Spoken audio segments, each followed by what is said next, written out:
it all comes down to this. You are looking at the Butts Park Arena in Coventry. The morning rain has cleared and the stage is set for the biggest day in the British American football calendar. It is Britbowl. For Britbowl 37, read Britbowl 36. It's a rematch. The defending national champion London Warriors are back, and they once again take on Bristol Aztecs, looking to repeat. The culmination of the Premiership British American football season came from Coventry Butts Park Arena on a beautiful autumn day. And the London Warriors set about their task in impressive fashion. Dee Williams controlled the offense and found receiver after receiver for big play after big play as the London Warriors looked to take control.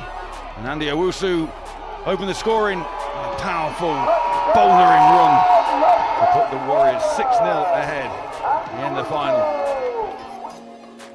Extra point attempt was missed this time, and then Dee Williams went back to work almost immediately, spreading the ball around his offensive weapons and pitching out for Owusu's second. Extra point was good. 13-0. Then the Aztecs came back, fighting all the way. Kiki Brooks taking over the quarterback duties, finding TJ Jones on the pitch for their opening score. Extra point was good, 13-7. Miscues from special teams gave the Aztecs an opportunity to get back into this. But KK Brooks couldn't get things done. First interception, and it was interceptions that would prove the difference between these two sides. The halftime score was 16-10, courtesy of that field goal, and then this at the end of the first half, and it was finely balanced as the teams went into second half action. Fourth down call to try and convert was unsuccessful from the Aztecs, and the third quarter ended as it had begun, with defenses dominant. 16-10 remained the score. Then the wheels started to come off a little for the Aztecs. Second interception from Brooks. And the Aztecs capitalized with strong running from Higgins. Owusu. And the men in white forged their way further ahead. Higgins going over. And Thompson adding the extra points. Aztecs tried to get back into things, but good special teams play buried them deep in their own half. Known from the running of MVP Andy Owusu, who thought he'd scored on this 58-yard dash, only to be denied at the last minute. But a play later, Thompson piled in from short range to extend the Warriors' lead. Extra point this time was good, and the Aztecs had it all to do. Brooks trying to make something happen late in the game, only found a Warriors defensive back who ran it all the way back deep, and Higgins then took over with some powerful explosive plays.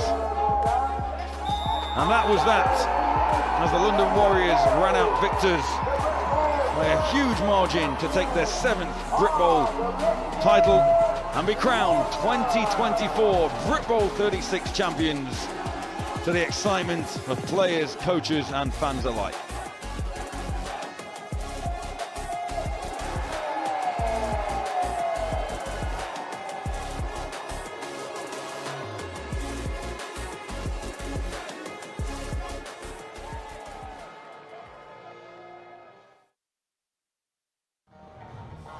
A very good afternoon. Joyous scenes there for the Warriors, but will it be Warriors or Aztecs celebrating this afternoon? That is the big question. Stephen Jameson alongside Tash Crum to preview what should be a magnificent matchup between two really, really good sides. Always the crown jewel, and this really is the crown jewel of the British American football calendar.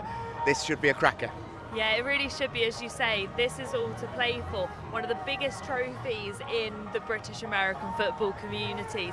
And I think that, especially with the fact this is a rematch, it's going to be juicy.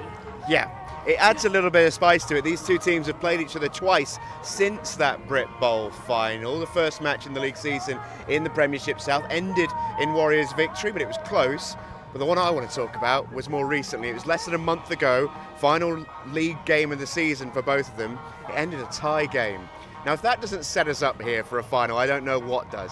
Yeah, I think that when you come in off of a tie especially, that's really kind of giving, especially the crowd, and when we talked to the head coaches earlier, the head coach Pete Jones from the Bristol Aztecs, he was really saying it kind of, it's good for the crowd, it's good for everybody else, because actually when you think about a tie, no one really knows then what's going to happen. You're not really setting it up. You can talk about what happened earlier in regular season, but there's so many players that each have been able to add to the squad as really powerful additions. So I think it's going to be interesting to see what happens here, and we know today cannot end in a tie. So we certainly do. It feels like a good place to start, right, for this final. We've got a lot of questions, and that always feels like a good place to start. What difference does it make for those teams? They ended in a tie last game, but they also knew that they were likely to meet here, let's be honest, in 4 weeks' time. How much did they hold back? How much did they reveal? How much did they show their hand ahead of this one? Yeah, and I think it's really interesting because we know that the Warriors, they do their blackout and all of that, and so you don't really get a lot of intel on actually what they've been doing, how they've been preparing, what their players have been doing. But with the Aztecs, we know that we've seen a lot of what they've actually been able to prepare. And we're talking to their offensive coordinator actually up in the stands before the game, and he gave just some real insight into the fact that they are a team that's able to adapt, and not saying they hold their cards close to their chest, but they are able to make changes and adjustments where necessary because they have many weapons in many areas. Yeah, completely. Both teams are able to boast that. It's part of the reason why they are here today. It's been part of a festival really over the last fortnight or so for British American football. There's been so many magnificent matches over the course of the last 2 weeks. This was the under-16s final, and that right there was a walk-off Hail Mary touchdown. That was the second lead change in the final 20 seconds of that victory for Manchester. That was extraordinary. One of the most mad things I think I've ever commentated on, and I've been around a little while, but that was right up there. That victory for Manchester will be cherished for a very, very long time, especially with how it came around. And yesterday, of course, here at Butts Park, we also saw the under-19s. This is the championship plate game from the under-16s. Rushmore Knights involved in this one, and when it's fives, you can see stuff like this, Tash. It was energetic, wasn't it? Yeah, with fives especially, there's so much more field to play with, and yeah, you really get to see some of those little trick plays come out, and I think, yeah, this was a great celebration for the Knights there. And here come the under-19s then. This was a fabulous performance from the London Blitz, who lit up really the Edinburgh Napier Knights yesterday. It was a really, really close first quarter. The Knights actually had the lead 13-12 after Q1, but in Q2 it all turned on a dime because of this play. This was on 4th and 33, and that touchdown completely swung the matchup in the favour of the Blitz. Yeah, the Blitz just managed to, I mean, I don't mean to be punny, but they really truly blitzed away with the win after that, continuously using not only their running backs, which were in all honesty creating ankle breaking moves out on the field, but they also managed to use their receivers, and it actually was one of their running back offensive players that came away with the overarching MVP trophy in the end. Yeah, Wayne Montague took home the MVP, 4 TDs for him. What a special way to end his time in the under-19s age group. All right, let's focus a little bit on what's to come today. For the big boys, the seniors, let's talk some ones to watch. And let's start with the contenders, the Bristol Aztecs. Who are the players that are going to make the difference if they are to not do what they did last year and actually come away with a victory this time around against the Warriors? Yeah, there are a few players on their team. We can talk for days probably about their quarterback, but actually somebody whose name has been coming up so many times from so many different people, and somebody that people should really start talking about more is AJ Carr.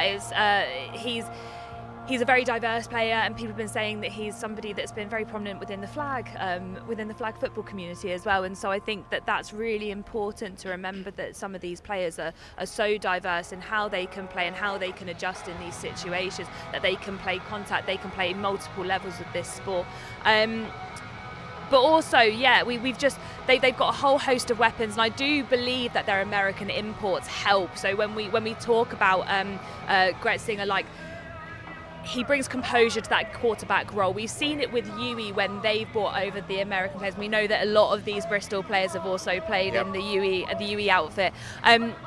What that actually brings is experience. We know that British players, unfortunately, with what age they're starting, they're not able to build up that experience that we know American players can. So having that at quarterback will be hopefully their lucky shot today at winning. And we talk about QBs, we have to talk about the London Warriors QB as well, because he is one hell of a player, D. Williams, isn't he?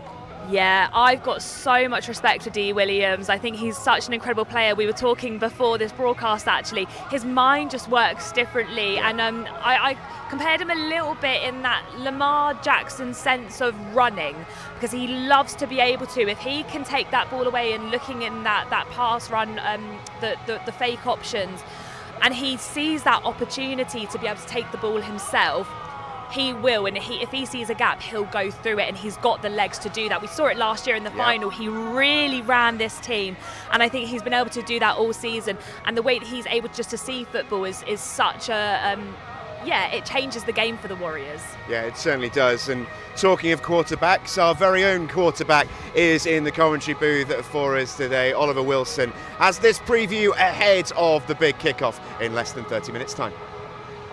Thanks, Stephen. Thanks, Tash. Yeah, don't put me in the same bracket as D. Williams at all in terms of being able to quarterback a game of this nature. But let's talk about the Warriors going dark, the media blackout. Head coach Tony Allen doesn't really talk to the media. They don't do media before these games.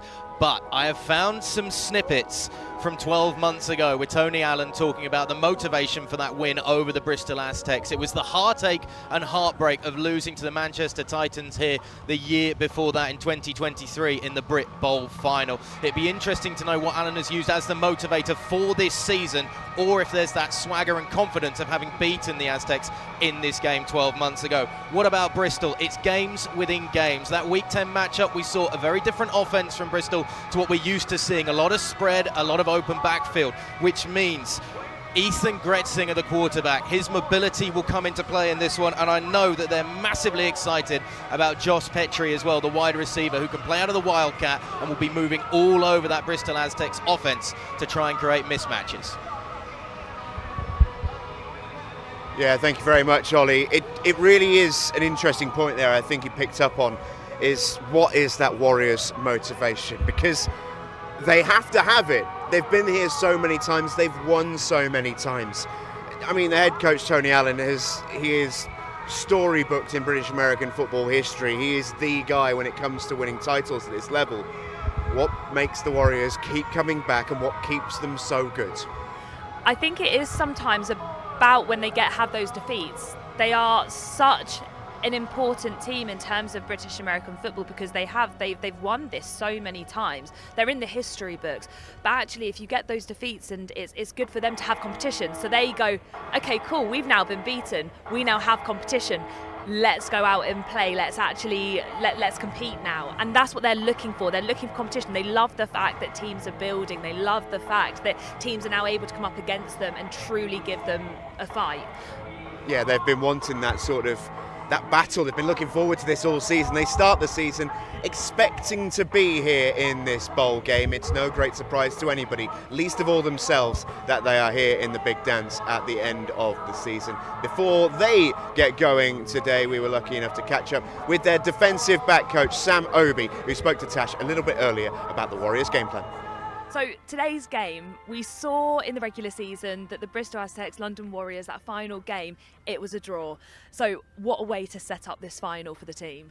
It's evenly placed, and I think for the media and for the fans, it looks like a good matchup, because obviously we won the first game and then we won the second game. So this third game is the dead rubber for the final for all the marbles, as they say. And we've seen in the regular season, in especially recent years, there's been that big rivalry starting now between Aztecs and Warriors. How do you think that's going to spice up today's game?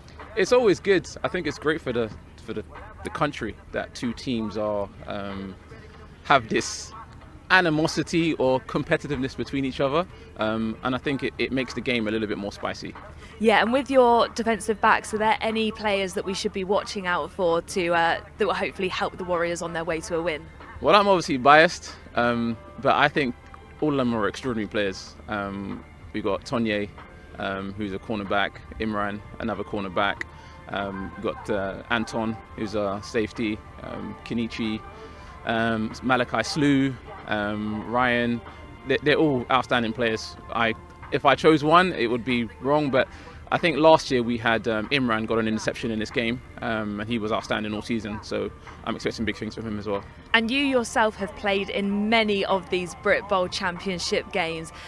What does it mean to the Warriors to continuously keep being in the finals? It's tough to keep up, as you know. Like, if you look at the wider sports, to be competitive for a long time is very difficult to do. But it obviously means a lot to us. We enjoy the competitiveness. We enjoy representing the country as the best team in the country. So yeah, hopefully we can continue to do that. Well, thank you, Sam, for taking the time to talk to me, and best luck for today's game. Thank you very much.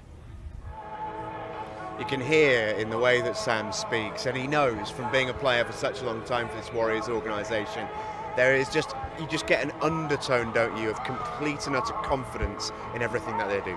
Yeah, they know exactly what they want to achieve, and I mean, with players like Jamal Fredericks, Andy Owusu, we talked before about his MVP performance last year.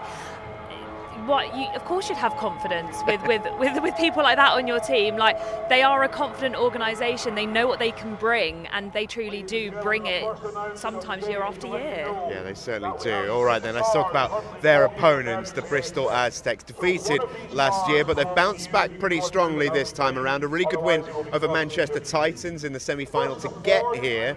What do they need to do different that gets them over the line and gets them lifting this magnificent trophy come the end of the night? Yeah, I think they've really gone away and actually thought about what they need to bring in as an organisation.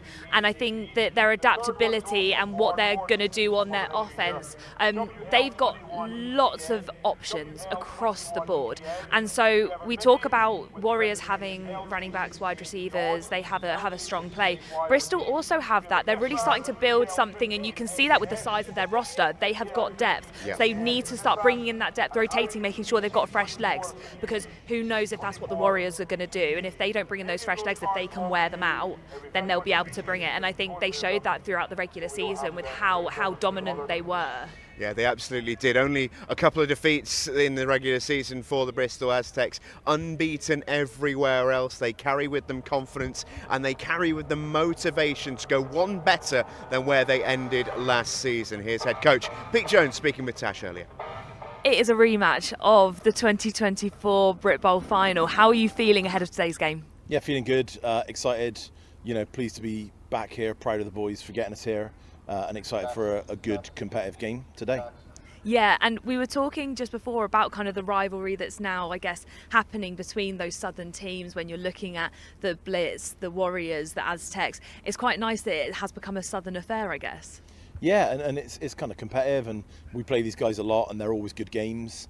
That's not always been the case historically. Like, we've taken plenty of thumpings from these guys in the past, but lately, the games are always competitive, and it's good football, and back in several years back, some of these games were really, really kind of lopsided, and I always used to say that I'd rather play the Warriors than lose than be playing teams that weren't as good and winning, because they're a proper football team, and we are as well now, so that's why it's kind of particularly pleasing to be here, and hopefully just put on a really good game for the fans. Yeah, for sure. And we look at the regular season, your final game was against the Warriors where there was that draw. Do you think that's a really good way to set up this final? Yeah, I mean, it definitely is. But the game earlier in the season was maybe a little bit more exciting, because I think both teams were probably confident that we were going to be back here in the bowl. That game was only a month ago, so there was definitely a certain sort of amount of caginess from kind of both sides. And and the kind of game earlier in the season was a bit more, I don't know if volatile is the word, but it was just a bit more kind of exciting and end to end, and I think that's kind of what we'll see here tonight. No one's kind of no one's keeping anything up their sleeve for later or playing cagey with anything. I think both squads are kind of healthy here and ready to kind of do something exciting, you know. Yeah, and expectations from your side, who are the ones to watch on your team? You know, our QB, Ethan Gretzinger, you know, he's really good. We do throw the ball well. You know, AJ Carr is a bit of a kind of flag superstar, but like, you know, he's kind of a superstar for us as well, and people kind of sleep on him, but he's always making loads of plays. You know, our O-line are really good, you know, our defense are really good, and you know, we got some great D linemen. You know, Drissel Fofana's kind of joint led the league in sacks. So yeah, there's loads of guys to look out for on both sides of the ball, and it'll be a really exciting game, you know. Thanks, Pete. Best of luck for the game. No problem. Thanks, Tash. Yeah, lovely to hear from Pete Jones there. And I wanted to pick up with you, Tash, an answer that he gave there when you spoke to him about the sort of the rivalry that's building between these two sides.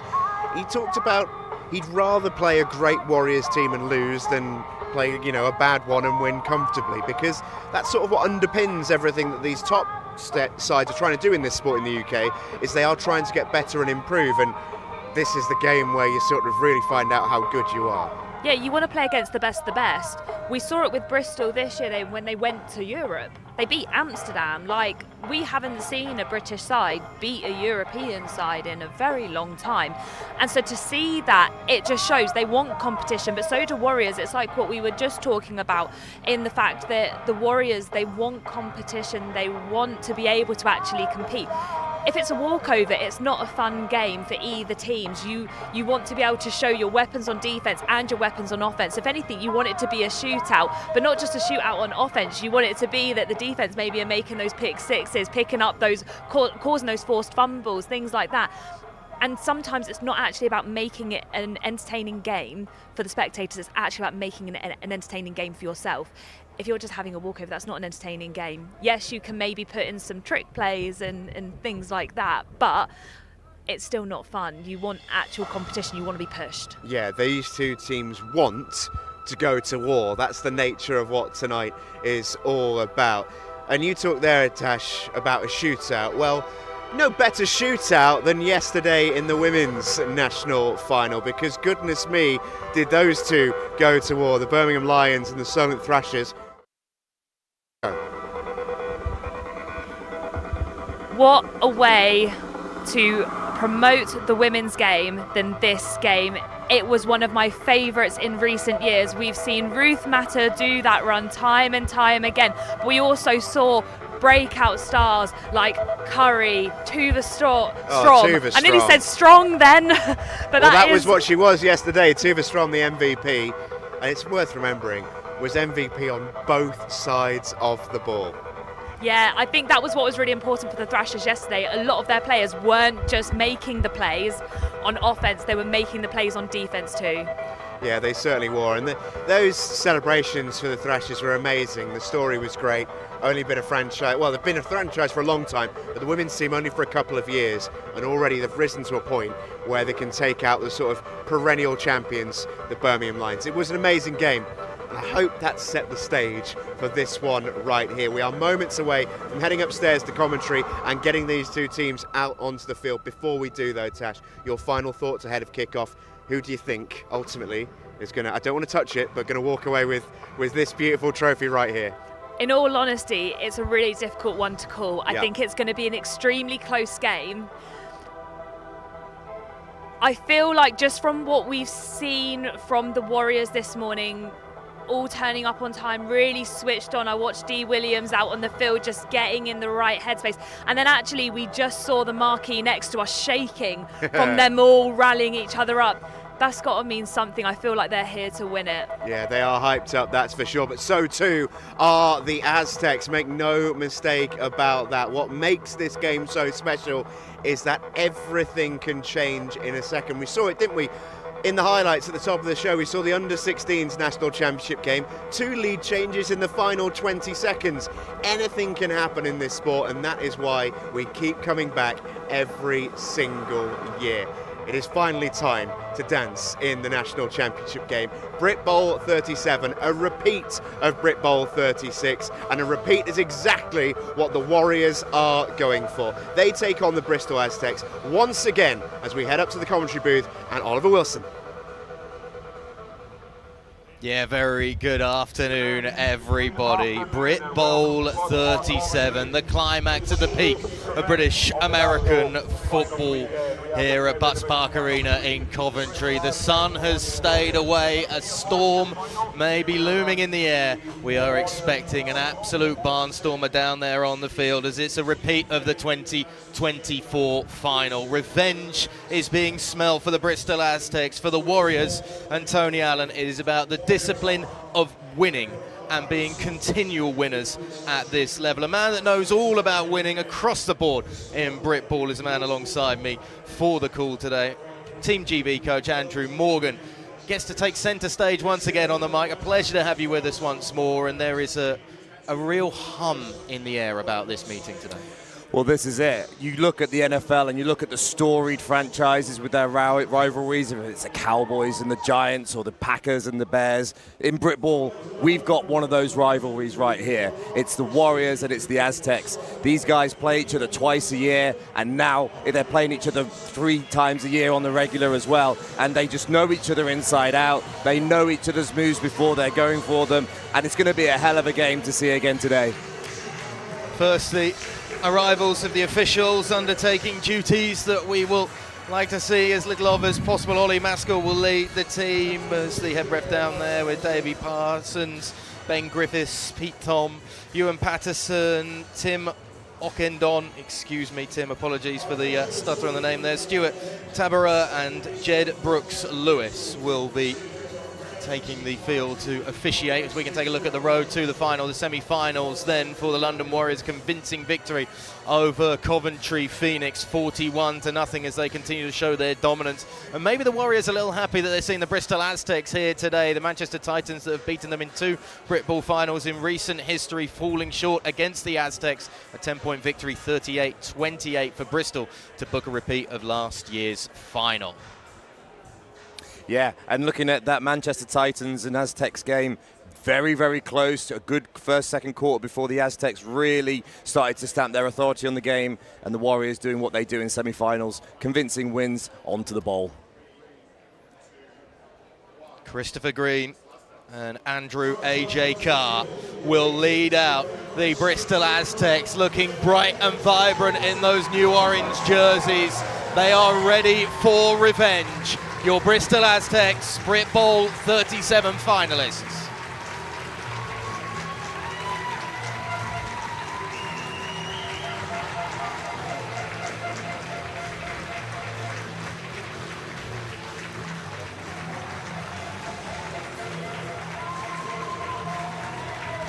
A lot of energy from those first out of the tunnel, to say the least, for Bristol. It's a real balance of having that adrenaline and that buzz, but also making sure you can come back down to earth and just level yourself out for the task at hand over the next 3 hours as Pete Jones makes his way out, the architect of this Bristol Aztecs team.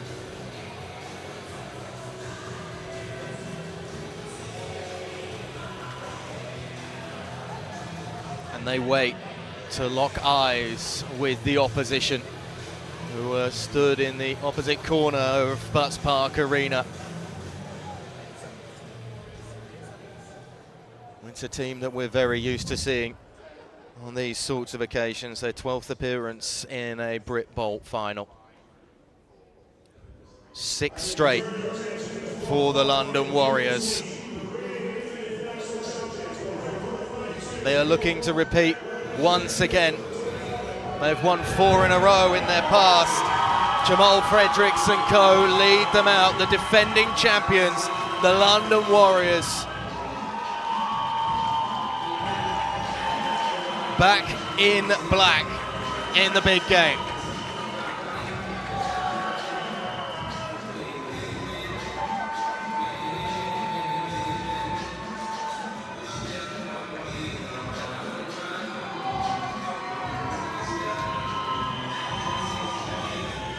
I tell you what, Andrew, it is a very different feeling between these two teams, even the way they approach walking out onto the field today. This is it. Tash talked about it in the pre-game about when the London Warriors are getting ready for a bowl and everything goes dark. You know that they have that mindset and they know what they need to put in terms of preparation, ready for a bowl. They have so many players across the board, whether it's in Britain, whether it's in Europe, whether it's in Canada, wherever they've been playing, they know what they need to do to be able to be successful on this stage. The orchestrator of Going Dark, Tony Allen, a man of few words, but a leader of many men. Before anything else, we will be having the national anthem of Great Britain.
The talk has been talked, the walk has been walked. And now there's nothing but the coin toss and the clash of two titans. Attention once again turns down to Ollie Maskell, the man in the middle who waits to receive the captains of these two sides. Sean Cook, Ryan Davis, and see the number 88, Spencer Cutland as well, along with Idrissa Fofana, the captains for the Aztecs. On that opposite side of the field, of course, Cedric Akron, Jamal Fredericks. See there William Ibekwe as well, making their walk out to meet in the middle. They've done this twice already this season. So we will go down to Ollie Maskell for the coin toss.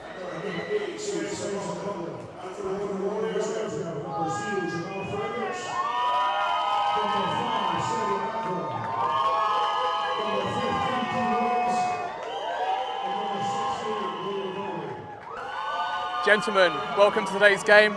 My name's Ollie, I'm the referee. This is David, he is the umpire. There's a crew of 8 assigned today, so please come and see us if you have any concerns on the field. Speaking captain, step in for me.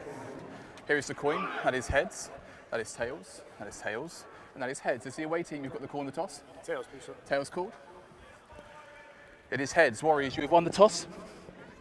Defer. You'd like to defer. Warriors have won the toss and have deferred their options in the first half. You want the ball. Which end do you want to kick from? You want to kick from that and that way, yes? Turn your back to the goal into defending, gentlemen. Bristol have the option to the first half and will receive the ball. So the Aztecs offense gets to go out first then to get us underway at Britbowl 37. The Warriors will take it after half-time. Handshakes all round. There is a great deal of respect between these two teams, but there is a strong rivalry that has been building over the last 2 years or so, particularly as the Aztecs have been a thorn for the Warriors, rearing their head in these Britbowl finals now for 2 straight finals. It's perhaps considered the Warriors' game to win, but also the Warriors' game to possibly lose. But the Aztecs have the element of unknown as well. Andrew, we know that there is a lot of different things that they can do on both sides of the ball, having spoken to some of the coaches. Well, this is it. we've been speaking to some of the Aztecs coaches. Really interested to see how OC Ryan Hudson puts together his game plan today. We've seen from a few games we've seen against the Warriors in that tied game, a lot of open formations, 4 wide, 5 wide, empty sets. We've seen a lot of running against the Titans in the semi-final, so they can call on a lot of different aspects of their playbook to be able to find what's going to work the best here in the game. So the Aztecs will get set up to return. Andrew AJ Carr looks like he's going to be the favorite to bring this one back. It's the London Warriors, all in black, who will kick us off and underway via the boot of Reese Ormond Cunningham. And that one bounces out of the back of the end zone for a touchback, and the Aztecs will get their first drive of the game going. It is an Aztecs offense that we've seen variety in, but one thing we've seen is the stable play of Ethan Gretzinger under center and out of the gun this season. The second most yards in BAFA's Premier Division this year, second in touchdown passes as well. And in that tie game in Week 10, showed mobility and the ability to run that ball to devastating effect. It was a key component of the Aztecs offense. A break from the huddle. It's going to be spread formation as we expected from the Aztecs to kick things off. Man in motion from right to left as Carr sets himself into the slot, and they just give the handoff instead up the middle as Britbowl, 37's first offensive play of the game, is around about a 6-yard drive on the ground for the Aztecs as they look to that ground game early. Really nice little tone setter there, outside zone play to the left, being able to rumble behind the offensive line, and nice manageable down and distance, being able to get ahead of the change. 2nd and 4 now, lots opening up in the playbook for the Aztecs. Emmanuel Barra on the 6-yard carry. He is one of the key cogs in that backfield. 584 yards in the regular season on the ground. 3 receivers right now for Gretzinger as he takes the snap, and the first time to see that arm as he throws one across the middle to the key target that is Andrew Carr. Balls out though as he fumbles into the 20-yard line, and the Warriors pounce on it. Looked like the Aztecs could have been going for 6, but instead it's a huge turnover on just the second offensive play of the game. There's a bit of a melee in the aftermath, but the big key component is the Warriors are coming away with the football. So AJ Carr's trying to say there that he was down by contact, but unfortunately as that tackle was made, the ball's come out and hit the floor. Something that was really interesting to try and talk about a positive. You saw the trips there to the right. Number 3 seam there for the Aztecs, being able to get ahead of the safety and get the leverage. It was such a well-designed pass play and well executed. And as we look at the replay here, you can see that he's doing it right. He's got the ball in that left hand, but the ball was way out even before he hit the ground. Warriors ball. Oh, Bennett with the tackle in on that one, to punch it out and loose, and Uriah Higgins, the one jumping on it first, the first to react as I suppose for the Aztecs at least, it's as good as a 3 and out and a punt, pinning the Warriors back down at their 20-yard line. But considering the positive start that you had with the catch and run from Carr, it takes the sting out of it certainly quite a lot as we get the first opportunity now to see D. Williams, who takes the snap and takes it up the center himself, and he's got a gap as well, a little crease as he gets a nice 8-yard gain or so on that one, setting up a manageable 2nd down. Something that we talked about in the pre-game is, what we talked about before even the broadcast started, was how well are these mobile quarterbacks going to be able to play. Both can run, both want to get out of the pocket. It's going to be interesting to see. Uriah Higgins alongside Williams there in the running back position. They give it off to Higgins, who's stuffed at the line of scrimmage. No gain and a 3rd and short coming up for the London Warriors. We've talked already about the prowess of D. Williams, but they've got some huge targets that they can try and get attached to in the passing game as well. Number 1, Ben Mbemba, is a rangy receiver, and they've got the very versatile as well, Leo Walter Dabo, who can play running back or slot receiver, and is an absolute weapon to have on your offense. As Williams takes the snap, drops back, and he's going deep downfield, looking for it all straight away. Catch and grab at the 30-yard line, brought into the clutches of Henry Rowland. It's a huge game for the NFL Academy graduate. Really interesting there. Both teams going deep early, wanting to see how they can test out the opposition secondary. You could see there were seams coming across the middle, but he goes for the one-on-one matchup on the outside. Perfectly thrown ball. The DB has no chance at it. First down, Warriors inside Aztecs territory on the 30-yard line. Coming out of the gun as again, the Warriors, as Williams claps and takes the snap. There's a fake handoff as he should be caught in the backfield, but still able to work his way to the line of scrimmage, as we can take a look at that deep shot once again.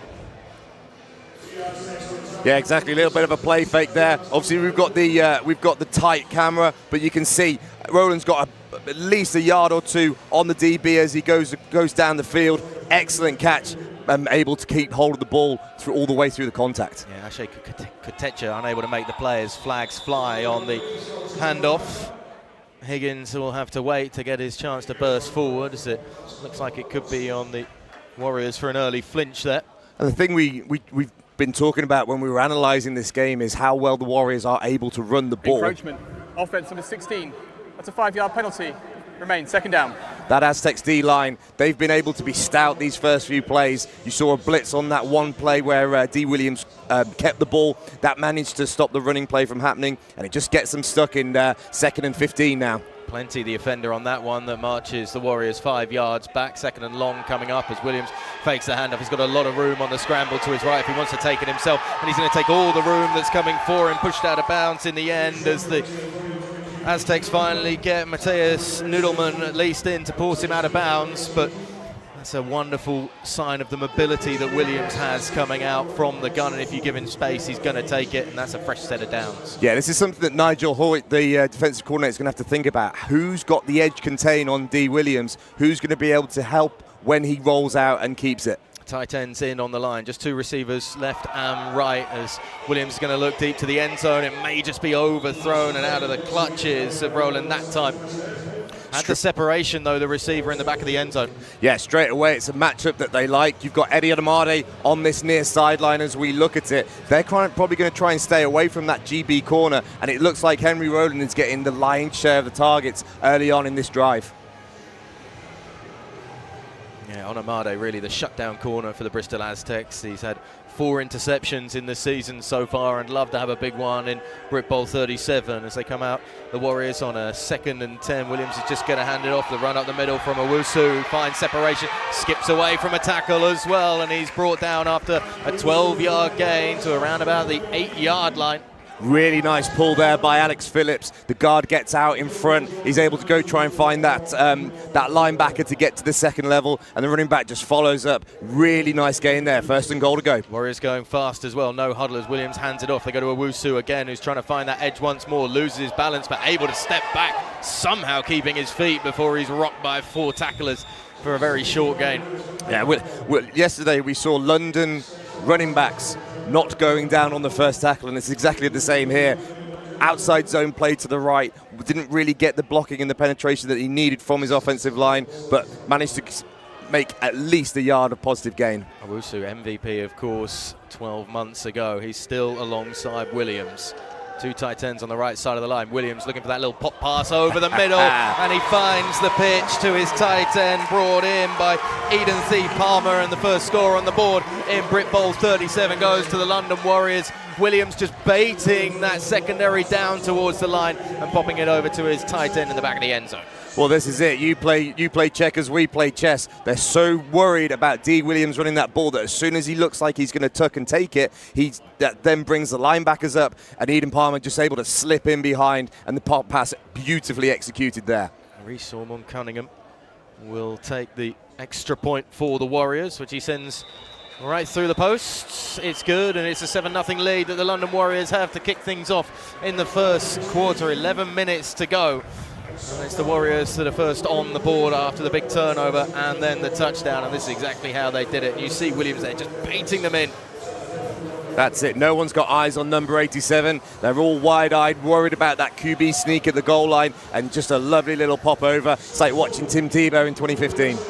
Thee Palmer there on the grab, a man who's played around Europe, has played his football in the Czech Republic, in Prague, and now there's some thinking for Pete Jones and that Aztec sideline. There are still positives they can take, at least from those first 2 plays that they've had on offense, of a good gain on the ground and then a great gain through the air to Carr, but needs to just be limiting mistakes. It's the key we hear from coaches coming into every big game, not just in Britbowl, but across all levels of American football. Turnovers and turnover differential. +1, -1 so far in the game. So let's see how they are able to capitalize on this second drive. It goes all the way back to Carr, who collects it around about his 8-yard line. He's trying to break something off this left side. He's finding gaps before he's caught knee-high almost there in on the tackle on special teams of Aro Gundaya. And the thing we remember from last year's final, AJ Carr was such a big part of their offense. They're going to go back to him often in this game, trying to push the ball vertical, down the seam, stretching the defense. This isn't the only thing we're going to see him do in this game. He's going to bounce back and hopefully do some big things later on in the game. Tony Allen, no emotion whatsoever from the Warriors head coach. I'm sure he's a positive and happy man inside as the Aztecs come out with Gretzinger running back alongside him. Just gives the handoff, and it's a huge hole up the middle. It's a massive burst out to this left sideline as Bauer finds his way into enemy territory on the ground up to the 45-yard line. That's the response you want to see from your offensive line and your running back as the Aztecs get a huge chunk of yardage. What a positive start for this Bristol Aztecs running game. You could park it, you could take a bus through the lane that was opened up there by the offensive line led by Tom Levick, number 66. Great game there by Emmanuel Bauer. And obviously, we had a big rainstorm earlier on in the day while they were warming up. It is slick out there. Ball security is really important. Yeah, field surface is going to be a little moist perhaps. It's going to make it difficult for those running backs and receivers just to keep their footing at times, but it should dry out as the heat takes over. Gretzinger rolling out to his right, feeling pressure as well, escaping away from it. Might just get himself back towards the line of scrimmage as he's forced out of bounds in on the tackle. Rob Warren making his presence felt from that linebacking position. Watching that kind of play series is a bit like watching Kansas City. Sprint right option, you bring in the receiver across into the trips, and you've got a short, medium, long-range target. The mid-range option was there, but Gretzinger didn't fancy it, so he's just taken that and run. But they had about a 7 or 8 yard gain there if he wanted to pull the trigger on it. Just seeing a close-up of that offensive line. You mentioned Tom Levick, who may be playing his final game in Britbowl this afternoon. The man who is the deliverer at centre for Gretzinger from the snap. 2 receivers right, 2 receivers left. They'll move it on the ground once again. Bauer finding more real estate forward for a more manageable third and maybe about 6 yards, maybe 5 if it's a kind spot for the Aztecs. And now they're starting to open up the running game. They started with inside zone, outside zone. Now that's guard tackle counter, so they're confident that they can seal off that backside, bring the 2 pulling linemen around, and they can try and get up to the linebackers. So a lot of confidence early doors in this Bristol Aztecs running game. And you would be confident when you've got someone like Emmanuel Bauer in the backfield, although he's now splitting out to that slot position, empty backfield, as we saw so often in that tie game in week 10 between these two. Gretzinger now brings Bauer back alongside him, sends Carr in motion, and 3 receivers left. The option for the Aztecs quarterback takes the snap. There's a nice pocket for him. He's got a lot of time as he's looking for someone with separation. Gretzinger trying to dance away and still stays on his feet, getting away from the tackle. And the little pitch pass out to his running back is over the head of Bauer. Superb maneuverability though from Ethan Gretzinger, getting away from Cedric Akrong on the tackle, who couldn't keep hold of him. But the Aztecs go to 4th down. So this is something you're going to see a lot from the Aztecs. They're going to start off in either doubles, trips, maybe start off in empty and start moving. They want to see how, if you want to cut the field in half, how are the Warriors going to declare on both sides of the ball? How are they playing the trips? How do they play the doubles? We're going to see a lot of that, and they just couldn't get open because the Warriors had everything covered up there. So 4th and 5 for the Aztecs. Around about the 41-yard line, and they're going to go for this and try and get the 4th down conversion as they come out of the gun. Offense staying on the field. Big important play then early on for Gretzinger to keep that momentum from this drive in the Aztecs' favour. He fires his man across the middle, brought in by Harry Buckland, who takes a hit or 2, but he's brought down at the 26-yard line, and that is a 1st down for the Aztecs. Now that is how you deal with pressure. Big 4th down play there for the Aztecs. You had a slant on the inside by the number 3, post coming over the top by the outside receiver, and all Gretzinger does, he makes his progressions from inside to outside and fires a bullet for the 1st down. Real zip on that one from Gretzinger into the hands of his receiver Buckland, and he stays on the field in that wide out position as Gretzinger goes from the gun, running back alongside him. 3 receivers left. He's got a lot of time with just a 4-man rush and plenty of protection. Gretzinger still waiting for something to get open. Just throws it off to his back Bawa as a flag's on the play, and he's pushed out of bounds after a first down. We'll wait to see what the call is from the official. I'm pretty sure that offensive lineman thought the ball had gone by then, and he was about 5 yards downfield shaking hands with the umpire. So I think this one might be coming back.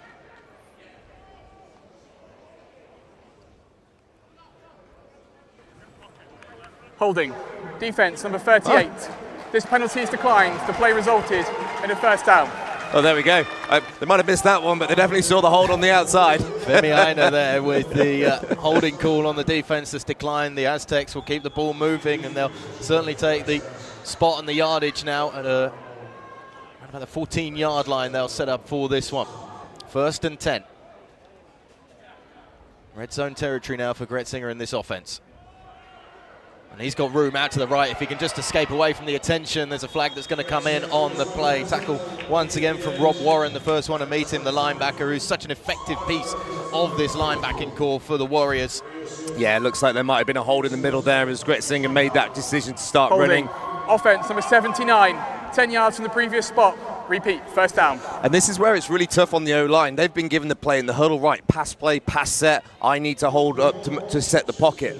The quarterback then decides I'm running, the defender reacts to it, and now you're in a position of strength to now you're holding and your hands are in the wrong place. It's a couple of times now we've seen Gretzinger try and use his legs, and credit to that Warriors defense as well. They've limited the space on the edge. It looked for a second. We saw the exact same lane that the quarterback could see off to that right side, and as soon as we said Gretzinger has got space to go, there were 3 black shirts suddenly coming in the way of him. 1st and 20 coming up here for the Aztecs. And they give the little pitch off to Ampoma, who finds a way to make men miss and reverts it back upfield for a solid gain that gets them back to almost the original line of scrimmage and then some. So that's Dave Pemberton, the left guard, who's able to get out in front. You've got the left tackle who are able to set the lane. You saw the cut up inside. Dave Pemberton then gets to the second level and makes a great lead block. Now they've got those yards back. It's dipped back to 2nd and 10. Driving towards trying to get their first touchdown. Joey Ampoma, you see on the sideline, the number 31 for the Aztecs, the bruising runner. It is the yin and yang of he and Bauer in the backfield for the Aztecs that are so useful to have. Gretzinger out of the spread, just gives it to Bauer, just doesn't find that hole that he was looking for on the left side of the line, tried to bounce it off that left edge, and 3rd and around about 9 coming up here for the Aztecs. Yeah, so that's that counter play that we saw work so effectively earlier on in the drive. Difference there, left side of the line weren't able to seal and move them away. So as the right side pullers came through, there was just a wall of London Warriors players and they couldn't get through. So a big 3rd down conversion coming up as the Aztecs look to reply to that opening London Warriors touchdown on their 2nd drive of the game with around about 6 minutes to go in this 1st quarter. Spread offense once more for the Warriors, for the Aztecs, excuse me. The Warriors showing just 4-man press. Now 3. Gretzinger might have time on this one. It is just 3 that come for him as he dumps it off quickly to Carr. Maybe got a 4 or 5 yard gain, but no more than that. So yeah, you could see there, the Aztecs are really conscious. We want to get points on the board. We don't want to be taking too many chances down here so early in the game. So no kind of shot at the end zone. Let's just get a completion. Let's get it into the right kind of area for Spencer Cutland. And hopefully, let's get 3 points on the board and get moving. That is who is coming out to try and kick this field goal that will be a 26-yarder for the Aztecs here. Cutland, hold is good, and the kick is good through the upright. So the Aztecs are on the board. It's not the 7 they would have liked, but Cutland, the kicker, showing what he can do with his leg. And getting 3 on the board as it's a 4-point London Warriors lead with about 5 minutes to go in this 1st quarter. Not quite fighting fire with fire just yet, the Aztecs, but that's an important drive to have moved almost the full length of the field on that. Absolutely. You're taking positives away every single time. They know they can run the ball and move the ball. So what are the Warriors going to do to adjust to that? They play their 3 down front with their backers, heavy coverage over the top. They're playing 6 guys in coverage and splitting the field. What are they going to try and do now to take away that run game? Because if they're going to let the Aztecs do that over and over again, it's going to be really challenging for them to be able to dictate on defense the way that we know that they like to. Warriors with 2 back to receive. Leo Walter-Dabo, who we've mentioned already, although hasn't had a touch of the ball, waiting along with Jonathan Banefo, both around about their 10-yard line, looking to return this kick from the Aztecs.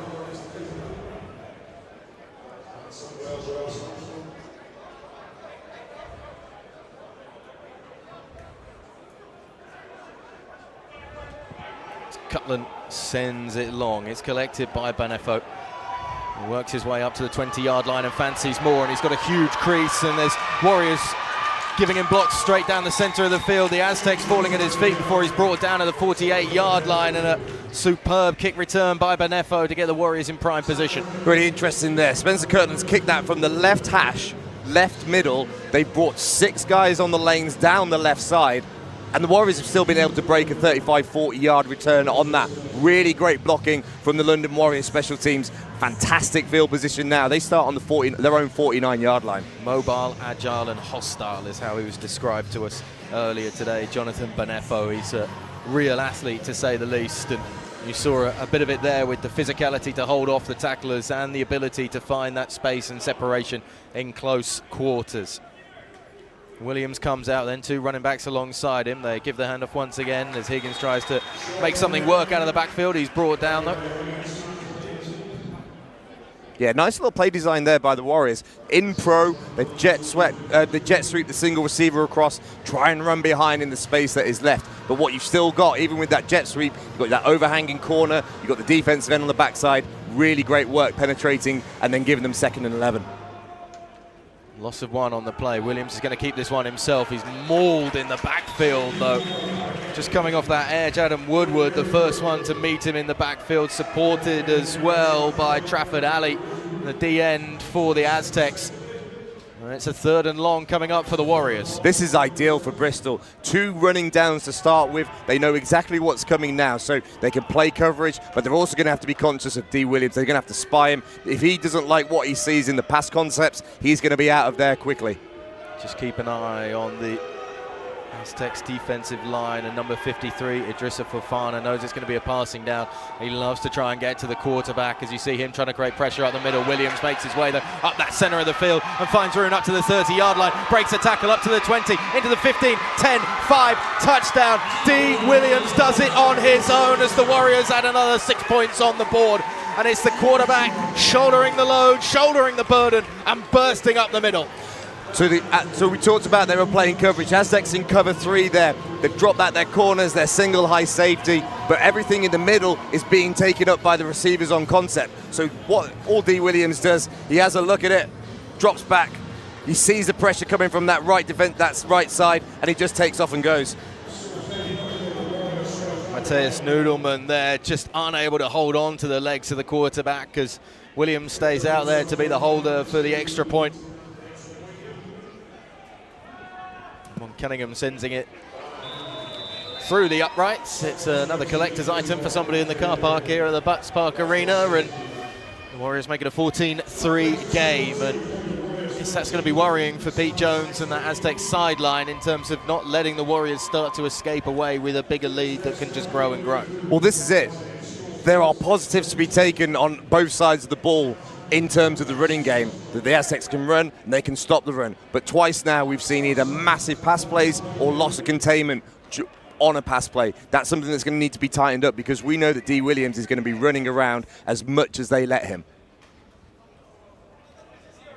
Tarek Imram and AJ Carr back to return. We've seen Carr try and be effective already on these kick returns. The Aztecs will want something big once again to give them favorable field position. But it does feel very businesslike from the Warriors right now as we move towards the end of this first quarter. 2 drives, 2 scores on the board. Big playability shown through the legs of the quarterback and the arm as well, which will please the offense. And it's going to be Carr to collect at the 10. What can he find in room on this left side for the Aztecs? And he's got a huge lane as he's brought down at the 35-yard line with a hefty bang as Tonye Dokubu is first to meet him, and he'll certainly remember that meeting. Well, there we go. Tonye runs Bucks American football, and he also runs the Coventry Butts Park Arena on kickoff coverage. Massive tackle there, set some nice field position for the Aztecs on the 36-yard line. Good return still though by Kai, just perhaps wondered if it was going to be a bit further and up towards midfield and beyond as the Aztecs offense comes out then. Empty backfield for Gretzinger. 3 linemen in for the Warriors. It's that change again that the Aztecs have threatened to do today. Fullback comes in along with a running back alongside Gretzinger, and they'll run it off that left edge. There's absolutely nowhere to go. Once more, it's Rob Warren first to meet the running back in the backfield. So we talked about shifts and motions. They started in empty and then came into queen. What do we mean by queen? You've got the 2 receivers to the top. You've got the fullback on the left-hand side away from the 2.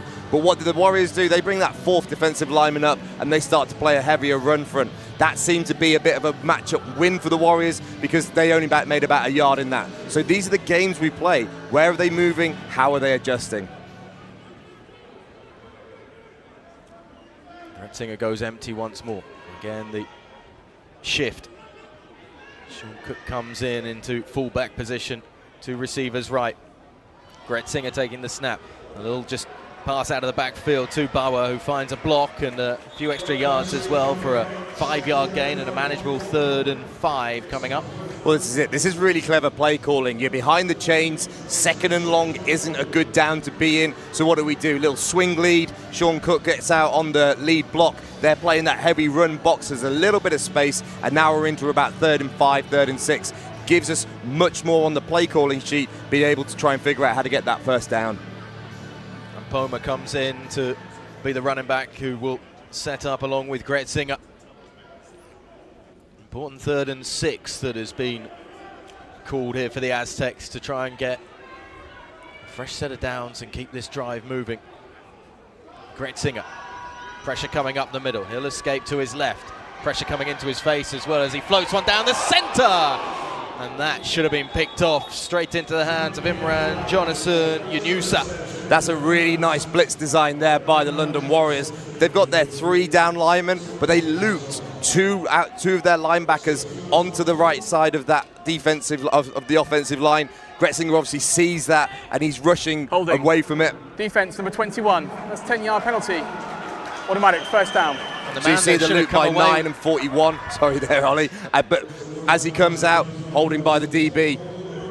Yeah, the man that should have come away with the interception actually penalised for the holding call. It gives the fresh set of downs to the Aztecs as you see the head in the hands there for Yunusa. And well, he's got 2 reasons to maybe just not look too closely in the eyes of Tony Allen for the next few minutes as the Aztecs offense come out at the ball at the 50-yard line and a first down now on the cards for Gretzinger and co. Poma alongside him. Carr just in the slot to the left. Gretzinger thinks about the throw, then will just take the yards that come to him up the centre. That ball was looking a little loose in the hands as he gets a gain of 11 yards and a fresh set of downs. There's definite looks now that we're seeing. The Warriors are really responding to that running game. So anytime they've seen a running back come into the backfield, well, we're going to put 4 on the line straight away. We want to try and match up with the offensive line. We don't want to be able to give them any freedom to get to the second level.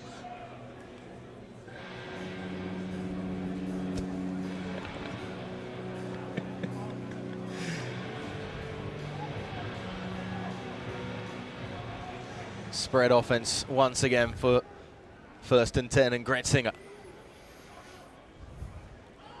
Little roll out to the left, now looks back across the field. He's taking the deep shot downfield, looking for it. Oh, and brought in on the catch, diving take from Imran. So you want to know what an American quarterback can give you in the passing game. Sprint roll out left. When you're coaching this, you always say, there's a backside post, and if you want to have a little look in the cookie jar, pick that to see if you've got a touchdown as we're rolling around.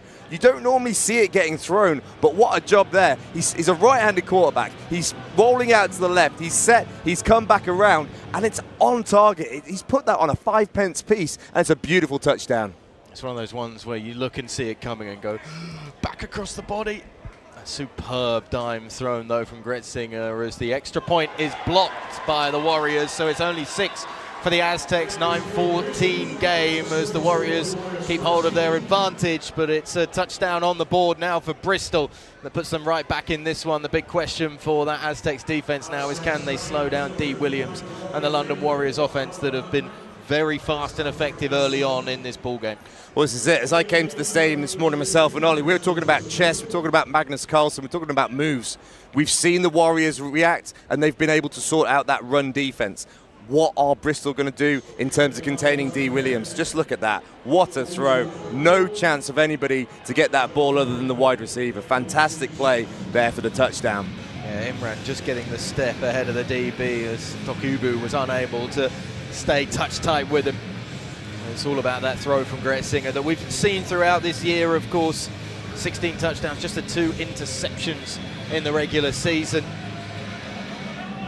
It's a safe pair of hands holding and throwing the football. And just in terms of the decision making, does he want to take chances? Does he want to check down? You see that cognitive process in play. Doesn't seem to be too big for him this big stage.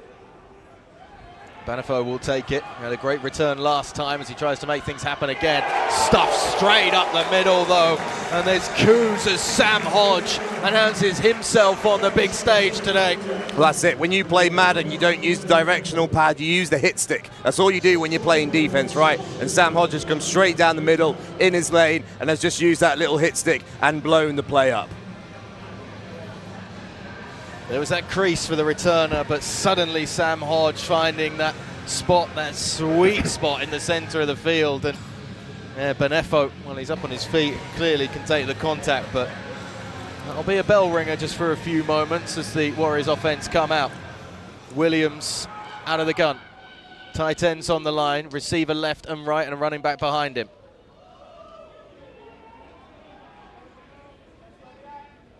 Look across to that sideline from Williams. Flags fly. What has to be a delay of game. So I was thinking that was... Delay of game. On the offense, that's a 5-yard penalty, and it remains first down. So I was thinking that was clock, and then I realised there's a minute left in the quarter. I'm wondering if they came out there in a 2 tight end set, heavy formation. You saw the Aztecs then responded. They brought their 2 outside linebackers down to match the formation. There didn't seem to be a check that came from the Warriors sideline, so they've taken the 5 yards, kept the timeout. It's going to be important when we get into the 2-minute warning, and now they come back again. So Williams brings them out on 1st and 15 this time. Takes a snap and just pitches it out to his running back. Warren bundling his way forward. That's a hefty hit coming out of the backfield as he kept those legs moving, but we've got an Aztecs player down on the field, Owusu, showing that physicality that we know from last year's Britbowl final. Timeout. My time for an injured player on the field. This is it. We talked about hit stick, and there's another one right there. The London Warriors famed not only for their speed around the ball, but what they do in delivering contact. This is a big differential in why they've been able to be so successful so consistently within British American football. And that was just a simple little dump pass. Swing out to the running back. They've managed to pick up all of the yards that they lost there on the delay of game. Brings it up to 2nd down. Well, while we've got this break in play, let's have a look back at the scoring plays for the Warriors and the Aztecs here in Britbowl 37. It all started with D. Williams drawing the defense in and finding that pitch over the top to Eden Thied-Palmer. First score on the board for the Warriors this afternoon after the big turnover on that opening Aztecs offensive drive. Williams again showing his mobility up the middle on that 2nd score and leaving defenders in his wake as he was able to find a clean path to the end zone. Another 7 on the board after the extra point for the Warriors. But the Aztecs have found their way back into the end zone themselves. Ethan Gretzinger with a deep ball downfield. Imran Tariq with the catch and a superb grab to give the Aztecs life once again as Ryan Davis is up on his feet, the captain and linebacker of this defensive core for the Aztecs, and thankfully making his way off the field under his own steam, but will be checked over. And it's another key personnel for the Bristol Aztecs defense that They are going to be missing for this next snap as the Warriors come out on 2nd and 9. As Williams hands it off. Owusu again looking for running room down the centre of the field. And there's a real take no prisoners attitude, both in the way that Owusu runs and how that defence is going to have to handle him. Well, that's it. He wasn't in for the first couple of offensive series. And I think that what they're trying to do now is we're going to figure out if we can run the ball behind Andy Owusu, knowing the physicality that he brings. That was a play that should have maybe had 1 or 2 yards, ended up giving them 4. 3rd and 5 coming up then for the Warriors. As the pitch to Owusu this time, 3rd straight play that he's got the ball in his hands, but he's brought down behind the line of scrimmage as the option just doesn't work out for the Warriors, and they're suddenly backed up by a yard or 2, and we'll have a 4th and 7 coming up. Well, that's it. You look at the speed option to the left-hand side, absolute favourite play of mine, even when really shouldn't be calling it, but you saw the defensive end comes upfield. Of the first quarter.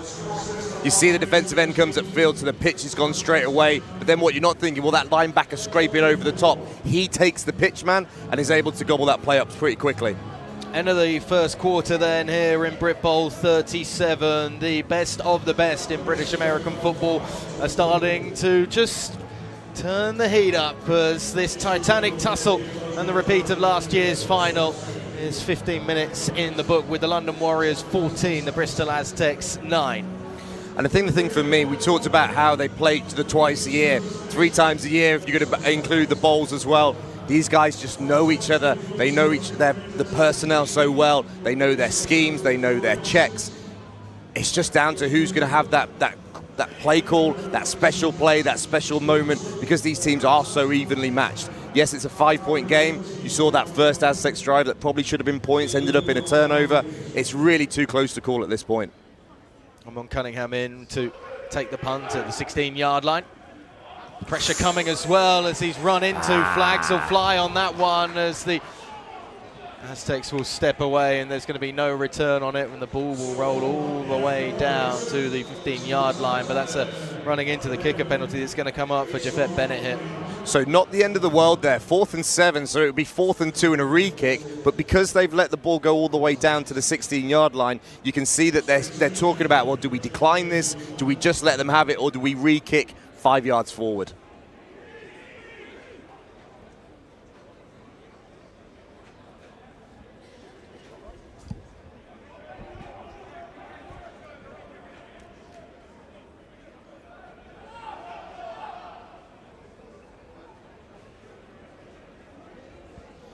Well, Ollie Maskell is still working out what the flag is going to be. I mean, I think we all know that it's running into the kicker penalty.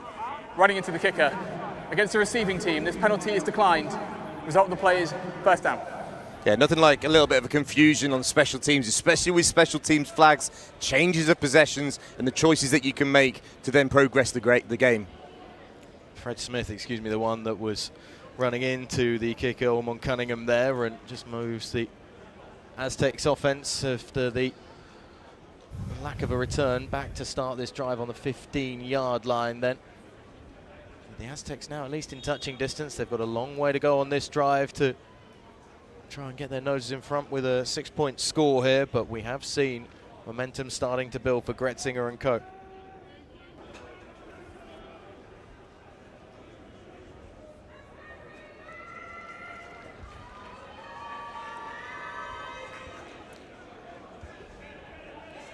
Gretzinger moves them once again into a fullback and running back position alongside him in that backfield. They're going to give the handoff and look for some running room up the centre as it did start to open up for a moment for Ampoma.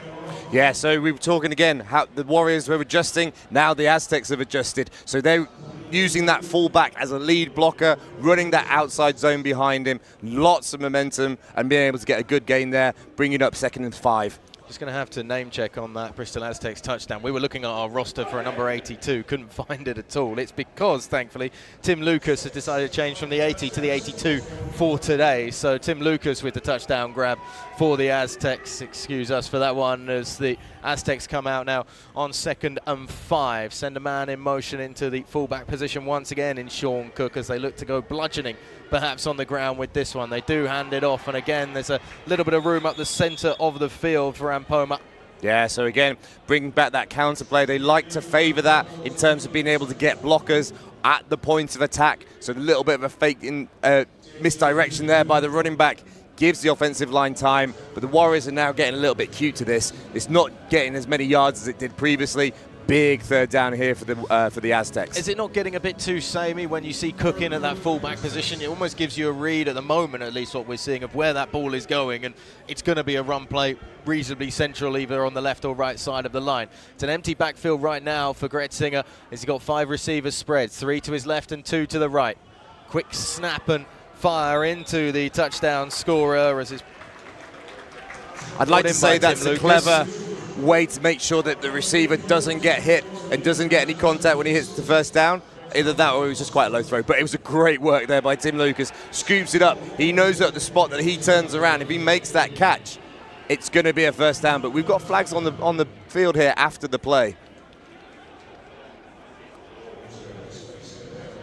Yeah, I was wondering if Lucas had actually brought that in before it had hit the deck, which was the just wait for a second for the umpire's call on whether that was a catch or not, and then, well, they've spotted the ball, but flags, as you say, are in, and we wait once again to see what Ollie Maskell has to say and what the flag has been thrown for. During the dead ball period, unsportsmanlike conduct. Number 9 for Bristol. That's a half-distance enforcement from the succeeding spot. It remains first down. The UWE bullet, Noah Clack, called for an unsportsmanlike conduct penalty, which is not going to do any favours on or on that sideline.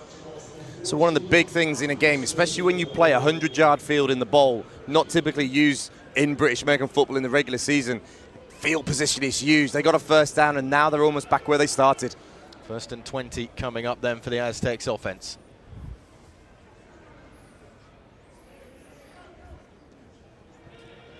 Gretzinger looking for that quick pass, finds it down the seam and somehow into the hands of Noah Clack, who makes amends perhaps for that penalty. But how on earth did Ethan Gretzinger get that ball between 2 Warriors defenders and into the hands of his receiver? So this ball had mustard, it had onions on it, a little bit of tomato ketchup. This was fired through the hands of the linebacker here. As we watch the replay, sprint left option again, sets his feet off platform and just fires it through. What a completion there. Not a throw that I'd be trying to make, I can tell you that for free. 2nd and 7 coming up for the Aztecs. And Poma moves in alongside Gretzinger. We're going to give that handoff, and Poma tries to work his way forward, but there's no room to get through that defensive line of the Warriors. In on the stop there, Temi Williams, the big D tackle, one of a number of ginormous men on that defensive line. Sam Robertson as well, who of course had that big interception in this game last year that was very much a momentum changer and a tone setter for that Warriors defense for the remainder of the game. Big third down here again. They want to get another first down so that if they have to punt, they can change field position effectively. But we need to see some movement here so they can move the ball, move the change. Gretzinger comes with a running back alongside him. 3 receivers to the right, including a man in motion as Gretzinger plants his foot, tries to fire it out to this near sideline. Falls incomplete in front of Noah Clack. And that'll bring up 4th down. So you can see this rollout game is definitely going to be a feature of the Aztecs offense. Let's move the pocket away from inside of the hashes so that the blitzing London Warriors don't get to the quarterback. We saw it earlier where he's hitting the middle man. The underneath route seemed to be open there. That could have been a turn up and catch. He's gone for the throw that would have ended up in a first down, but unfortunately not quite as accurate on that particular throw. Brings up the punt team.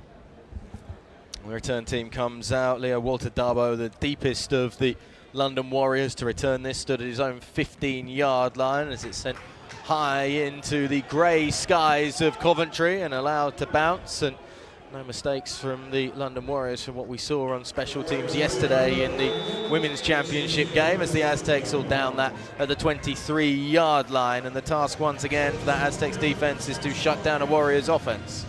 Yeah, and I mean, looking at that punt, being able to put it near, really close to the 20-yard line of the Warriors, giving them a lot of field to have to go down and move the ball. Sometimes, even if it's not touchdowns, that change in field position can be huge. It's why punters get paid so much money in the NFL. Being able to flip the field and put the defense in an advantageous position can be huge for a team over the course of a game. Just going back to that ladies' game yesterday as well, the women's final. That was a game that the Lions were running away with it at half-time, and then all flipped in that second half with the Solent Thrashers coming back to take their first ever national championship, as Williams looks to air this one out downfield, open receiver, but just doesn't have the legs. Jemiah Plenty unable to get to that as it falls incomplete. Yeah, I think they found the side of the field that they want to pick on here. You've got Ashley Katecha on that left-hand side, one-on-one, no help from the safety over the top. It's the second time now that they've gone to that side, obviously away from Eddie Adamade, who's our lockdown corner on the other side.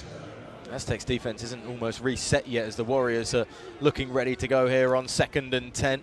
Handoff this time up the middle. There's not much of a crease for the running back Higgins. He's brought down after about a 3-yard gain on the play, and a 3rd and reasonably long coming up for the Warriors offense with 11 minutes to go in the second. Nice to see Ryan Davis back in, obviously having taken that knock earlier on in the game. He's going to be that stalwart inside in the box for the Bristol Aztecs defense, and you can see that there. Very minimal gain, big 3rd down here, 3rd down and 9 for the Warriors.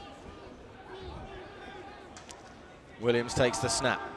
Pressure coming up the middle, has to distribute it out maybe quicker than he wanted to, and overthrows Thee Palmer, the tight end, who had separation and space as he broke into the secondary. Not an accurate throw though from Williams, and the Warriors special teams come out. Really nice play there. You've got Trips with Thee Palmer as the tight end, but what he does, he loops around the number 2 receiver to hit the seam. Number 3, that receiver then goes across the field. There was a little window there for him to pop that ball over, but the timing just off with the rush from the Bristol Aztecs. Yes, for one of the first times really that we've seen on a passing play, orange jersey right in the face of D. Williams as he tried to set his feet and get that one out down that left side of the field. There are 10 players on the pitch for the Warriors. Tony Allen is not going to be happy about this, having to burn a timeout at this stage of the half to make sure we get the right personnel on for the punt team. Yeah, it's that communication, which you Time have out. to say the Called by the Warriors at 10 minutes 19. That is their first time out of the half. The London Warriors pride themselves on that. I want to go back to this Tony Allen interview that I've been able to dig up from very much the archives and under a whole load of dusty pages, because he is almost a recluse when it comes to dealing with the media. He talks about things like the commitment to a culture of excellence and accountability, which is why it's so surprising to see just even a small mistake like that cost the Warriors a timeout in this sort of situation that should arguably be a bit more bread and butter, so to speak. No, definitely. It's those little things that you kind of accept to a part that you're going to get right in the game. Punt downfield up towards the 35-yard line, brought in. It was a slightly nervy take in the end by Tim Lucas, but he's staying on his feet and able to fight his way forward for extra yardage. And if that's what you want to see from your special teams, it's also setting a tone perhaps for the offense and what's to come. Never say die attitude as those legs keep on moving. An extra 4 yards or so picked up on that return. It's a real pickle there for Tim Lucas as well. He sees the ball bounce in front of him. Last thing he wants to do is step away and see that carry on 5-10 yards down the field, give a really tricky field position for the Aztecs. But then at the same time, you've got 2 of the punt team who've converged, and he's done a great job to actually come out of that with positive yards, considering how many Warriors were in front of him when he had the ball in his hand. The London Warriors offense just on the last couple of drives, just start slowing down after their high-speed start.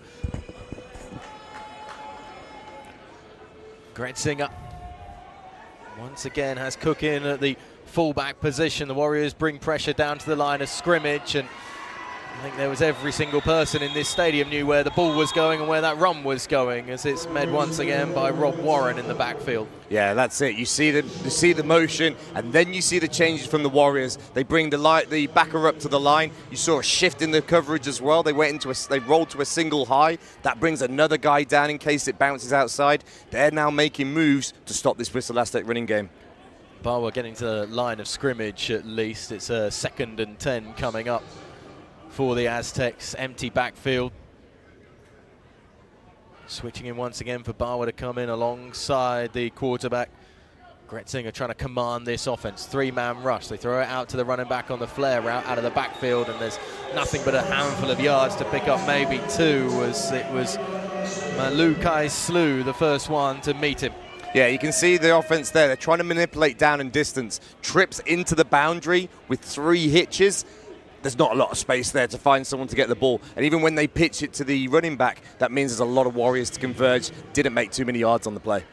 3rd and long coming up for the Aztecs. Dare I say it, we're turning into a defensive battle in a Britbowl championship game. Gretzinger.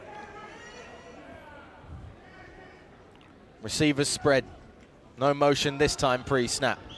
3-man rush coming from the Warriors. That's over the middle and over everybody as it was lost perhaps in the sky by Joshua Petrie, one of the components that I know for a fact that Rian Hudson wants to get moving and in so many different positions in this Aztecs offense. Very interesting character, Rian Hudson. Got to speak to him earlier today. Only 21 years old and running that offense under the guidance, of course, of Pete Jones, who you see there. And yeah, Rian's got a lot of ideas of what he can do and how he can change and adapt both on the fly and as part of his game preparation as well. I get the feeling he's a real thinker down there on the sideline. And not only that, you've got guys like Lyden Ward-Best down there, GB coach, ex-Demons head coach, guys who've been around and know what they're talking about to help him process what he sees for the next drive.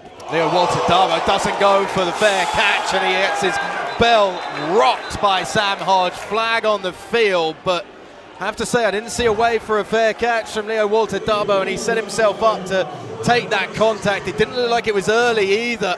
Be interesting to see what the call is from the officials. This one's tricky. That looks like a good form tackle, but because the guy taking the ball has gone down to the ball, his head has now come into the hit radius. I've got a sneaky feeling if we see this replay, it's going to look like helmet to helmet, although they might be waving this one off. I think that seems to be the indication. Flag picked up. After discussion, there is no foul on the play. And that's the thing, because the returner was going low, it's really hard for the player to then judge. But as we have a look at the punt, beautiful airtime there by Spencer Cutland. Great bounce on the ball, and as we see it in slow-mo, yeah, leads with the shoulder, not the head, so absolutely fine, right into the chest plate. Clean tackle, big hit. It's what Britball's all about. As D. Williams comes out, 2 running backs in the backfield with him, 2 receivers left and right. They give the hand off. It's stuffed in the backfield once again as Owusu's just struggling to find those yards that were coming a little easier maybe 20 minutes ago or so in this ball game. That's it. Both teams now have seen what the other offense is doing. They've now made their adjustments. And yeah, we're in a field position game now, Ollie. We're seeing the ball getting 3 and outs and punts. It's about the team that's going to be able to break that big play, knowing that the other team have got their number in so many ways. We've seen both of these teams break big plays already early on as Williams comes out, single back alongside him. Owusu tries to bounce it off to the right side after seeing the middle stuff, but again, there's 3 Bristol bodies there to beat him down early on. Now, here's the thing. We've seen it from the Aztecs. Now we're seeing it from the Warriors. Predictable play calling. Run on first down, run on second down. Well, guess what we're going to do on third down? You saw the Warriors there when they were on defense.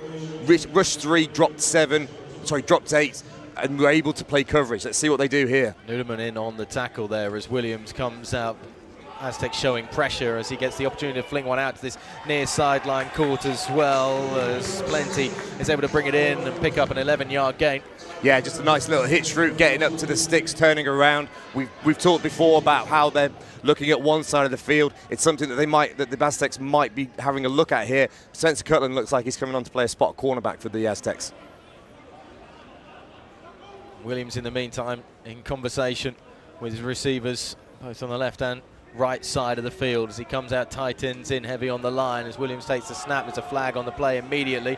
As Williams will roll out, swing one deep downfield, but it's away from Henry Rowland, who can't collect it, incomplete, and we wait to see what the flag on the play's for. So I've got a sneaky feeling this might be a defensive lineman who's over the neutral zone here, based on the fact they let the play go, so probably a defensive penalty.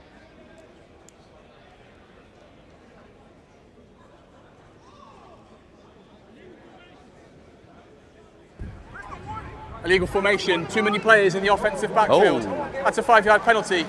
Repeat, first down.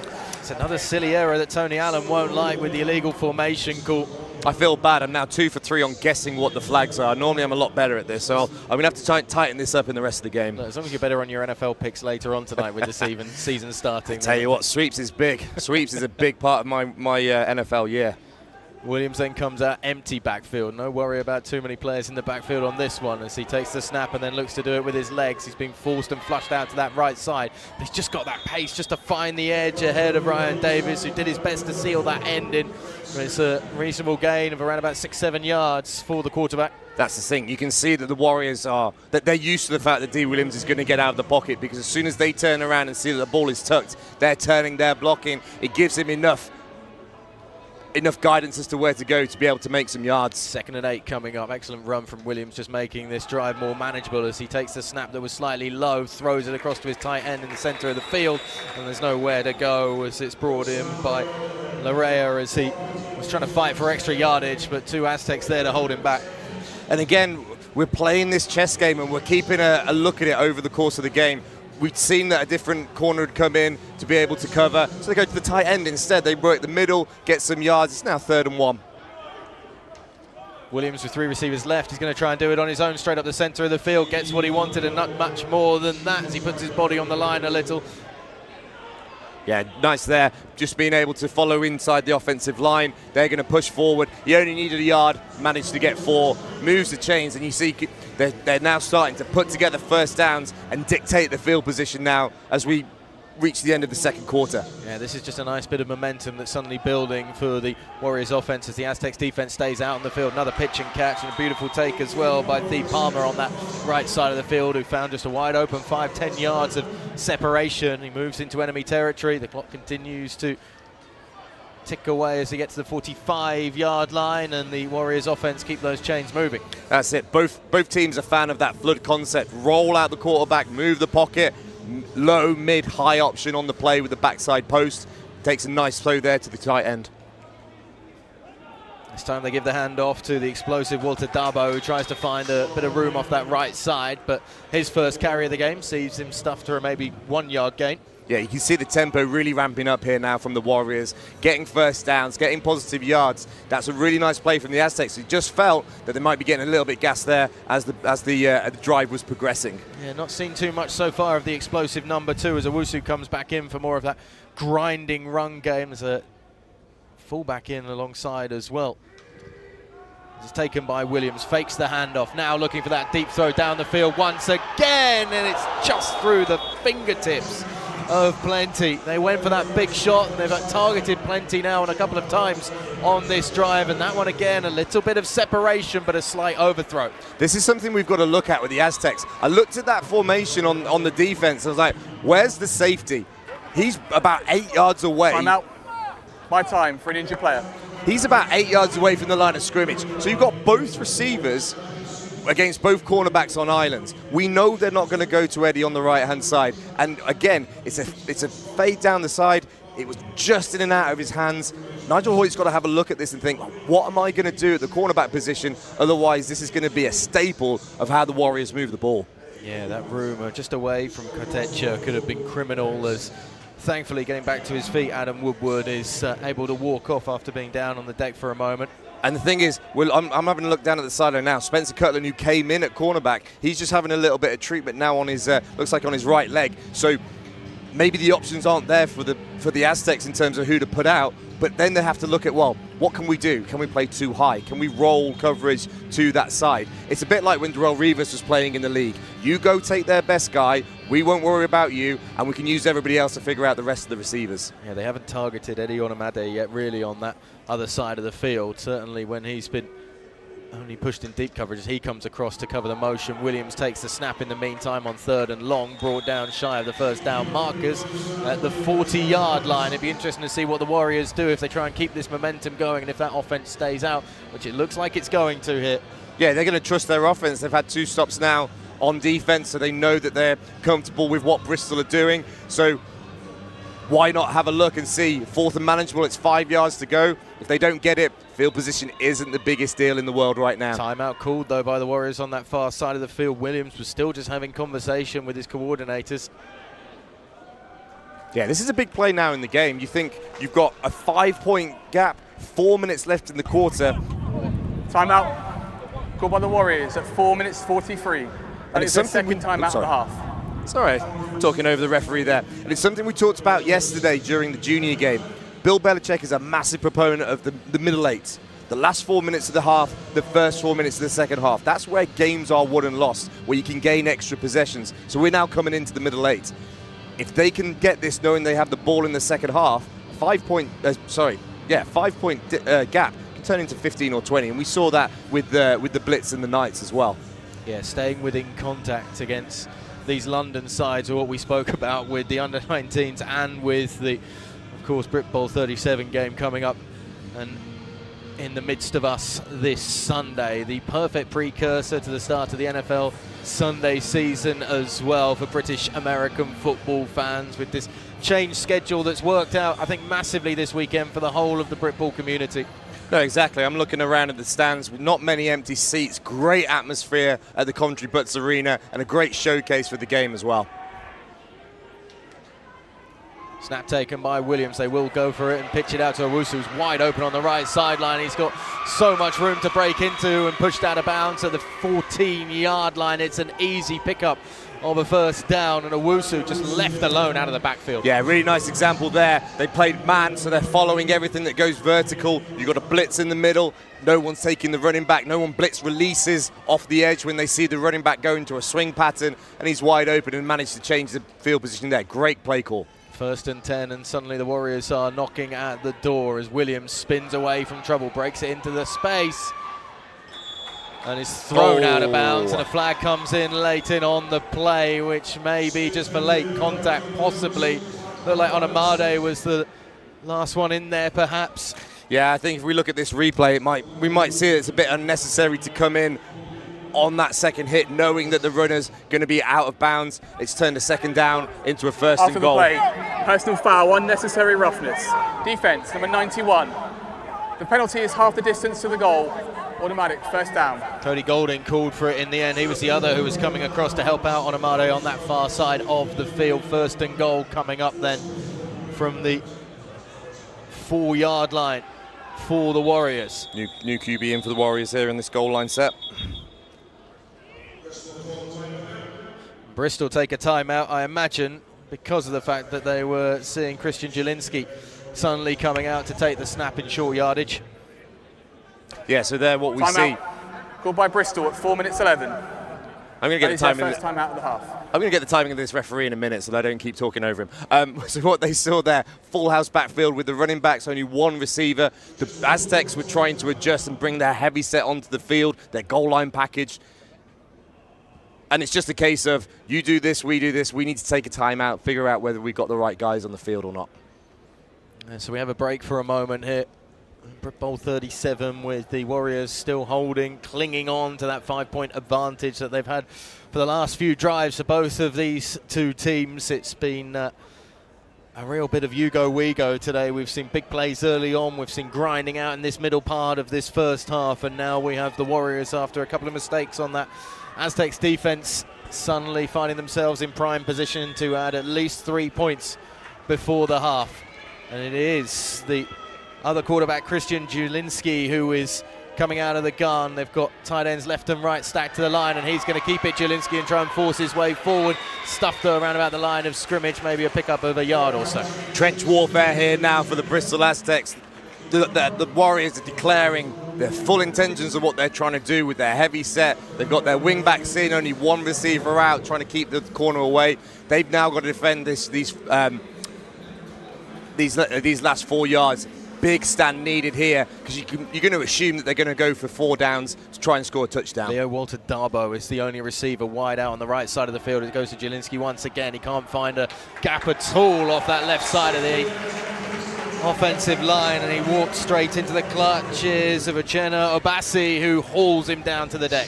And something interesting, now you can see the starting set coming back in. You've got Williams and Owusu. 2 plays there where they're giving the ball to people who haven't carried the ball yet, haven't had as much success. So big couple of downs here for the Aztecs to try and make a stop. 3rd and goal coming up.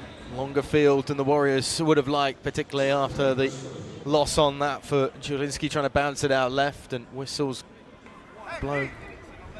Timeout called by Bristol at 3 minutes 11. That is their second timeout of the half. Another timeout then here, because think if anything that shows you exactly how important this is for Pete Jones and his defense and his coordinators down there, including Nigel Hoyt, who is in charge of this defense for the Aztecs, that getting this stop here is imperative. That's it. And I mean, if we want to talk about strengths, Nigel Hoyt and run defense is something that he knows all about. An absolute legend in terms of the game of American football. Obviously, his son, Elliot, had massive success over in the States at Boise. It's a big moment here for him in terms of what he's calling on defense. I could see the blue turf here if we needed it in Coventry. I'm just saying, as the Warriors come out, then 3rd and goal for Williams and that offense. He's going to keep it roll out to his right after the fake handoff, looking for somebody in the back of the end zone before checking back inside, and Williams lunging for the line and gets the touchdown. Wow. And there you look at it. The Aztecs did such a good job in trying to look at all of the receivers and cover them, but what you can't account for is just how dangerous D. Williams is with his legs. Didn't like the throwing options, came back across, got a huge block from his offensive line to seal it, and then just dives over the end zone to score. That was all about making something happen on the fly for the London Warriors quarterback. As the extra point gets set once again from Reese Ormond-Cunningham. And it is straight through the uprights. It's 3 touchdowns on the board now for the London Warriors. 20-9 they lead here at 21-9, excuse me, they lead here at Britbowl 37. And it is the D. Williams show right now. And he was certainly on show on this touchdown run. So just watch as he's looking to pass. As soon as he comes back in, there it is, number 66, making that lead block. The question has to be asked whether that's an illegal block. I'm not sure how the college rules look at it compared to the NFL, because in the NFL that's probably a flag. I think college it's allowed, which is what we play by in this country, and that was the seal that made sure that he could get it over the line. I think there was also a damned if you do and damned if you don't on that, because little Walter Darbo got himself nice and open, checking back to his right on that left side, as you would have seen it for D. Williams, and had he decided to then pull that ball back up and just flip one out to the back of the end zone, he had Dubbo wide open if required. Wasn't needed. Williams getting in himself, and it's a healthy advantage now that the Warriors hold over the Aztecs. That's it. And we talk about this middle eight. I'm gonna flog this horse until I'm bored of it. 12-point lead. They've got a chance now to come back before the half. It's imperative they score points here. Taken by Lucas, who looks to bring this one out. Tripped though at the 20-yard line, falls forward to the 23, and the Aztecs aren't exactly going to have a shortened field to work with here on an important drive with about 2 minutes 40 to go in this second quarter. And that's the second time Tonya Dikibu has just come through completely unblocked. That was a massive tackle because there's about 30 yards of space in front. The Aztecs had set that kick return up perfectly. Just the backside hadn't been contained, and that little toe tap and the tackle has really helped them in the field position. Well, we know they can move it in a hurry. We saw that on the second play from scrimmage from the Aztecs. Haven't seen it much since though, at least through the air, as once again that Aztecs offense comes out led by Gretzinger. Spread formation, they give the handoff up the middle instead though, as Bauer tries to find some room and finds about 8 yards on the run up the middle. So what we're seeing there is in cover 2 man on both sides. Sorry, apologies. We're seeing, yeah, cover 2 man, that's what I wanted. Corners over the receivers, safety's playing over the top of it. So that's what they're declaring in terms of what they're playing now. Where's the space in cover 2 man? Right in the middle of the field. It'd be good to see if they can try and hit a seam on that, try and get some positive yards. Never have to apologise, Andrew. Don't worry about it at all. As they come out of the Aztecs with an empty backfield. Again, they shift and shuffle with the fullback in. This time, though, it's Noah Clark, the man who's normally a wide receiver. As they go 2 receivers left, Clark in the fullback, running back alongside Gretzinger as well as he takes the snap, sits in that pocket and then throws deep down the field, finds his intended target, and quite often, more than not, go-to man Andrew A.J. Carr brings that one in. This is the thing, we said they were going to come back to him. That was Flood, but without the sprint out. So you've got a quarterback there who, with the ball on the right hash, he's got the arm. Time out, but there's a 2-minute warning at 2 minutes.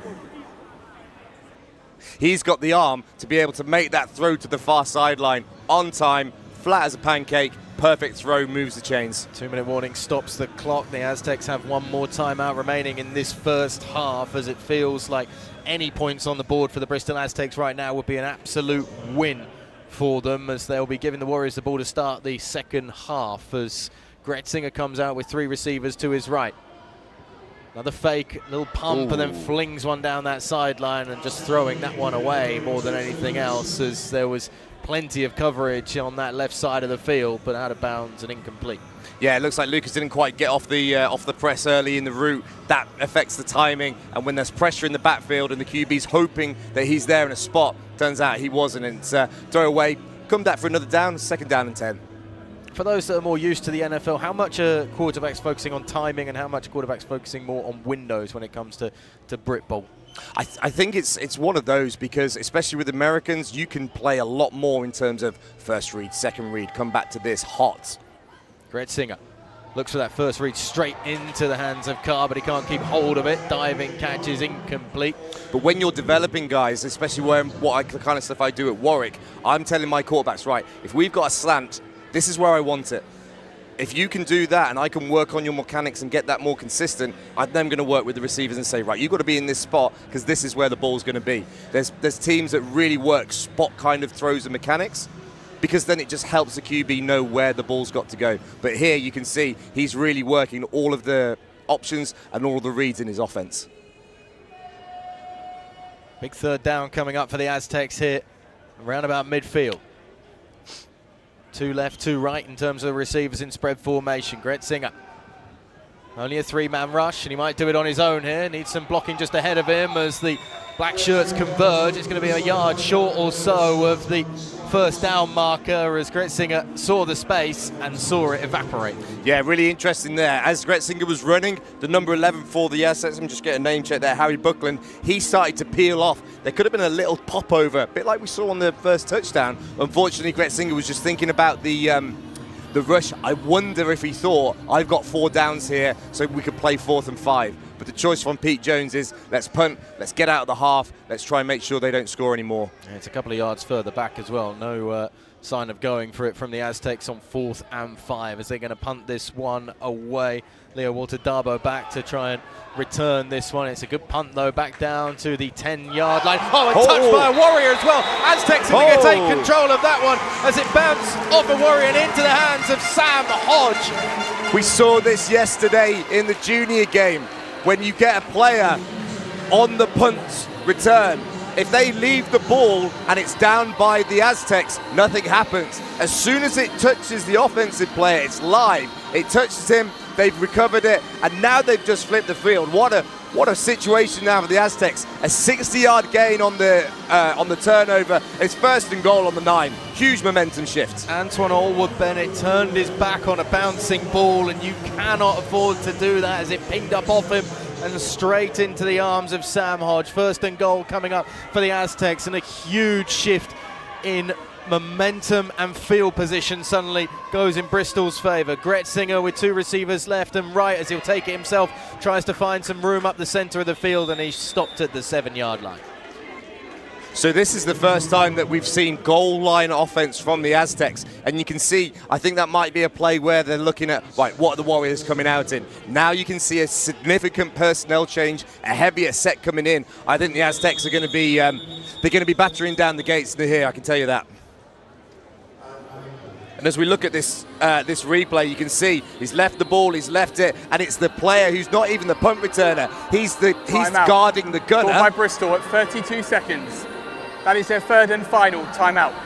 He's guarding the gunner. He has absolutely no idea what's going on. Hasn't had a poison call, hasn't been told to run to the sidelines. So he's standing there doing the right thing. Next thing you know, the ball hits him, the Aztecs get it. And it's Sam Hodge that almost blocks him into that bouncing ball as well. Whether Hodge recognised that it hadn't been seen by Antoine Allwood-Bennett, or whether Hodge just gets a huge amount of fortune that I think the Aztecs would be happy to take.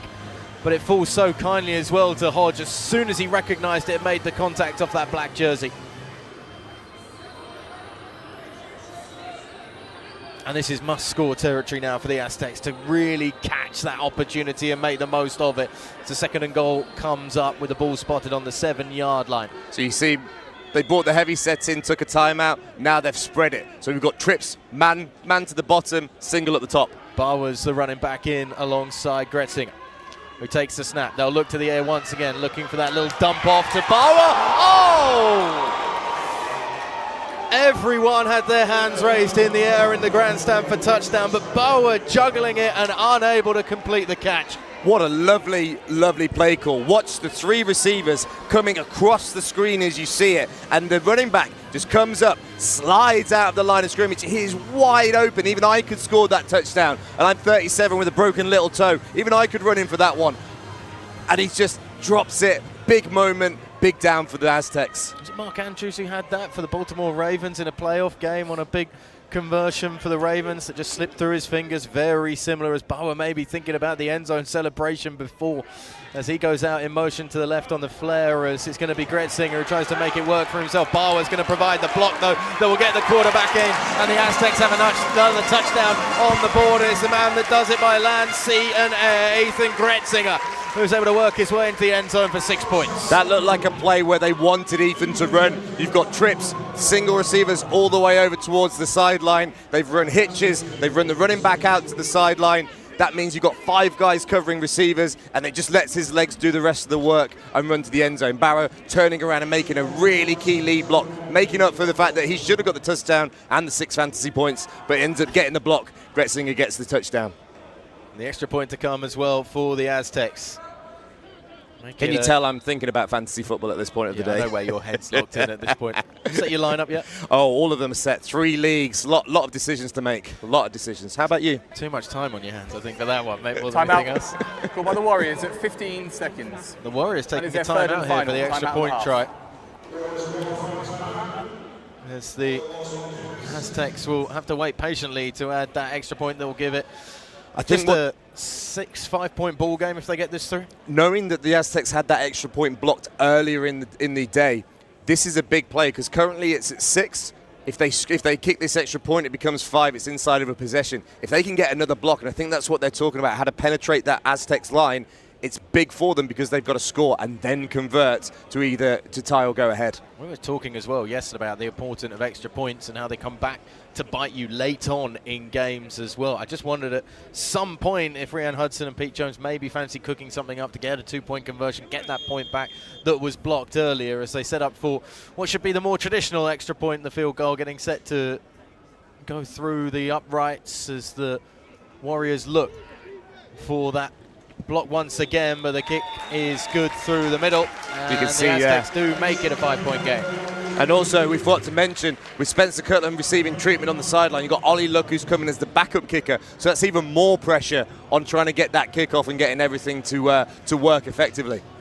Yeah, we were talking about Ollie Luck and warm-ups and seeing some of his field goals. There is a slight difference, and no disservice to him at all, but there is a slight difference in the distance that they have in terms of field goal ability, as we see Gretzinger going through for that touchdown and doing it on his own, but with a huge supporting cast, and that block on the edge by Emmanuel Bauer, so important just to give Gretzinger that opportunity to get to that left pylon and get in for the touchdown.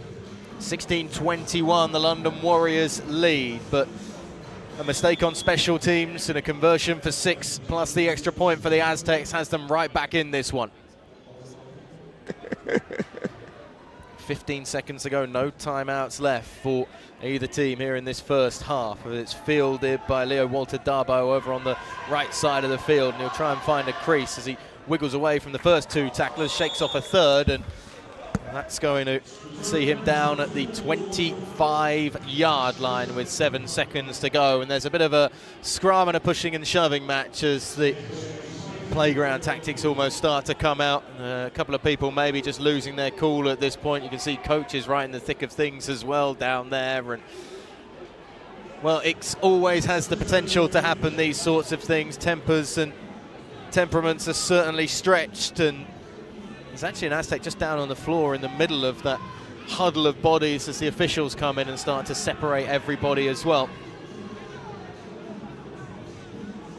Looks like it's James Viner, I think it was, who was just struggling after some of the contact over on that far sideline, although he's starting to make his way off the field at least. And the Warriors will come out, may just be a basic run up the middle or a kneel down for the last play of this first half, as it's actually Alfred Shawumi, who's such a powerful player off that edge of that defensive line, who was just down on his haunches slightly and is feeling the brunt of a blow or two after being involved on kickoff for the Aztecs.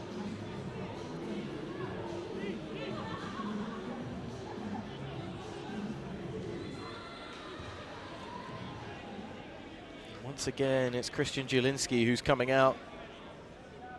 Once the knee is taken in the end by D. Williams. Zielinski just behind him, just in case. And that is the end of the first half. Of the first half. Half-time then in Britbowl 37. The London Warriors 21, the Bristol Aztecs 16. It's not as close as it could have been, but it is a nail-biter for sure. As the London Warriors have started brightly, but struggled in the latter part of that first half. And the Bristol Aztecs, with a bit of good fortune and certainly able to capitalise on that, have been able to get themselves right back in this game just before half-time. There is plenty for the coaches to assess down there on the respective sidelines for Pete Jones for Bristol and Tony Allen for the London Warriors, and there are certainly been some huge playmakers out there for both teams, and some big plays have been made for turnovers and touchdowns. In a moment we'll be able to bring you the best of the action from that opening half, and of course get the analysis as well of Stephen and Tash later on during this halftime break. We've also got something a little special for you with some of the greats from Britbowl are going to be introduced down there on the field as the Warriors make their way off to their respective dressing room. It's a similar sort of trudge that the Warriors made their way out onto the field, although the shoulders aren't quite as pushed back and the chests aren't quite as out as they once were.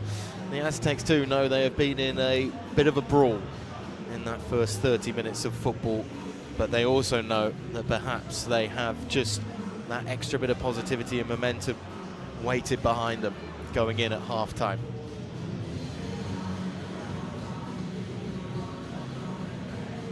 And those in the stands from Butts Park Arena will make their way to go and take in some of the food and beverages that are available and on offer if you come down to one of these games. But we can stay here on the broadcast and take a look at the best of the action from the first half.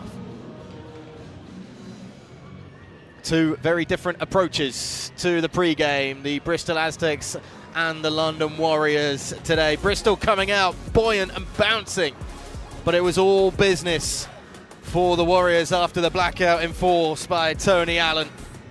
D. Williams, one of the key figures, of course, in at quarterback, and he got to show his stuff early on with a deep bomb down the field.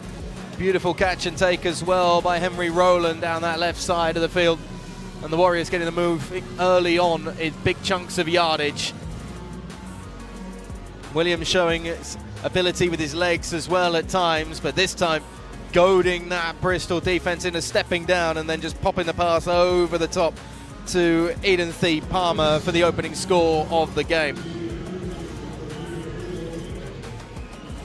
Spencer Cutland, though, will get the Aztecs back on the board. He's, though, picked up an injury in that first half as he sent the field goal through to at least get the Aztecs on the scoreboard. We've seen him removed from kicking duties at the end of this first half, but Cutland getting them on and off the mark. But Williams once again showing his stuff as he just stepping up into the pocket and then seeing the lane straight down the centre of the field. That strength as well that he has to leave defenders clutching at air, dragged down by Eddie Onamade, but it was too little too late from the star corner as the Warriors stretched their advantage.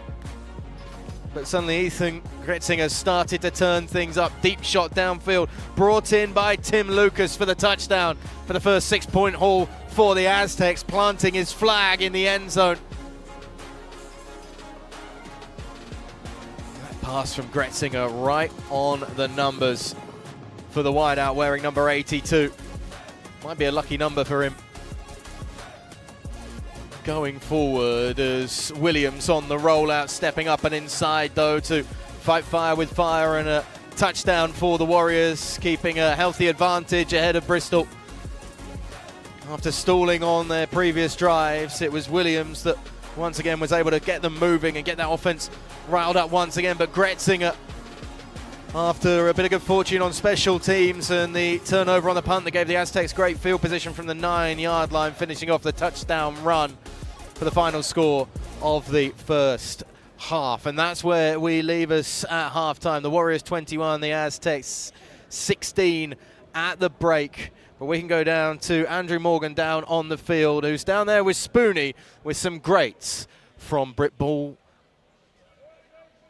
Thanks very much, Ollie. So we're down on the field now, and what we're going to do, we're going to take this time in the middle of what is a fantastic game. We're going to have a little chat with the BAFTA Hall of Famers. Now, this is something that's gained massive traction in the British American football community over the last few years. I'm joined here by Matthew Davis, who every year at the BAFTA convention is introducing those Hall of Famers and trying to tell that story to the modern-day American footballers about what happened in those glory days in the 80s and 90s. So just talk to us about how much of an impact that's had on the game over the last couple of years. It's been massive. I think one of the things our sport's not been particularly good at so far is kind of collating its own history and sharing a lot of the stuff that happened in the past. And so by having these Hall of Famers, a lot of you guys who played in the 80s and 90s and were really the foundation stones of the game that we know and love today, it's a real chance to tell those stories, to bring those people back into the game and to let the younger people coming through realise how things were and where things are going. And it's the best thing I get to do every year.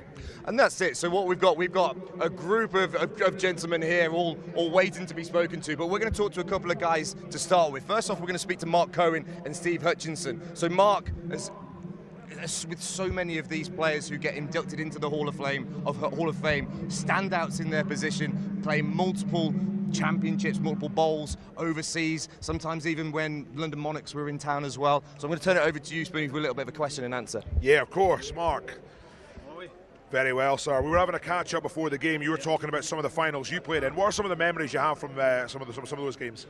Just really being here, playing Bristol.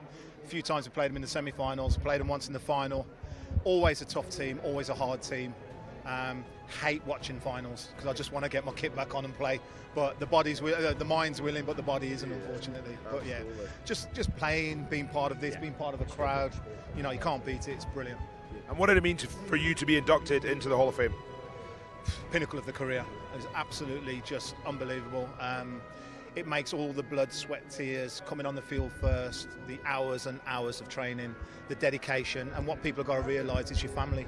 You know, they suffer a lot because you're spending so much time training. However, when you get inducted into the Hall of Fame, there's nothing more. That is, you know, it's an honour. I'm going to introduce it as that. Love that. Thank you very much.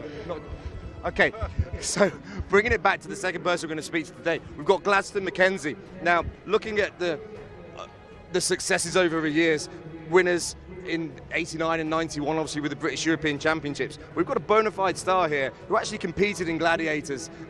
What an amazing experience as well. Yeah, absolutely. And the thing is you know, my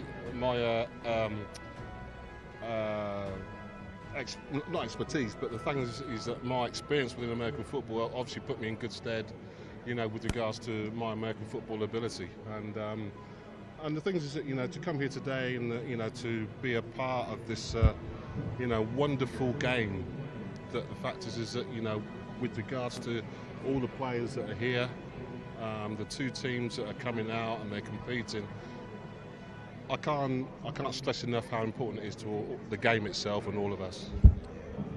And what did it mean to you to be, you know, inducted into the Hall of Fame all these years after you played? Yeah, so all kind of so heartfelt. It really is. I didn't expect it, but the fact is that to be inducted and to carry that flag of American football, British American football, that's the main thing, really. Yeah. Thank you very much, Klaus. I really appreciate it. So the final person that we're going to speak to today is one of our modern inductees into the Hall of Fame, somebody who was playing only a few years ago. This is Kevin Keohane, who has played all really around the London area with the Olympians, the Warriors, the Blitz. I didn't play for the Olympians. Not the Olympians, sorry. My handwriting is so small, I might have missed that one. But really used to success in British American football and being on this stage.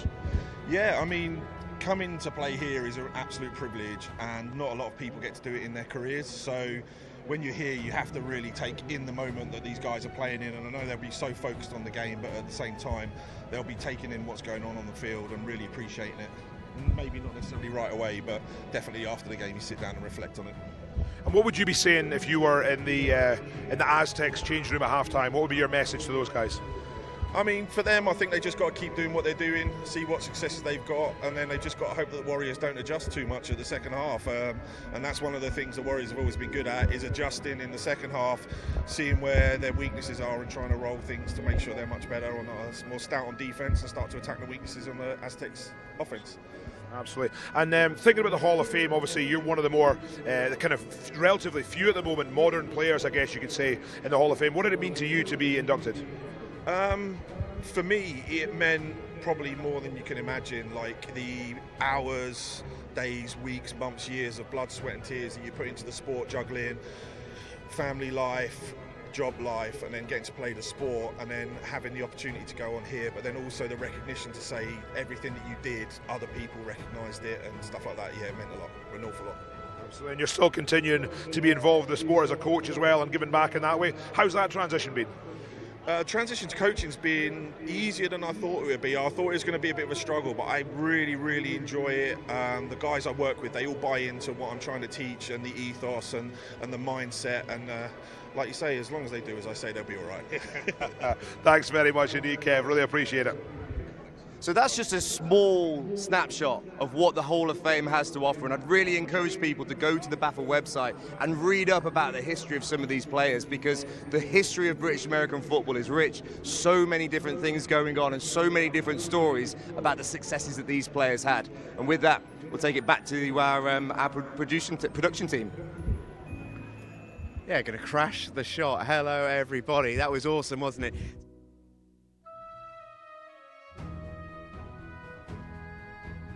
News here is we've still got some more brilliant people to talk to. I'm going to bring in actually CEO Chad Eilertson to have a chat with us. Come on in, Chad. We want to have a word with you. It's lovely to see you here. Yeah, it's brilliant to have you here. First of all, just start with the basics. Yeah. How much are we enjoying today? Yeah, it's absolutely brilliant. Today is our pinnacle of the season. So, yeah, and yesterday, I don't know if you saw yesterday, but what a great 2 games we had. A great advert for the sport. So, yeah. This has lived up to expectations so far, so looking forward to the second half. Yeah, absolutely, and we don't want to make this a sort of State of the Union address, but you were telling me earlier, year in post, that feels like probably quite a big year for you. Yeah, it's been a brilliant year. I think the highlight for me has been getting out to the community, seeing as many games as possible. So the 16s last week, the final was fantastic. D1, D2 promotion relegation game in China for flag. Seeing the women's sevens. Everywhere I go, the best thing I'm seeing is the sport is amazing and the community's special. So we've got the ingredients, but now we need a real clear plan to take the sport forward, and that's what we're going to be doing over the next few weeks. Yeah, I know that's your big focus at the minute as well, but just from chatting to you just off air a moment ago, what really shone through is how much you just love this sport, which I think is quite handy. Yeah, no, I think, well, you need to love what you do. I'm passionate about the sport, but I'm passionate about making the changes to make the game better for everybody. So, yeah, our ambition is to make players, coaches, volunteers, officials, for the next 10 years.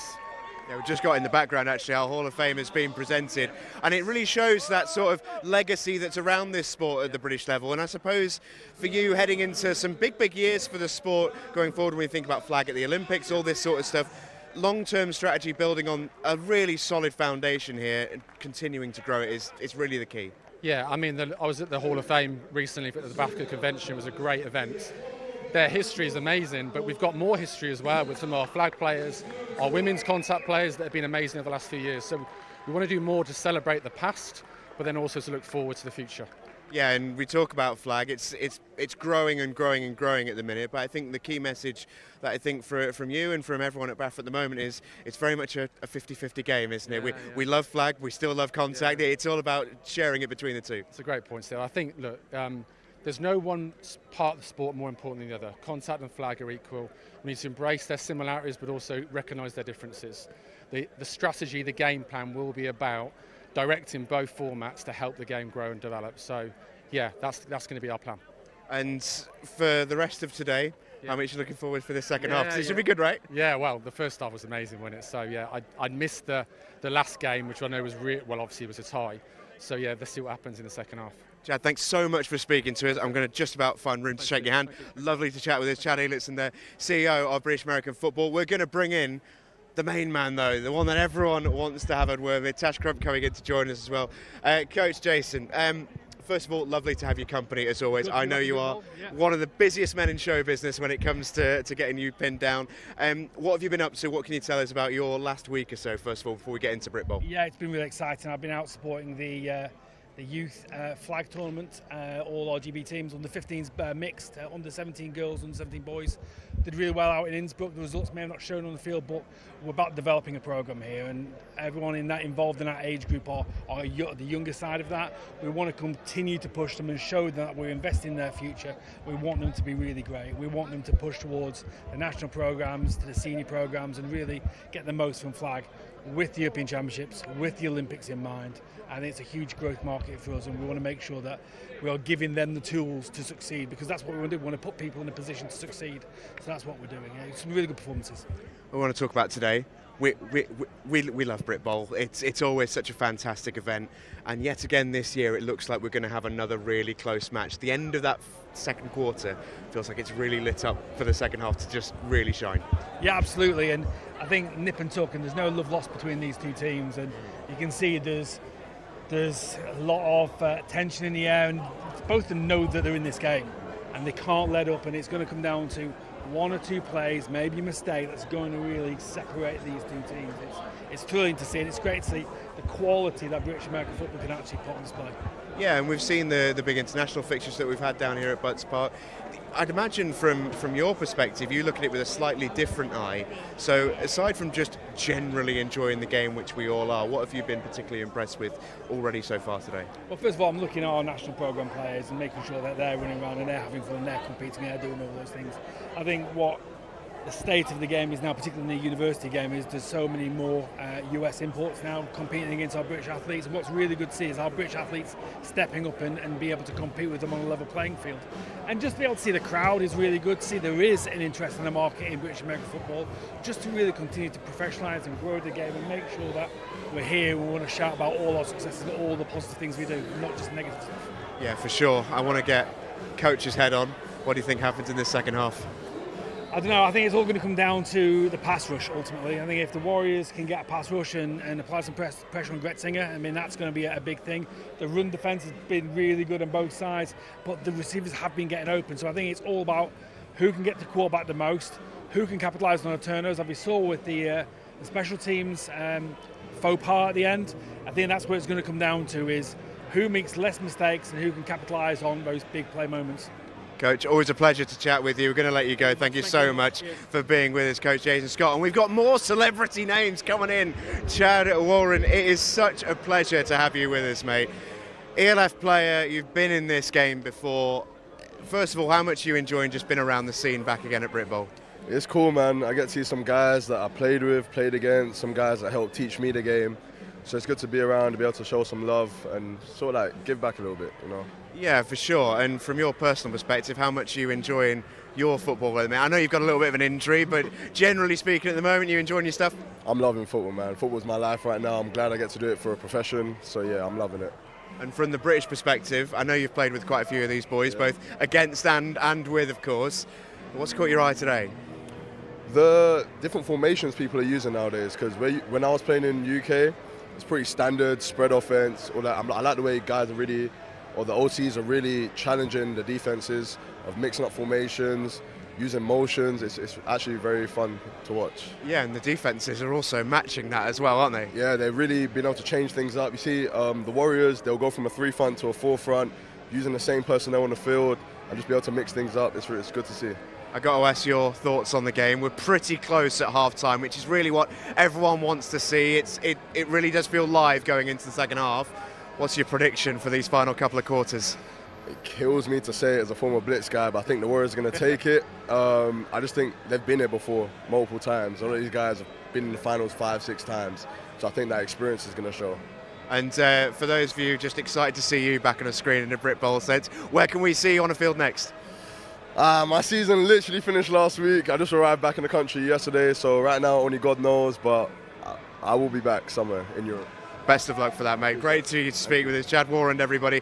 I'm going to bring in Tash Crump to preview a massive third quarter. Tash, it's been great to speak to just about everybody there. We've had executive level, coach level, player level, and now it's down to us to preview this second half. But how much have you enjoyed that first? Yeah, it was such a good half. I mean, I talked a lot about D. Williams, but truly, like, how good was he, like, in that quarterback position for the Warriors, scoring that touchdown, that long touchdown, that run where he just managed to get out of the pocket, scramble down the field. Oh, it was just so good.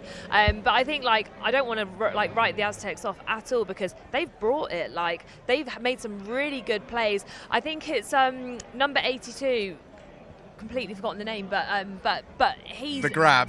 Oh, Lidge, I was stood upstairs. Tim Lucas it was. Tim Lucas, thank you. Tim Lucas, yeah, on our roster sheets, number 18. Yeah. So I was like, who is this guy? Who is this guy? No, absolutely incredible play there, that grab. And I think this just shows what I was highlighting about the experience. We were talking about the pass, and I remember those first few passes that were thrown. I just turned around and I said, like, that's the reason why you want an experienced quarterback, because we saw it in the very first play, didn't we? It was ultimately turned over. It was a brilliant bit of tackling after a really good grab. Second play of the match, I think it was. And it really set the tone. It's all right, buddy, don't worry. It really just wanted some camera time. It really set the tone, didn't it? Because we saw a fantastic bit of offense, followed by a fantastic bit of defense. And that was with the scores at zeros. And it just sort of set up the match to go, okay, this is game on. Both defenses are here, and both offenses are here to play as well. Yeah, I mean, when you look at the score, it is really close. They can easily, like, bring this back, Bristol, and we've seen that with some of the plays they were making. They've been getting good yards down the field, and actually, if you look at the amount of flags that have been thrown between the two sides, I think it's actually that's pushing them back. If they can both have the discipline to stop those flags being flown, I think this could be an amazing game. Well, it has been a celebration of a half-time. We've celebrated the great and the good of previous British American football and the current as well. The second half is about to be live, and you can enjoy it in the company of Oliver Wilson. Thanks very much, Stephen. Thank you, Tash, as always. The great and the good kind of sums up the opening half an hour of Britbowl 37. We've certainly seen some great, we've definitely seen some good, but the best may yet still be to come. The London Warriors taking on the Bristol Aztecs, a 6-point game at the half. The Aztecs trailing the Warriors, but what we have seen over quarter 1 and 2 so far, Andrew Morgan, who's alongside myself for this one, is we have seen games within games, I called it earlier, and it certainly feels like a chess match between these two. It is call and repeat, counter and counter. It is two sides that are very much working each other out and working out opportunities on the fly. No, definitely. And you talk about half times when both coaching staffs get together and say, well, what do we like? What don't we like on the plan? What are they going to come out with in the second half? Leo Walter Darbo will like a nice return on this one, as he's brought down at the 34-yard line to give the Warriors strong starting field possession for their opening drive of this third quarter, and the Warriors can put themselves in a commanding position if D. Williams and that offense can get things moving once again. It started very well for Williams and the Warriors on offense, but it's slowed down slightly. We've seen the pounding runs of Andy Owusu just stalling in the backfield towards the back end of that second quarter. So the Aztecs on defense have just found that extra bit of penetration, particularly in the run game up front. Williams is going to come out then of the gun. Three receivers to the right. He's going to give the handoff. Oh, read option himself and getting stalled maybe in the backfield. Missed tackle though by Ryan Morton. Williams brought down for a short yardage gain as the Aztecs defense able to scramble across in on the tackle. Kotecha. Yeah, really nice use of the read option there. Saw that the defensive end was barreling down the line of scrimmage, so that's an easy pull. First guy misses the tackle, and considering what we've talked about with Kotecha in the first half, really good tackle to make there, because he could have turned that up the sideline and been gone very easily. Rare occasion that we've seen Leo Walter Dubbo win at running back as flags fly on the field before the second play of this offensive drive for the Warriors. Deep in conversation, the officials, including Ollie Maskell, who's the man in charge in the white cap. Yeah, this is one that I'm not going to try and guess, so I'll leave it to these guys without trying to jump the call. We've heard the officials perhaps a touch too often, but it shows maybe the tension that's running through this game as well, that little mistakes have been made, and and simple penalties have been easy to call for the officials on both sides of the ball for both teams. And the thing is, it's their final as well as the players. They want to showcase the level of officiating in this country as well and make sure they're getting these calls right. Williams having a word with Maskell. Substitution infraction. London Warriors number 6 entered the field and then left back into the team area. That's a 5-yard penalty, still second down. So Christian Julinski, it's another silly error that shouldn't happen under the guidance of a Tony Allen team, but it has, and the Warriors have marched back. Yeah, just a quick one on that. If you come onto the field, you've got to get at least past the numbers and in before coming back out, so you don't have those clever is he on, is he off, is Johnny Manziel running down the sideline for a touchdown. So yeah, just a really, really silly little thing there for the Warriors. Just takes them back 5 yards after the positive first down. Yeah, 2nd and 13 coming up then for Warriors, and Williams taking the snap, the clap of the hands indicating that he wants it, and he just dumps it off to his running back, but Walter Dabo never looked for that one, or at least didn't look in time as it falls incomplete as the pass was thrown short behind him. Yeah, real pressures there. You can see Williams having to go to the hot route on the play. 9 times out of 10, that's going to be the running back coming out of the backfield, and it was just too quick, too hot, couldn't get enough behind the ball, and the pass goes incomplete. 3rd down coming up after what looked like it was going to be a solid start to this opening drive of the second half for the Warriors, after Williams making something happen with his legs on 1st down, but penalties costly and have put the Warriors suddenly behind the 8 ball, so to speak. 3rd and 13 with Williams coming out of the gun. Fakes the handoff. And looks rolling with his eyes downfield, finds an open target on that far sideline, and Bemba's the one who's able to make the grab, forced out of bounds. That will be a fresh set of downs. Really interesting there from the Warriors. They go trip nubs, so they go trips to the left, they bring the tight end in tight. That kind of got Eddie Onamade stuck on the tight end side. He wants to be over on that side. They play deep coverage, and then when you've got the comeback route on the outside, easy pitch and catch there for the Warriors to get the first down on a pressure 3rd down. Williams in the offense quick out to the line as they send Mbemba in motion, and they give the handoff instead into the backfield. No room once again though for Higgins, who's struggled to get a ground game going out of that backfield since the first couple of drives of that first quarter. It's been the same story really for every running back that's been in for the London Warriors since then. The thing to think about here, looking at the amount of finals that the London Warriors have been in, I don't think we've seen a year with less rushing yards up to this point for the London Warriors. The Aztecs have really come to play and taken that part of the game away. Same again, we see that trip nubs. We've got the coverage over to the far side of the field. Let's see what they do with this. Higgins once again in alongside Williams, who takes the snap. They'll look to the air this time. Pressure coming off the edge. And that falls incomplete, just fighting for it on this right sideline in front of the Aztecs was Onamade, who was able to have the coverage on the big tight end Steve Palmer, who's brought a couple in already today. Again, you see the pressure coming through the line there. D. Williams having to roll out, and the only receiver that was in the vicinity was Palmer. A matchup that you're not going to favour. The top corner on the tight end, that's a mismatch in favour of the Aztecs, and fortunately just put it a little bit too far away from Eddie there to make the interception.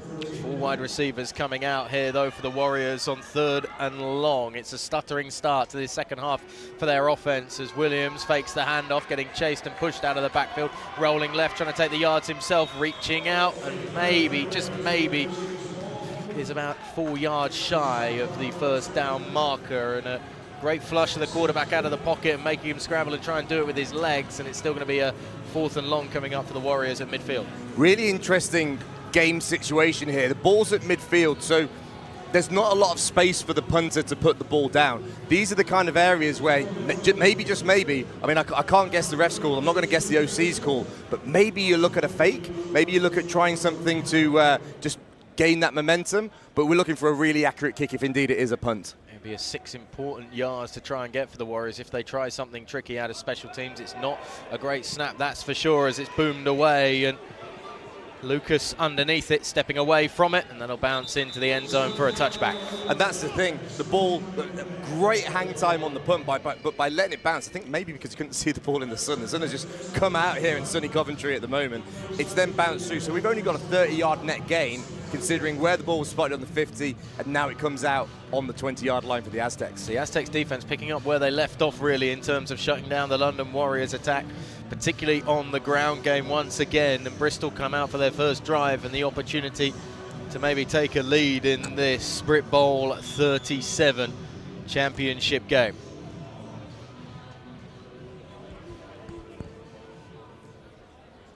Spread formation to start for Gretzinger, as it has been the modus operandi throughout. 3 down linemen for the Warriors. Gretzinger just gives the handoff. Bauer just making some room off that left side of the line and able to fight his way forward for a gain of about 8 yards probably after the initial contact forced him back a couple, but they'll give him the forward progress and a 2nd and 2 coming up for the Aztecs. We had a Matrix trilogy watching party over the summer with the misses, and that looked like the black cat and the deja vu kind of thing. 3 down linemen, the Aztecs were able to handle that defensive front, and Emmanuel Bauer, just like at the start of the first quarter, able to get some really good yards, set up a really good second and manageable.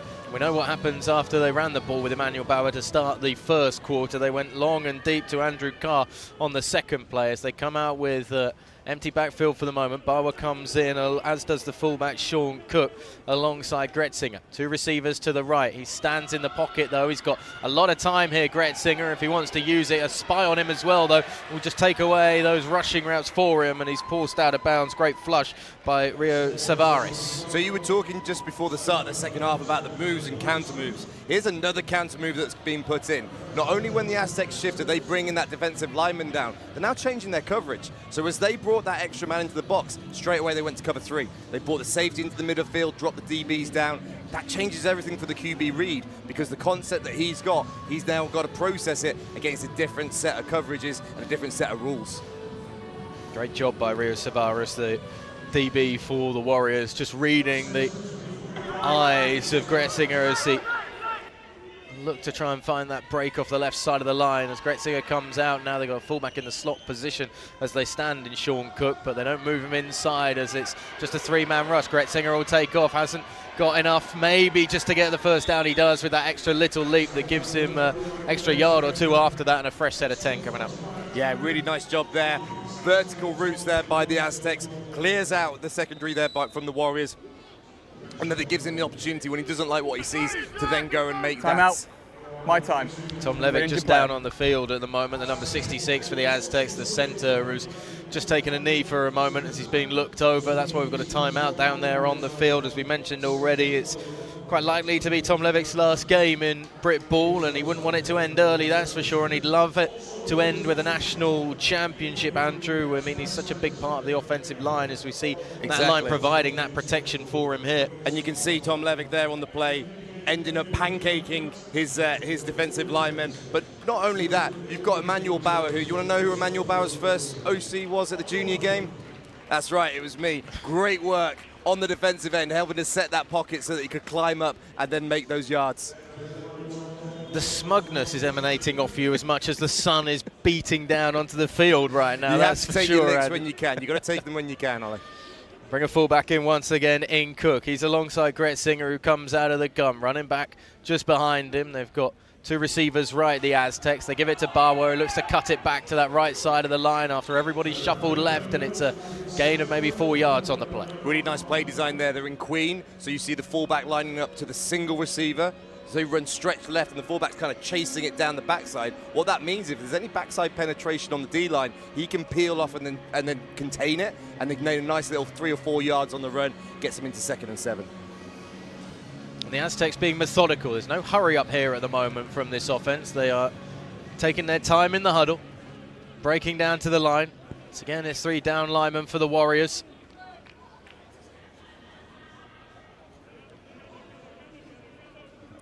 Two receivers right, fullback in once again.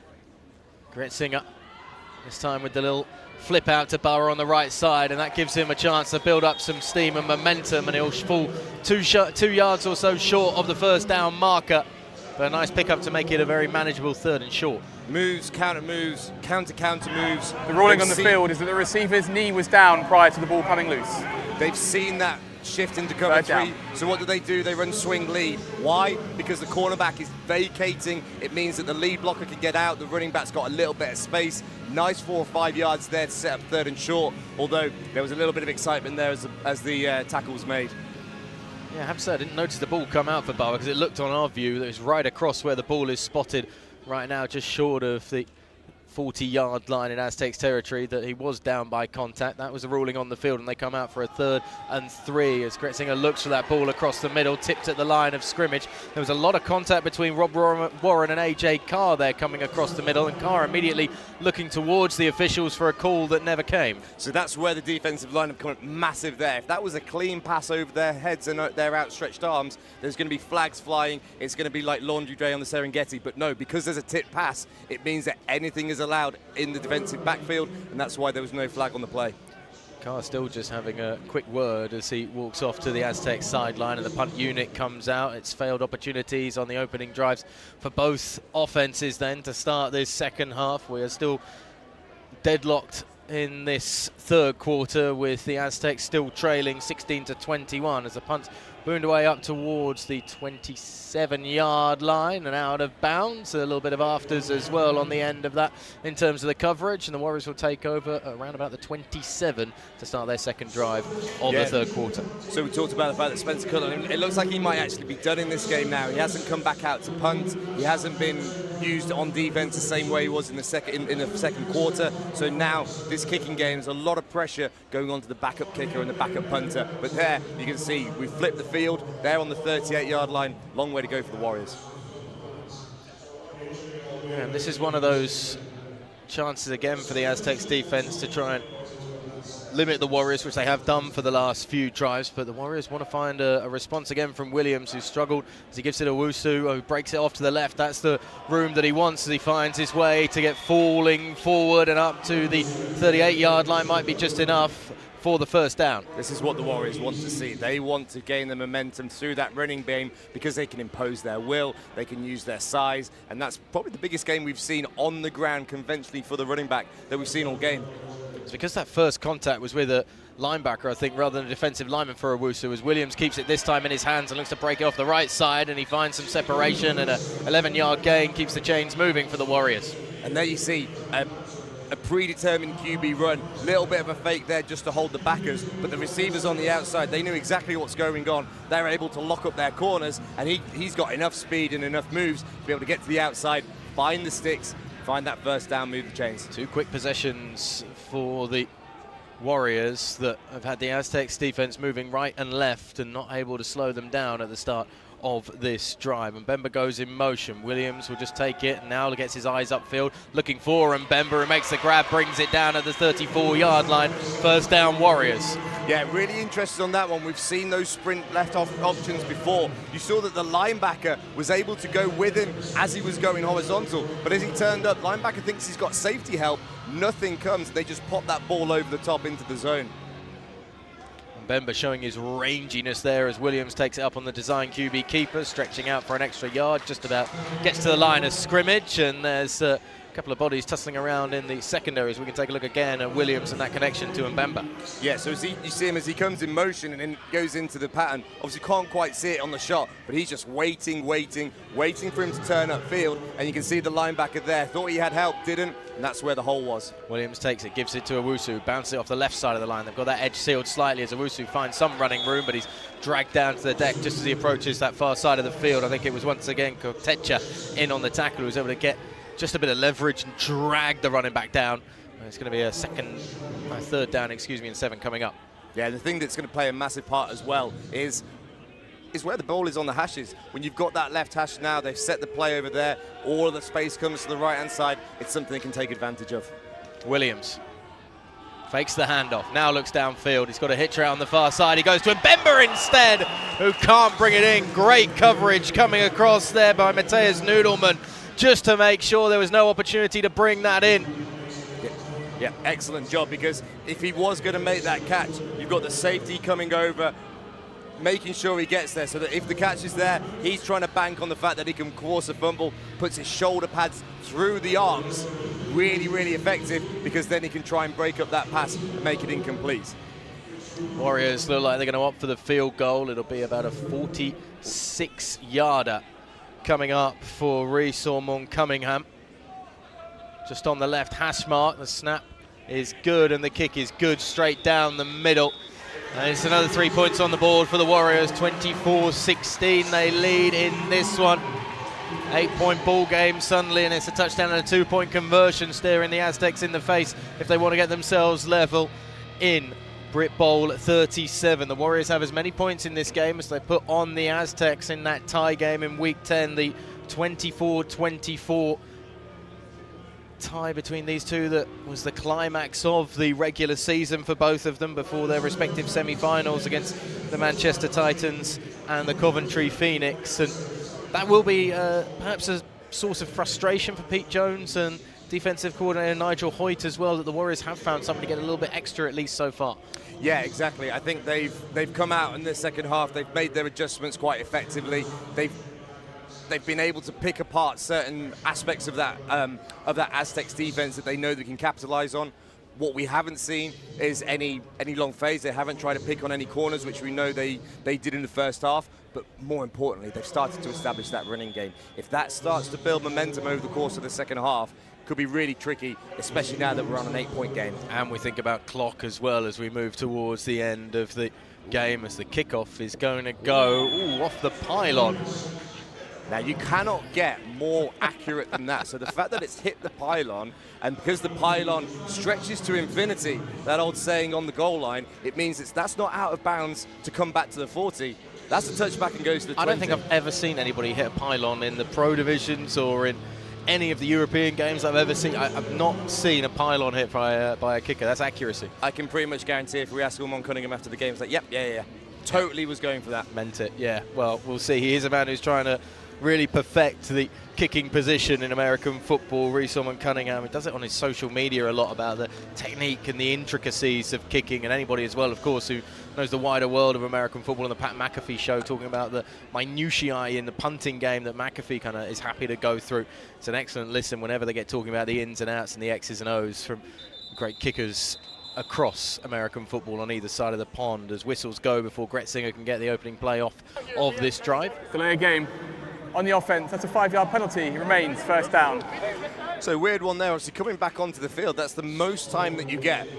I think Gretzinger is asking, why didn't I get a 5-second or a 10-second heads up there? That's normally what happens in the backfield from the referees. Not sure if we got that, but not a great way to start the drive when you're 5 yards back. Yeah, 1st and 15 then to start from the 20-yard line. Bring Boa back in to the backfield alongside Gretzinger.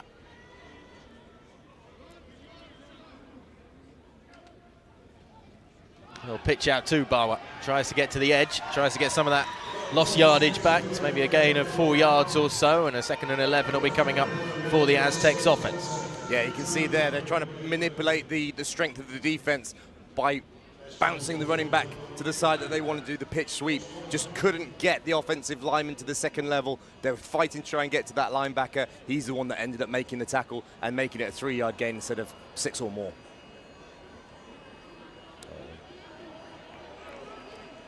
So Gretzinger brings the offense out, empty backfield once more. Boa's just in the slot to the left. Once again moves back in alongside his quarterback. 3 receivers out to the right, 3 down linemen for the Warriors who are not showing pressure as they throw a screen instead to this near side. Ball comes out of the hands in the end of Tim Lucas, who was trying to jump back on it. Surprised we didn't get whistles earlier. It didn't look like Lucas ever had control of that one. Yeah, you can see he had that little jailbreak The ruling on the screen. field is that the ball was fumbled and then rolled out of bounds. The ball will be returned to the spot of the fumble. Which is an interesting call, because from the angle we had, just looking right over the top of that, it never looked like Lucas had his hands on it properly and had control of it. The officials seeing something different down there on the sideline. Fumble then called, and ball rolling out of bounds for a loss of yards for the Aztecs, and a 3rd and very long coming up here. Yeah, not what they wanted. They ran the little jailbreak, get Will Bunce out onto the corner, but because of the fumble and the lack of timing, turns into quite a long 3rd down here for the Aztecs. Calling it 3rd and 15 down there on the field. Warriors suddenly showing 4 linemen looking to try and get penetration on the quarterback. Gretzinger stands, throws, finds the seam down the middle and staying on his feet. Noah Clack taking it down towards the 14-yard line, and a huge game for the Aztecs offense. So we saw it on the second play of the game for the Aztecs, hitting the seams, being able to get over the top of the linebacker and taking advantage of the coverage. You want your number 3 receiver in a trips formation to be on a linebacker. As soon as he can climb vertically, he's got the advantage there, and it's a chasing game. I tell you what, great work there by Gretzinger, waiting for it to develop. He managed to get over the top. The safety, number 4, you've got Kenichi Johnson-Nickel, couldn't make the tackle, and what a play for the Aztecs offense. For an injured player. Noah Clack was certainly hearing clickety-clack as he bounced around between those Warriors defensive backs and still found his way out and got the heads and the legs moving all in one motion. And finding that separation, getting down to what is now right deep in the red zone with the ball at the 14-yard line. Another big play gives the Aztecs another big opportunity. Gretzinger will keep it. Thought he had a rushing lane as linemen were moving into the secondary, but the Warriors' defensive line collapses in on him. So design QB fold there. You've got Chris Synergy, the right guard. He skip pulls it behind the center, then goes vertical. All Gretzinger has to do is take a little delay step and then follow up. Nice little play if you can get it, especially with that 5-man box from the Warriors, but it's deceptive. Not a lot of guys in the box, but man, there are some guys in the box. Christopher Green, just the wide out on that right side of the field. 2 touchdowns during the regular season. He's the widest to the right. You've got Tim Lucas wide left as they bring the rest of those bodies inside, and stood in the slot is AJ Carr for Gretzinger, who takes the snap, drops back, just dumps it out to Bauer, the running back out of the backfield on the flare route. He's able to pick up some extra yardage and make it now 3rd and short, I think, coming up here for the Aztecs. Yeah, so there's a smash concept. You've got AJ Carr running the corner, Chris Green the dig, then you've got the running back on the swing. But by throwing the swing, Aztecs going quickly here. Gretzinger looking for the yardage himself to pick up the first down and make it 1st and goal for the Aztecs as we wait for the ruling on the field from the officials. See where they spot the ball. Going back to that last play, when you bump it off to the running back, essentially it becomes a lead block situation where the receivers are in place to really block that up. And really nice on the hurry up. Rushing. Now we've got 1st and goal. Now the Aztecs can try and capitalize again.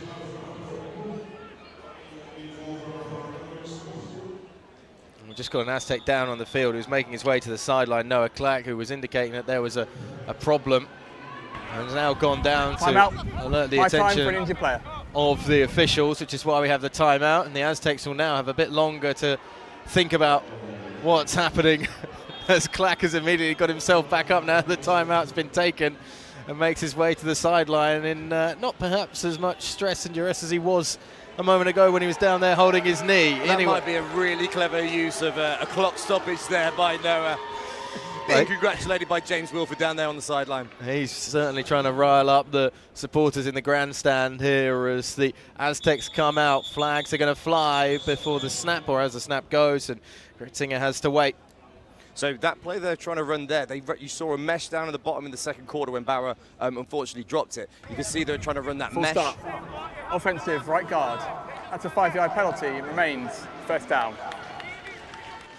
Where they're trying to get the guy coming out to that left-hand side. Didn't have time to develop because Chris Synergy just jumped off sides there and with a false start. So the Aztecs break from the huddle. It's 1st and goal from about the 11-yard line here for Gretzinger. 2 receivers right. Green isolated out on the left side of the formation in the wide-out spot. Gretzinger's got pressure coming and he's got to escape the rush, and he gives himself up. Superb once again, getting into the backfield as quickly as possible. Rio Savaris causing the disruption, helped out as well by the big behemoth on that defensive line, jumping in to make sure Gretzinger goes down. It's a loss on the play, and suddenly the Aztecs are staring at 1st and goal from the 20-yard line. Yeah, big call there by the London Warriors to send the pressure. You've got the safety off the edge, untouched, and Gretzinger has nowhere to go. He realizes early, let's just kill this play and come back for another day. Goes down, 2nd and long. Ball on the 20-yard line. Goal line is the end goal for Gretzinger. He's got room to the right suddenly now if he can find a way to turn it upfield. Still having to go out towards that sideline. Kept at bay by Warren as well, who's quick to come across and ensure that there was no more extra rushing room for the mobile quarterback. Yeah, if I'm his QB coach, I'm just asking him to get out of bounds. Let's not try and take any more unnecessary contact. You saw that the tackle happened on the pitch and then out of the sideline, which is why the flag wasn't called. But still, let's come back to third down with a healthy quarterback. Rob Warren is now down on the field for a moment. He's picked himself up as the Aztecs still haven't broken from the huddle. I wonder if that was just a little wry nod there to Noah Clack on the Aztecs sideline. But the Aztecs break now and come out 3rd and goal from the 16-yard line.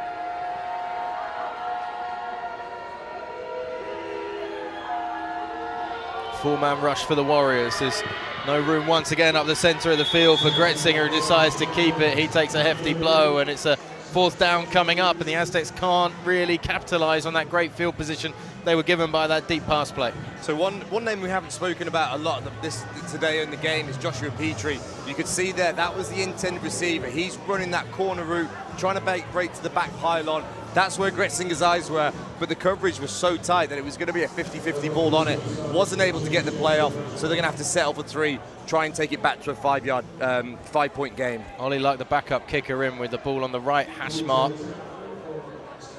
The Warriors hoping for a block on this 3-point attempt. They get bodies in there, and Luck sends it through the uprights. It's good, and the Aztecs do come away with at least 3 points. 5-point ball game then for the Aztecs to try and eat into that Warriors lead, but the Warriors coming out, who have been struggling on offense so far, as that Bristol defense has been staunch and resilient, and that takes us to the end of the 3rd quarter.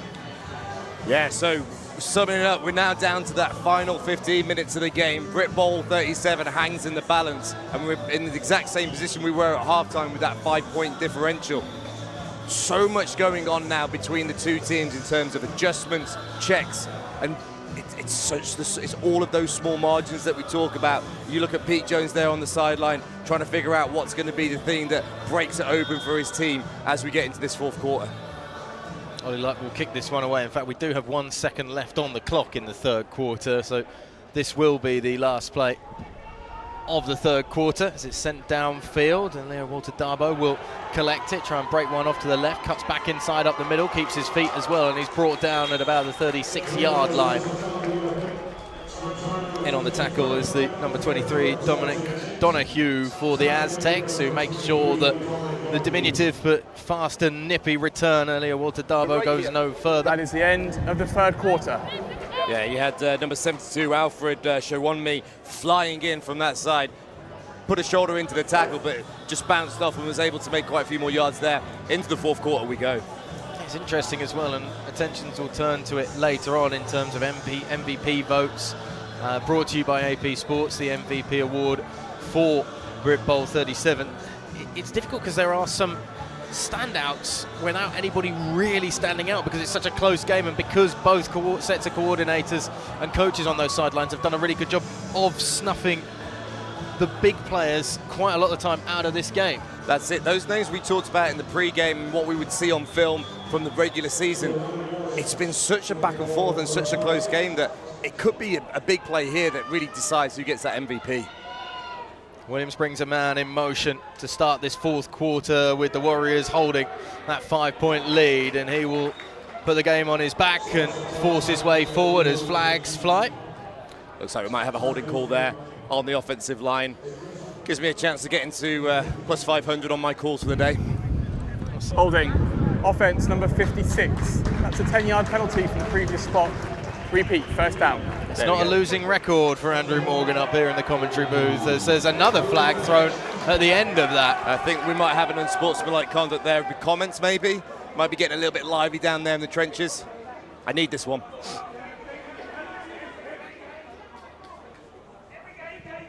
Ollie Maskell is trying to figure out. As the Warriors are marching further back. In the dead ball period, unsportsmanlike conduct. Now, Warriors, number 15. That's a further half-distance enforcement, and the down will remain. It's just unnecessary that D. Williams, the leader of this offense, the one penalised for the unsportsmanlike conduct. And I mean, it's an often used term in sports commentary, putting yourself behind the 8 ball, but First and 34 coming up for the Warriors. Says everything you need to know about these silly errors. Yeah, not a lot of plays in the play sheet for first and 34. I mean, we saw it yesterday in the junior game. Doesn't matter, but with such fine margins here, real tricky field position for the Warriors. Williams takes the snap, fakes the handoff. They might look for a deep shot here down that right sideline. Hanging ball in the air, brought in. What a take by Henry Rowland. Just spotting that one, going for the high point, and able to beat away the coverage to ensure he came down with it. It's so frustrating there for Ashley Katecha. He was in stride and in phase all the way through the route, but as the ball hung up and Henry Rowland located and came back to it, he gained that separation just too many times now. We're talking about number 14 on the Aztecs in the secondary. They're going after him when they need a big chunk play. 2nd and 1 coming up here because it's 33 yards of the 34 that were required for a fresh set of downs. Williams looks to find that extra yard and a couple more as he's forced out of bounds. Yeah, just an absolute gut wrench there for the Aztecs. You've got 20 yards worth of penalties, and you can see it. Play fake. There's only one person on the read here. It's Rowland all the way, and you can see he just stops. And as the ball comes back, Katecha has no idea whether the ball is behind him or in front. He's got no chance of playing that ball and trying to make the incompletion. There were only two options. It was go left, go right, or perhaps let Williams do what he does with his legs as Owusu is stopped in the backfield for a loss on first down, and it bring up a 2nd and 11 for the Warriors offensive midfield. Yeah, really nice play there. You can see number 96, T. Ajuya, coming through the offensive line. He was making a statement there that that running play was not going to be happening. It's another step backwards for the Warriors as Williams comes out, tight ends left and right on the line. They fake the handoff to Owusu. Flip it out to the tight end on this left side and able to keep his feet and keep on rumbling forward for an extra couple of yards and gets it back to almost the original line of scrimmage, and then some. On the grab is Kevin Larrea. Yeah, cracking angle there by Mateus Nudelman. Read the play pretty much out of the quarterback's hands. X a set towards the tight end, and whilst not making the play himself, did enough to stop that momentum. Lets the horde of Aztecs come over in their extremely noticeable orange jerseys. Larrea right, lining up this time on the right side of the line in the tight end spot. Again, it's two tight ends as Williams just rolls out to his right, feeling pressure, gets sealed in on the inside, but then escapes away from it as he's dragged down from behind. As Kolovitz brings him down and flags fly on the tackle. Yeah, unfortunately, you're going to see a horse collar tackle here, I think, from the Aztecs as they're chasing him down from behind, grabbing on, and it's whether they were able to get into the shoulder pad and then yank down. Holding the jersey isn't enough. It's got to be inside the shoulder pad as well. There seems to be a lot of discussion with hands moving towards the face if a finger maybe got in on Williams as well. We can have a look here as almost the unnecessary spin out from Williams there with a little bit of extra sprinkle on it. Maybe a hand there, but doesn't slow him down. Yeah, it's that left hand coming over, so that's what they're trying to decide. Personal foul, face mask. Defense, number 42, 15 yards from the end of the run. Automatic, first down. Got right into the side of the mask on the face cage, which was difficult to see, but you could just see an Aztec hand up there as he was brought down on the deck. It's a 15-yard penalty called on Leon Kolovitz, and it's a frustrating one for the Aztecs as well, as it brings up a first down deep inside Aztec territory now. Yeah, look how much this field position has changed from that 1st and 30. Williams keeps it, goes up the centre.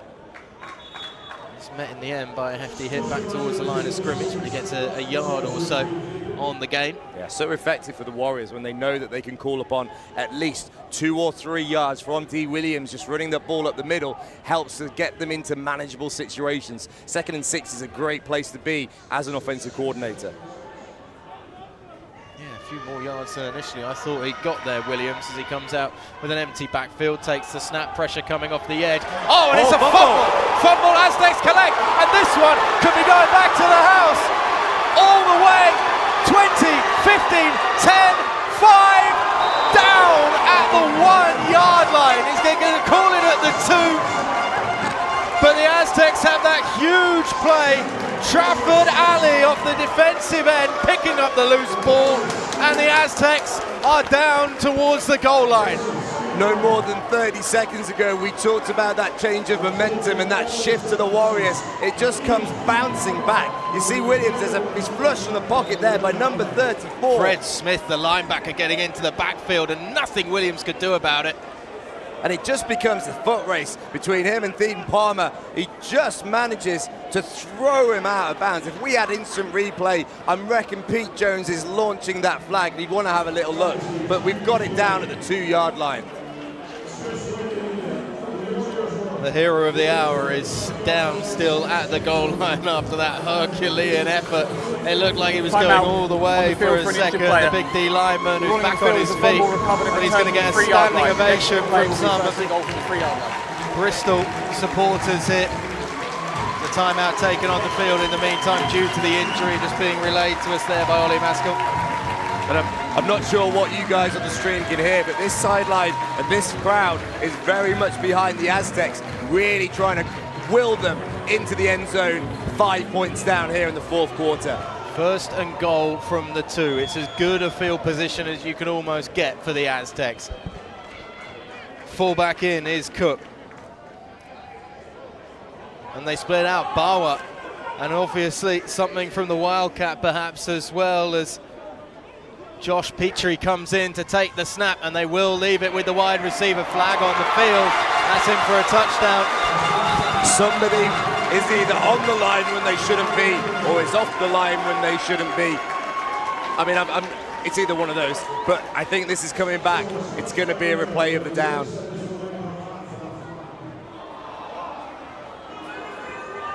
So frustrating, because what a play design. They will shift on the offense. Not all 11 players set before the snap. That's a 5-yard penalty. Repeat, first down. It moves the Aztecs back to the 7-yard line. In fact, they're going to call it at the 8. If we get a chance at this replay just before the next down, what they're trying to do by shifting left and right, they're trying to create that gap, and you saw it there. It's a walk-in by just out-scheming the Warriors defense, bringing that runner across. It just creates all of that confusion. And it's just unfortunate that that receiver had not set in time for the snap. So Bowers in the backfield again, they shift again. It's going to be Petrie who's going to be the one taking the snap as Gretzinger goes out to the slot receiver position. He's looking for the run up the center this time. There's not too much to operate in as he reaches forward. They're going to call him down by contact just short of the 5-yard line. Almost a bit of an unnecessary and slightly dangerous reach there from the number 86. But that is something again that Rian Hudson said that he wanted to get his wideout, number 86, Josh Petrie, on the ball. He's a real versatile weapon to have, and he can line up in that quarterback position if required out of the Wildcat. And you love to see it. He is opening up all of the toys, the bells, the whistles, the extras and the sides of his offensive playbook, bringing everything to bear to get that touchdown to take the lead in this Britbowl final. Yeah, 11 minutes 30 remaining, just under in the fourth quarter. Second and goal coming up for the Aztecs. Free play, free play. Gretzinger trying to just evade the rush. He's going to twist and turn away from it. He's got separation room, and there's wide open players to his left. He wants to look for it. Instead, he's going to step back inside. Multiple flags on the field now. There's 3 down there as Gretzinger, just if he got his head up, he had Noah Clack wide open on the left side of the end zone. Yeah, I'm not going to try and guess this one. I'm going to leave this one to the officials. You've obviously got the offside, which gave the free play to the offense. But if we've got flags in the backfield, there might have been holding, there might have been offensive linemen down, all sorts of things. I thought you were at a 500 record and there's 3 flags down. Yeah, this could really tip the scale choose, right I now. don't There are change 2 my fouls percentage. on the play, and both are by the defense. Offside on the defensive line. This penalty is declined. Holding. Defense, number 35. That penalty is accepted. Half the distance to the goal. Automatic first down. And that's the thing. A reset of downs. They've got 4 more to try and punch this ball in. Massive moment in this game. The ball back as well at the 3-yard line. First and goal from the 3. Gretzinger this time taking the snap more conventionally himself. He's got an open Bauer if he wants it as it falls incomplete. Just the hesitation. There's another flag in the end zone as there was plenty of contact in that back right corner. Going back to that mesh play again, you see slot receiver coming across to the left. You've got the running back sneaking out to the right. That's who he was trying to get to, but we nearly had a pick 6 to the house by Jamal Fredericks. Defense, number 25. That's a half distance enforcement to the goal. Automatic first down. This is crazy, the amount of holding penalties in this defensive backfield. The Warriors are really trying to hold up the routes and the timing, but it's getting called every single time. Yeah, Rio Savaras this time the one penalised for that, as the ball is spotted now just short of the 1 yard mark. The Aztecs first and goal from the 1. Now it doesn't get any better in terms of field position. Again, they bring Petrie in the Wildcat. Bauer alongside him. Gretzinger goes in motion. It's going to be Petrie off the right edge. It's going backwards. It's going to the 4 yard line, and it's a 3 yard loss on the play. You can see what they're trying to do. They're trying to shift. They're going to try and create extra gaps on the offensive line just so that they can get the edge over there. But the thing is, it's a heavy set from the Warriors. It's a condensed line. It's really difficult to get that edge. You've got Joey Ampoma there, who can be a bruising runner. You've got Bauer as well. Is it overthinking slightly suddenly from this offense? It's a bit of what we saw from the Warriors when they're at the goal line. They brought the different running back and quarterback in. You wonder, give it to the guys who have got you there. Second and goal coming up. Again, a shift in formation. Again, Petrie goes in at the Wildcat. Cooking this time at the fullback position. Gretzinger goes in motion. Trying all the tricks of the trade. They hand it off to Bauer this time, who's stopped short at the half-yard mark. Has anybody got a tush push in their playbook right about now? 9:50 to go in the fourth quarter. The game so finely poised as the London Warriors, despite the penalties, are still making this diligent stop on defense. Ball spotted at the 1 yard line. Third and goal coming up for the Aztecs. Big moment in this game now. London Warriors taking a timeout. They've got 2 yards to defend. Anyone watching 300 seeing the hot gates with the Spartans? This is exactly what it is. Defend that line at all costs. First timeout of the half.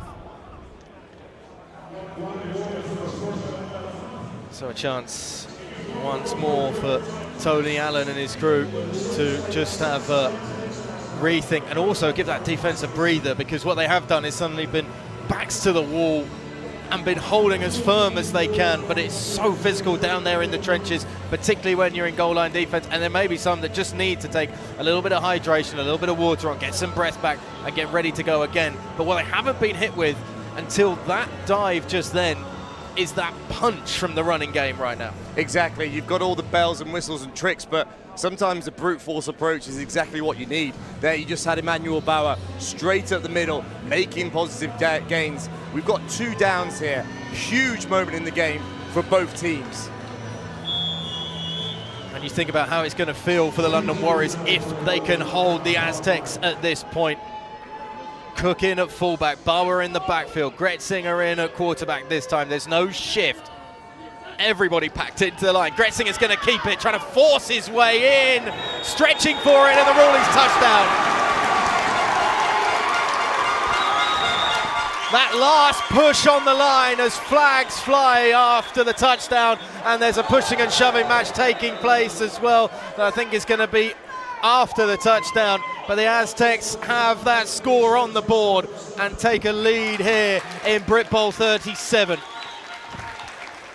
We talk about a game of inches, and this is really epitomizing it. The QB keep on the play and literally trying to stretch that ball as far as he can. As long as he breaks the plane of the line, it becomes a touchdown. And if we get a quick replay of this, because I think they're going to go for 2. So you can see here, from the snap, running back lead blocks, and it's just push, push, push. And as you can see, the result of the play just gets across. Again, after the play, we have unsportsmanlike conduct against both teams. Unsportsmanlike conduct, number 74, Bristol. Correction, 73 on Bristol and 94 on the Warriors.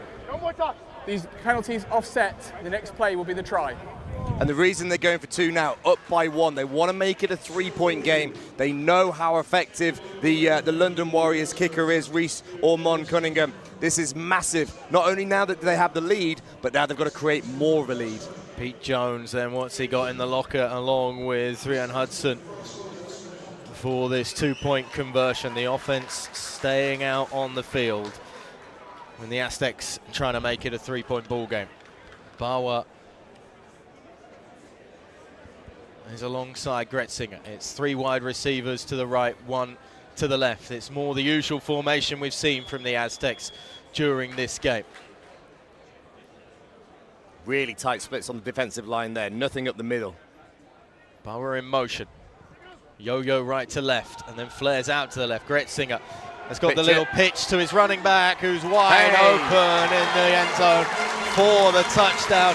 As soon as that defensive player stepped down, Rob Warren, it was an easy pitch and toss for Gretzinger and Bauer. That's the 2-point conversion, and that's a 3-point ball game. Moment there for Emmanuel Bauer. He had one walk-in touchdown that went down, but in the most pivotal part of the game, gets himself lost in the end zone. You saw the safety number 7 who was following around Rob Warren. He then runs up to the QB as he scrambles, leaves him wide open. We've got a 3-point ball game here. The Aztecs have their first lead in Britbowl 37. And it comes from the man who has shouldered the responsibility time and time again, Ethan Gretzinger, this season. But it was the brute force this time with those churning legs, and we need to talk about maybe the slight push he got as well from Bauer just behind him, helping to force that body and the tip of that football over the goal line. Still, when we saw it on the replay, maybe a touch contentious whether he was down or not short of the line, but the Aztecs will take it, and they have their first lead of the game, and they get the kickoff out of the back of the end zone. And the London Warriors now have to find a reply, trailing for the first time with 9:30 to go in the fourth quarter. It was tight between these two in week 10, to say the least. It's just as tight here in the biggest game of the season. Well, this is it. There was a tie in that second game of the regular season. Just imagine the drama we've had here at Britbowl 37. Imagine if we went to overtime. Imagine if that's what was coming up. Yeah, the overtime rules we were trying to dissect over yesterday afternoon just to make sure we had all the stipulations correct. It would be a shootout from the 25-yard line with each team getting a go and then an opportunity at an extra point. Then it would be a shootout from the 25-yard line again if all things were square, and it would be an enforced 2-point conversion. And then we go into the drama of a 2-point conversion shootout to finish it off if we were still tied. Owusu takes the handoff in the meantime on 1st and 10, and a gain of 2 yards on the play for the Warriors. And there we have it. I mean, we see time and time again that London Warriors running game, much vaunted, almost impossible to stop. And they're looking to move it quickly as well. 2 backs either side of Williams this time, who takes the snap and takes it himself. Forced back only as far as the line of scrimmage. In the end, there was no real estate to operate it. So we talked about predictable play calling earlier in the day. 2 runs. We know what's going to be coming here as they're trying to move the chains. What's different now, I think we have a different cornerback in opposite Eni Armade. Williams again going fast. A hurry up from the Warriors with a 3rd and 8 coming up. All important as they try the jet off this left edge. It's not sealed inside just yet. Huge tackle coming in though that stalls Leo Walter Darbo. It's a player and a play they like to go to, the London Warriors, but well read as the Aztecs able to come across and cover it up. Yeah, really interesting. I had to check myself there as I was watching the formation because they stayed in that double tight end formation with the 1 receiver. So in terms of play calls to make 8 yards, it becomes really, really tricky. A jet sweep to the open side where there's lots of space. It's a foot race between the defenders and real struggle there. They went tempo and now they're punting the ball back to the Aztecs, who are going to have the lead and the ball with 8 minutes to go. Ormond Cunningham back at about the 16-yard line to take the snap. Sends it downfield.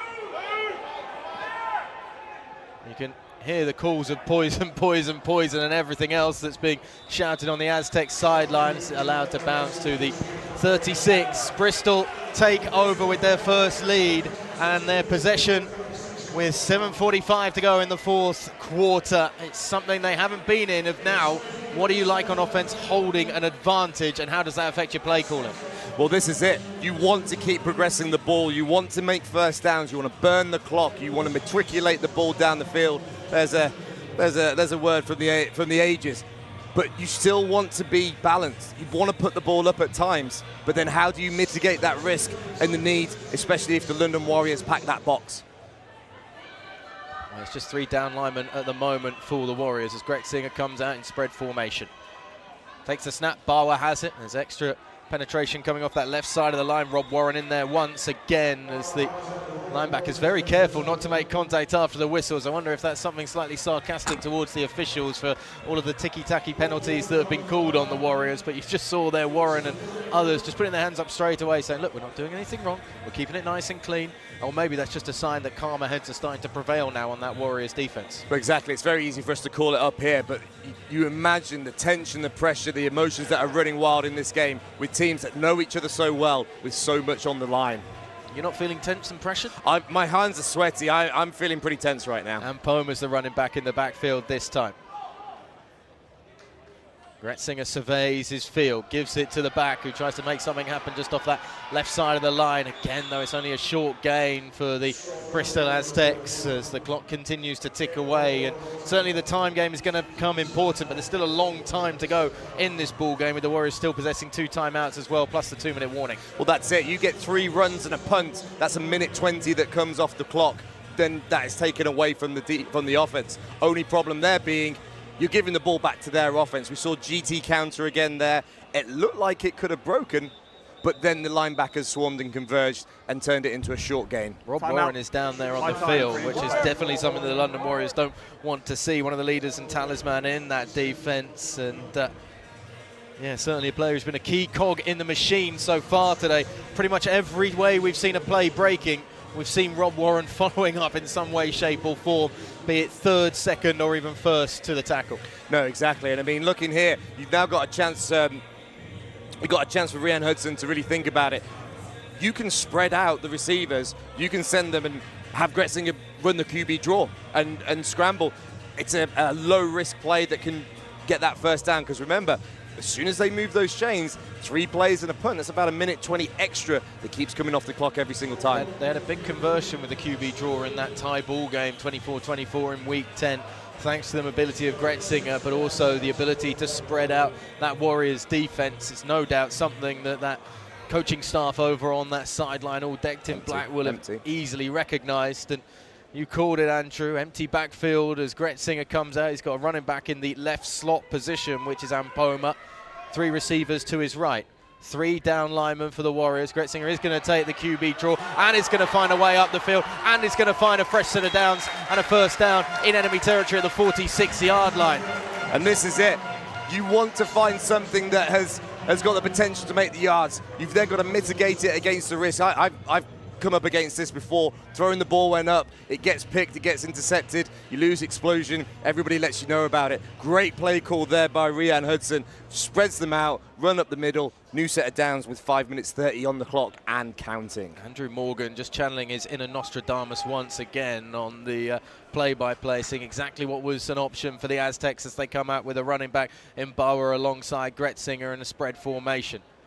No extra pressure this time as they hand it off to the number 26, who finds a small crease but just couldn't break it any further than a 3-yard gain. It's GT counter all the way. They love this play against that 3 front, and you can see it allows the backside of that offensive line. You've got Chris Synergy setting that edge and kicking out, where the right tackle then follows in behind, gives them 4 yards. The clock keeps ticking. They keep the ball in the London Warriors territory, keeps the offense off the field. This is perfect for Pete Jones and his Bristol Aztecs. Yeah, that clock's still just ticking away, and suddenly now as we move towards the 4:30 mark, it comes even more prevalent. Empty backfield is now filled by Bauer coming in alongside his QB once more. It's a motion we've seen throughout the day. 3 down linemen for the Warriors. They're penetrated initially, and that's a gain of around about 3.5 yards for Bauer once more. Guard fold there by Lawrence Cornwall Baptiste. It's just all they're doing here in the run game. They're creating angles and they're creating leverage so that it's not just man-on-man pushing. It's giving the offensive line a bit of a run-up, and they're able to make those moves. And now we've got 3rd and short. They get a first down here. They're going to be able to take it very close down to the 2-minute warning. It's interesting when you just think about storylines from the meetings between these two teams already this season. The London Warriors haven't scored more than 24 points in a game against the Bristol Aztecs this season. They scored 31. Sets us up either if they're going to win this game, the Warriors may need the same number of points as they had in Britbowl 36 12 months ago. Gretzinger comes out with Bauer alongside him. Again, it's the pitch this time to Bauer, trying to find an edge, cutting it back inside and getting the first down and an extra yard as well. Clock keeps moving and a successful conversion on 3rd and 2. Yeah, really nice play there. They went 2 by 2. Kind of spreads out the London Warriors defense and makes it equal. So by using that pitch sweep, if the offensive line can't get out in front, well, he's got 2 receivers on that outside who he can then work off of blocks. He only has about 3 or 4 yards that he needs to make to get that first down, and still that clock keeps ticking. And the Aztecs are more than happy to take their time breaking from the huddle and coming out here. Same formation. Extra pressure being signalled by the Warriors defensive line here. Suddenly they look to bring 4. Hand off to Bauer and they run straight into the extra man that was Cedric Acrong, who'd moved up to the line of scrimmage. Yeah, GT counter again there. They used the left-hand side of the line that time. Nothing doing because they couldn't get that backside of the line, of the Warriors defensive line sealed off. So no gain, but more importantly, more time. Yeah, clock gain, that's for sure, as we move into the final. Almost 2.5 minutes of Britbowl 37. 2nd and 10 coming up for the Aztecs. Tony Allen hasn't been in this situation too many times, although there will be some flashbacks to those losses to the Manchester Titans a few years ago. Free play. Gretzinger stands in the pocket. Can have a shot downfield if he wants to. He's chased out to his left and he just scampers away, takes the knee, takes the slide, picks up a gain of maybe 4 yards to make it a manageable 3rd and 6 with a flag coming. Yeah, so you see I think that was the right defensive end, didn't quite check the number, but he jumped just a little bit as the ball was snapped, so they had that free play. I think maybe because there was a run play called, the receivers running downfield didn't quite know what they were doing. Allows Gretzinger to get out, make the rush. He makes 5 yards, the penalty gives 5. On the defensive line, that's a 5-yard penalty. Repeat, 2nd down. Importantly, with the penalty, you get that down back as well, so it's 2nd and 5 coming up for the Aztecs.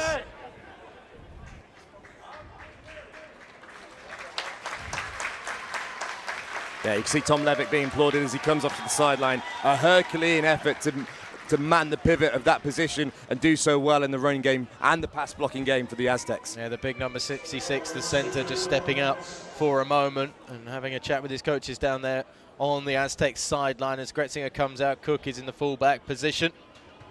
2 receivers right. Fullback on the strong side of the formation and handed off to Bauer. Bursts his way forward but only picks up maybe a yard on the play, but it takes us now for the 2-minute warning.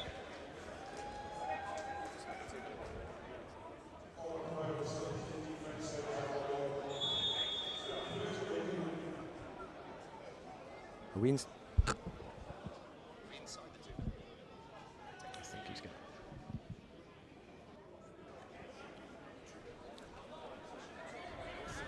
Time out. Called by the Warriors at 2 minutes 13. So I think what's happened there, I think we've had the 2-minute warning that wasn't announced by the crew because, oh no, hold on. No, they've called it as 2 minutes 13. So the Warriors have taken a timeout at 2 minutes 13. The clock had ticked down though on that completion of the 3rd down. It looked like past that. It looks like it is going to be a 3rd and 5 coming up here for the Aztecs, with the Warriors taking a timeout before the 2-minute warning. Yeah, our clock there I think got reset, which confused us greatly there up here in the gantry. But 2 minutes 13, big 5 yards here for the Aztecs. Now, I went Nostradamus a little bit earlier. I'm not sure I've got it here because with the field being more condensed, that spread QB draw isn't as on as it was a little bit earlier. I wonder if they just want to go inside run, see what they can do, go for the field goal, make it a 6-point game. Bauer's in there. They're keeping the big formation with Cook in as well, in at the fullback position.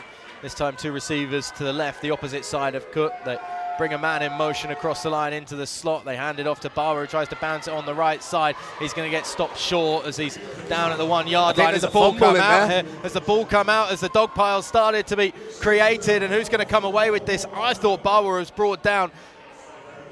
by contact. The Aztecs are trying to signal that it's their ball. The Warriors are running away from the pile, trying to claim it's theirs. This is a huge moment potentially at the 2-minute warning. So I think the Warriors have got the ball there. Now, was Bauer down by contact already? That's the extra discussion that needs to be had, as the Warriors are still making their case that it should be their ball.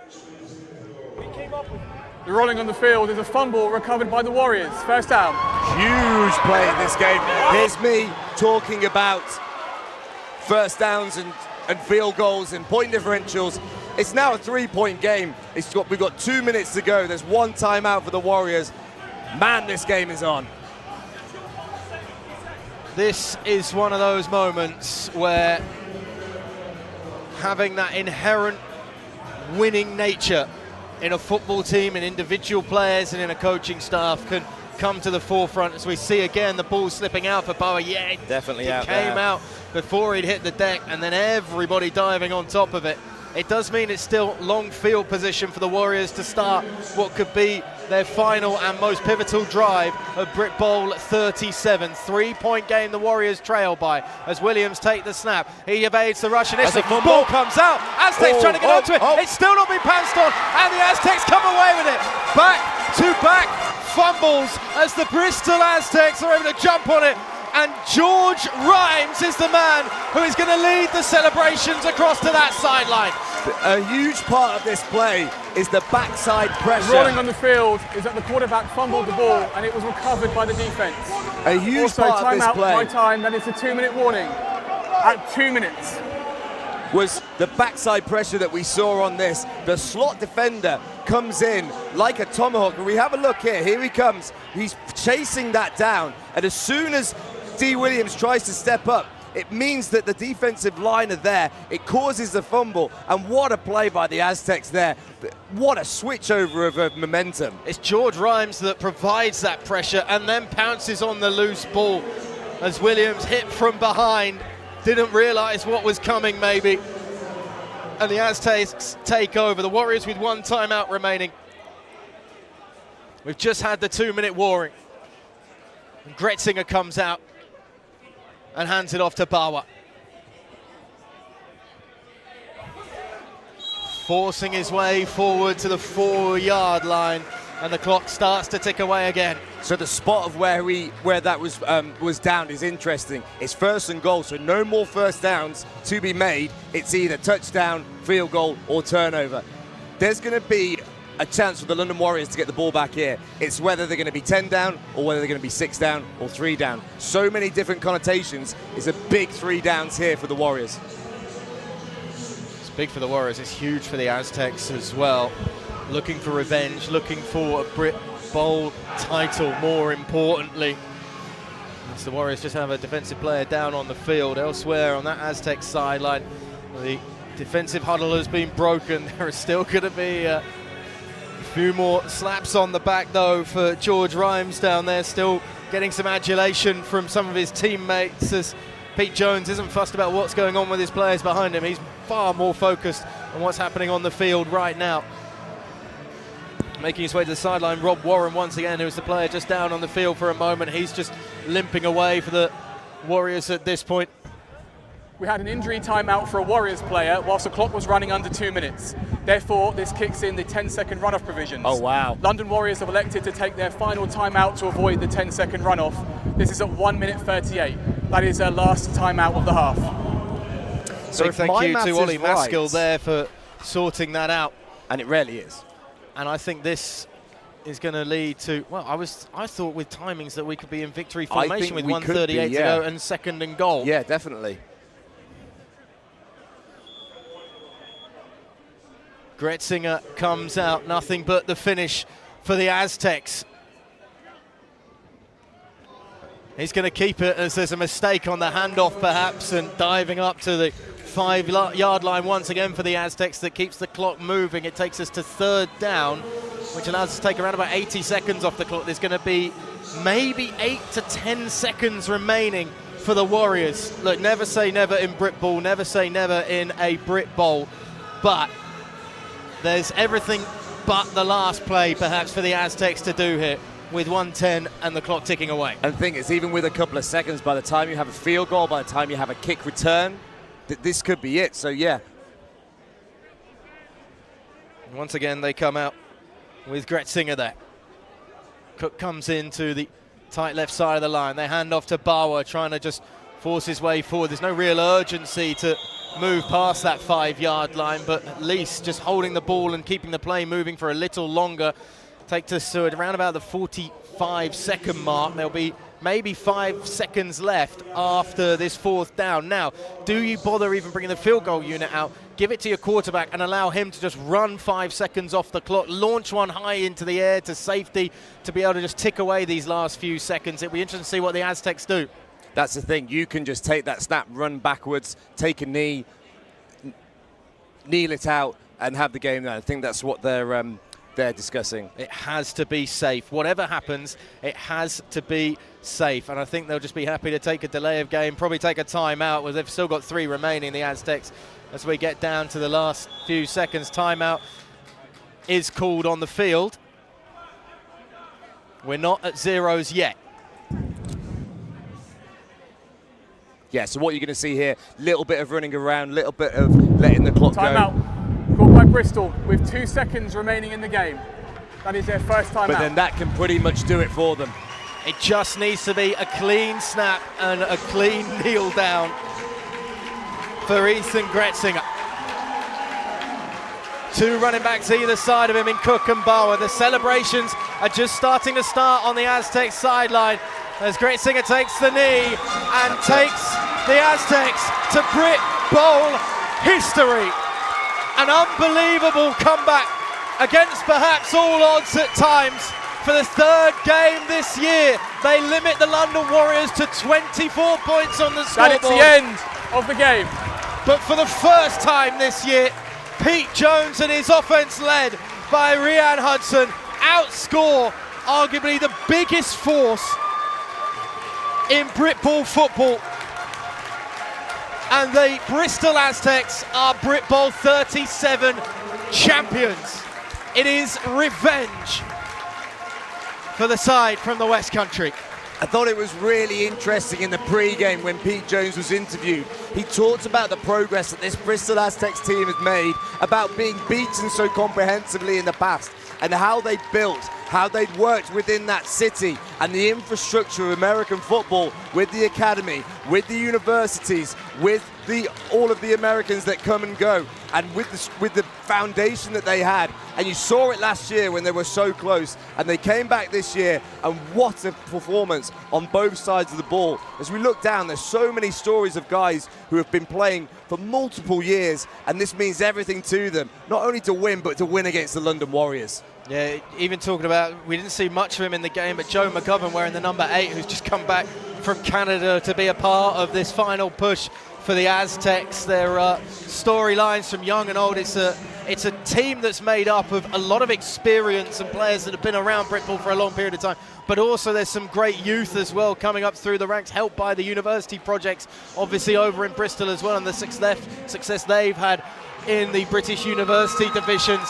But the Aztecs, more importantly, right here, right now on this day, will get their celebration and get their hands on the Britbowl 37 trophy. They've done it in a hard and grueling fashion today as well, where at times we certainly thought that this was going to be a game that could fall out of their hands, and the London Warriors holding the lead for 3 quarters pretty much in this contest. But when it mattered most, as we saw with the Solent Thrashers yesterday as well in the NWFL Championship game, it's having that lead in the final moment as the last few seconds tick away, and that man right there has been a huge part of it.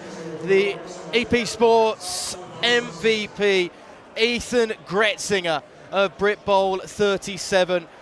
He did produce a leading performance from the most important position on the field. Absolutely. There are some throws that we've seen today in that game that just show why we're here in the Premiership Britbowl final. But again, at the start of the game, we talked about having 2 mobile quarterbacks and which one was going to take the most advantage of it. So many times he was able to use his feet, avoid pressure, and that about 3 or 4 minutes to go in that fourth quarter, when the play was spread out and he was able to rush and get a first down. It's things like that that just make sure that it was always going to be a Bristol Aztecs game. Credit as well, though, to Nigel Hoyt, that big key play on the last fumble at the end, bringing that corner blitz off the edge, putting D. Williams under that pressure, having that same corner as well bounce on that loose ball and take possession for Bristol, which allowed them to see this game out and tick away the last few seconds.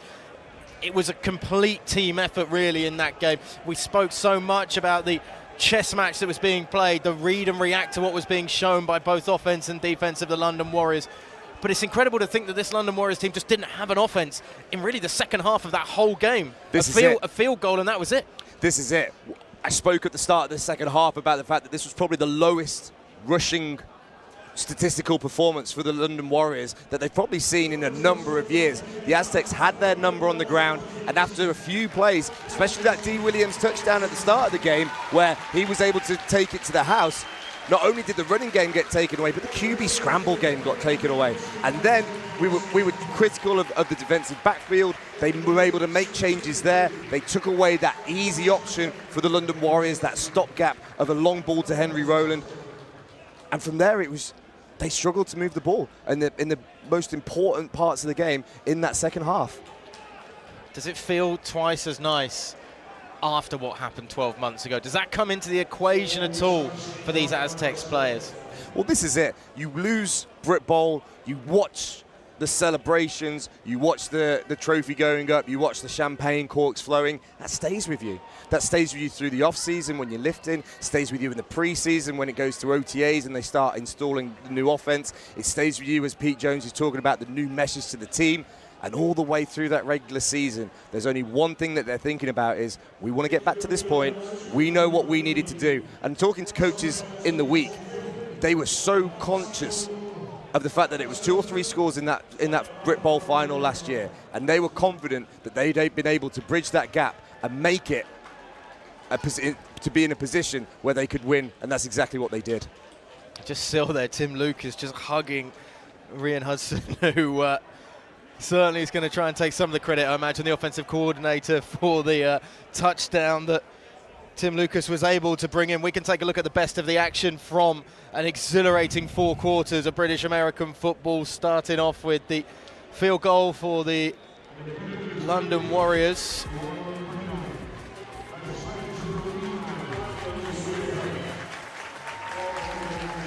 But a rebuttal from the backup kicker, Ollie Luck, able to send 3 points through the uprights for the Aztecs in what this sums up is very much the ding-dong battle that we saw from these two teams throughout the afternoon. D. Williams was always going to play his part in this ball game, but caught from behind, and the fumble collected and almost taken to the house in the end. A sterling effort from Ali Trafford, who was able to get his way to the 1 yard line, but no farther, unfortunately, for the DN. He was pretty gassed after that as well. He certainly needed a bit of help and support, but it set up the Aztecs in prime scoring position, as just reaching for that line. Only just Ethan Gretzinger forcing his way through with a bit of help as well in the rear guard action for Emmanuel Bawa. And the Aztecs getting that all-important touchdown in the fourth quarter. Wasn't perfect for Bristol throughout. Bawa with the bounce off to the right side just when you thought they were starting to turn the screw, but Bawa fumbling it on that right sideline, and the ball coming out, and the Warriors suddenly having the ball in their possession with around about 2 minutes to go or so in this ball game.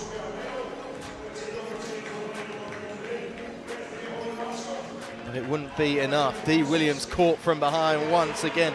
In on the tackle and on the sack was Alexander Gray, and then picked up by George Rhymes. And the sealing moment for the Aztecs, and the MVP being held aloft, as will the trophy in a few moments' time.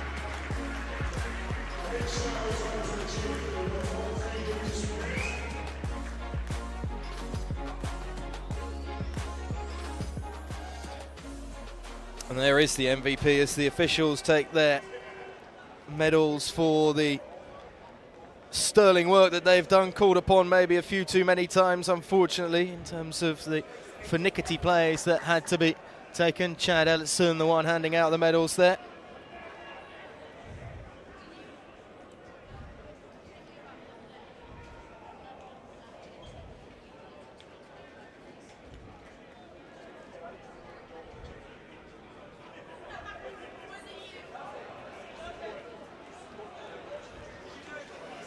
And the Warriors have to wait for those runners-up medals, which is going to be tough to take once again, as some of those players have had to take it both of those times, of course, against the Manchester Titans, including that last defeat here 2 years ago.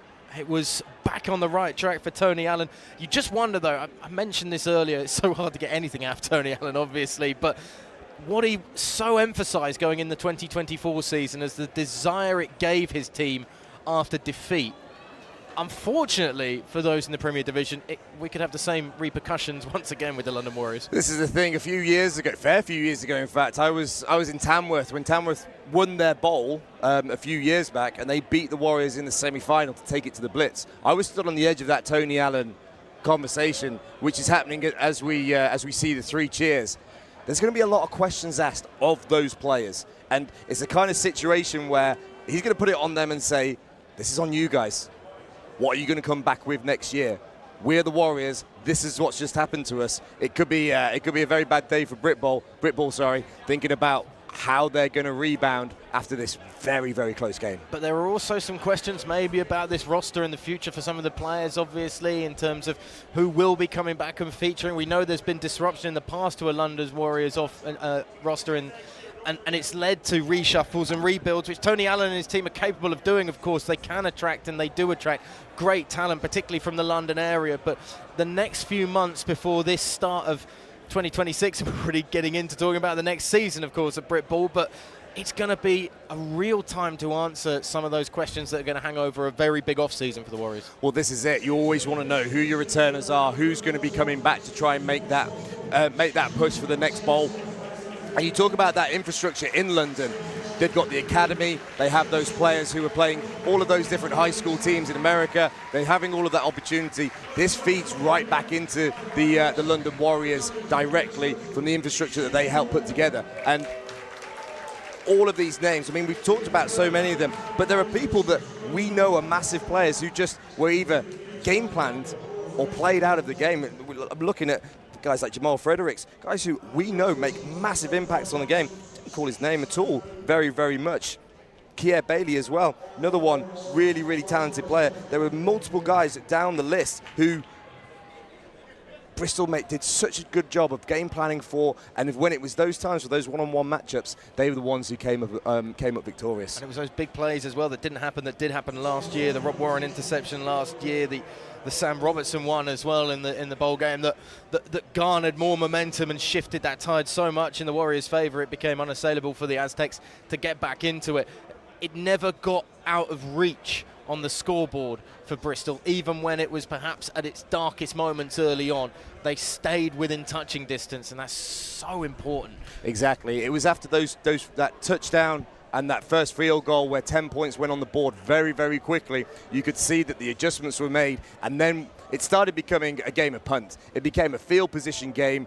So much was taken away on both sides of the ball, and it was good to see that the Aztecs stuck with it. They were able to understand what was needed from them in the different situations at those parts of the game, and ultimately come out the winners. I think Tony Allen is actually answering a lot of the questions about the off-season right now, because he's got his team in a huddle, which is it's going slightly against what we were hoping for in terms of post-game routine and the collecting of the medals, etc., and the Aztecs are being made to wait just that little bit longer. But Tony Allen's giving the full debrief down there to his London Warriors on this game and perhaps what is to come and what has been still a very successful season, but it's not been a season that they've been at their best. I mean, it's 12 appearances now in Britbowls. It's 7 wins, 5 losses. It's their 6th straight appearance in one of these championship games. The credence reads for itself. They are a quality organisation. And there's no doubt that Allen is going to have the tools that he needs to be able to rebuild and reinvigorate some of these players that may just fancy as well coming back for like one last ride. Well, that's it. I think the fact that you lose so closely and so, let's say it, so disappointingly within that last few minutes with the 2 turnovers, it just leaves that bitter taste in the mouth. And you can see for sure he's trying to get that buy-in from the players to get involved in the off-season plan, and then to come back and really try and hit the ground running in 2026. It's a beautiful moment to see there. Sean Cook, the captain for the Aztecs, just running around with what I can only presume is family member or young daughter. I don't want to hazard a guess too much. I don't know the ins and outs, but there's certainly an opportunity to enjoy it with Dad and take in the celebrations early. She's being as patient as everybody else is with the London Warriors as we wait for those runners-up medals to be announced. And that's the thing, is we've got a minute. We can run through the roster and just talk about some of the stories of those Bristol Aztecs. So you've got number 5, Chris Green. I don't want to feel too old, but I played junior football with Chris Green in 2007 for the Bristol Aztecs. So he's 36. I can barely run and get up the next morning. And here he is playing American football. We talked about Tom Levick with his last game of the season. Look at a guy like Dave Pemberton, who has moved to Bristol in search of that higher level of football, being able to play at the top level, play for GB, being able to pick up the ball there as well. You look across the rest of the roster there with Idrissa Fofana, another player who is consistently played at the highest level and is now reaping the benefits for Bristol as well. Unfortunately, you had Spencer Cutland, who got that injury but has been a stalwart as a receiver, not just in Britain, but playing in Finland, being a massive part of GB teams over the last few years. It's really unfortunate for him that he didn't get to see as much of the game as he wanted to. The Warriors have finally broken from their huddle and starting to make their way up towards the podium to take their runners-up medals, led by Andy Owusu, who was the MVP this time last year and tried his best, and it was some real strong physical running coming from the running back through the early part of that game. There are a few Warriors players just making their way off the field already and don't look like they're going to be collecting their medals, which might be a slight shame if that's the tact and attitude that's been taken by some of the players, but those that are at least going up and giving some adulation to the supporters that have at least come and certainly been well behind the Warriors organisation throughout a gruelling contest over 4 quarters. I think there's the medal's already being handed out by Cedric Acrong to somebody who's going to take it for him. I think he's not too fussed about holding on to it for too long. He's used to gold rather than silver in that Warriors outfit. And that's the thing, it's when the standard is so high and the bar is set there by Tony Allen, when you do lose and you do come up unsuccessful, it really hits hard. It's really hard to then process. And we saw at the end of the game, the tempers were fraying. There were flags, there were personal fouls, there was a little bit of argy-bargy. And it's really nice to see, even though players are walking off, coaches are talking to them, senior players are talking to them, and they're bringing them back to the fore, because you want to finish the game properly. You want to have those memories moving forward. You don't want to leave with a bit of taste in the mouth. Yeah, you start the season as a team, you ride it through as a team, and you finish it as a team, whichever way it ends up finishing. And for the Warriors this afternoon, unfortunately for them, they have just come out on the wrong side of the equation, but without a doubt they will be back. And there are still a few wry smiles coming through as some of the players get to greet their family members and those who have come up to support them today. And I think the thing, just before we see the Bristol Aztecs receive their medals, is let's talk about Pete Jones. Someone who took over the Bristol Aztecs program quite a few years ago now, and looked at it as a project, worked alongside the Bristol Apache in terms of developing that senior football within the area, and has taken this team slowly but surely all the way up to the top. The amount of time and dedication he has put into it, alongside working with the UWE Bullets under Dan Mayer, he really needs to be accredited for the way that he has put this team together. And you can see it there. How many times were we talking about moves and counter moves in that game, about coaching decisions, about checks? You never saw him get flustered, you never saw him get emotional, did what was needed, and here's where we're at. Yeah, you can see now the Aztecs starting to make their way to the podium. Sean Cook with his daughter there. It's a beautiful moment to share with family members. Even better for Tom Levick, who perhaps signs off his Britbowl career with the win in the biggest game of them all, Britbowl 37. And there are plenty of playmakers following him. Pursue Eddie Onamade, who didn't have his biggest game of the year. He's a ball hawk by reputation and proves it on the field time and time again. But as we touched on, it was a key effort and a team effort and all the key components at least did their part and played their job enough to edge it out in a thrilling battle that's produced a spectacle for the neutral and a victory for the Aztecs. You see Ethan Gretzinger as well as we've been chatting with a number of his teammates as he's now just lingering around the back edge of the line. I think I can see him back there. He will of course get his MVP hat and trophy in a few minutes' time.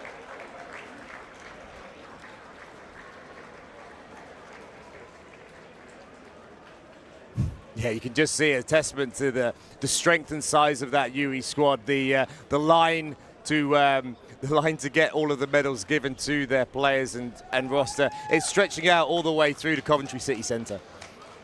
It's deep, but you sometimes need to go deep as well in this game. I mean, injuries require the next man up time and time again. We saw key players coming out. Credit as well, by the way, to Wally Luck, who stepped in that kicking position, brought him midway through the game after the injury to Spencer Cutland, and that was a big moment because you're never quite sure sometimes with a backup kicker. It's a lot of faith been shown by Bristol to still go for field goals and have that rather than perhaps thinking we need to go for it on 4th down. This is it. It was field goals, it was extra points, it was the kickoff game, it was the punt game. He flawlessly stepped into that crucial part of the game. How many times do you see the second or third kicker come in, punt goes about 5-10 yards, kick goes into the back of the offensive line, miscues in that part of the game.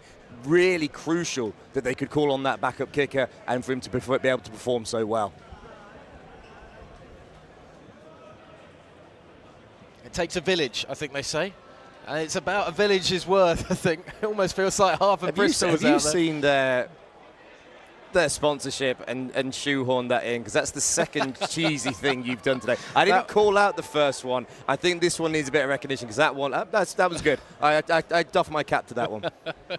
Merely just the number of people out there on the field. Oh, right, okay. Nothing about the front of their jerseys at all. I'm not here to be the corporate shill, although collecting the EP Sports MVP in just a moment is Ethan Gretzinger, who will don the cap and then be part of the key celebrations as the last few of the coaching and playing staff are collecting their medals. It's great to see such diversity in age as well through this team across the board, whether it's back room or down there on the field.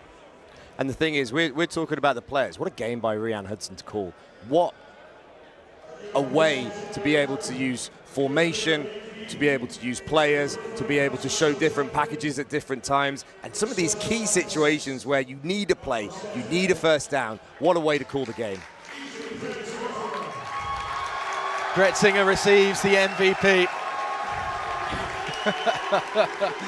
I think that's a popular choice. I think that's resonated well with the Aztecs. I think they recognise that he was a huge part of what happened today.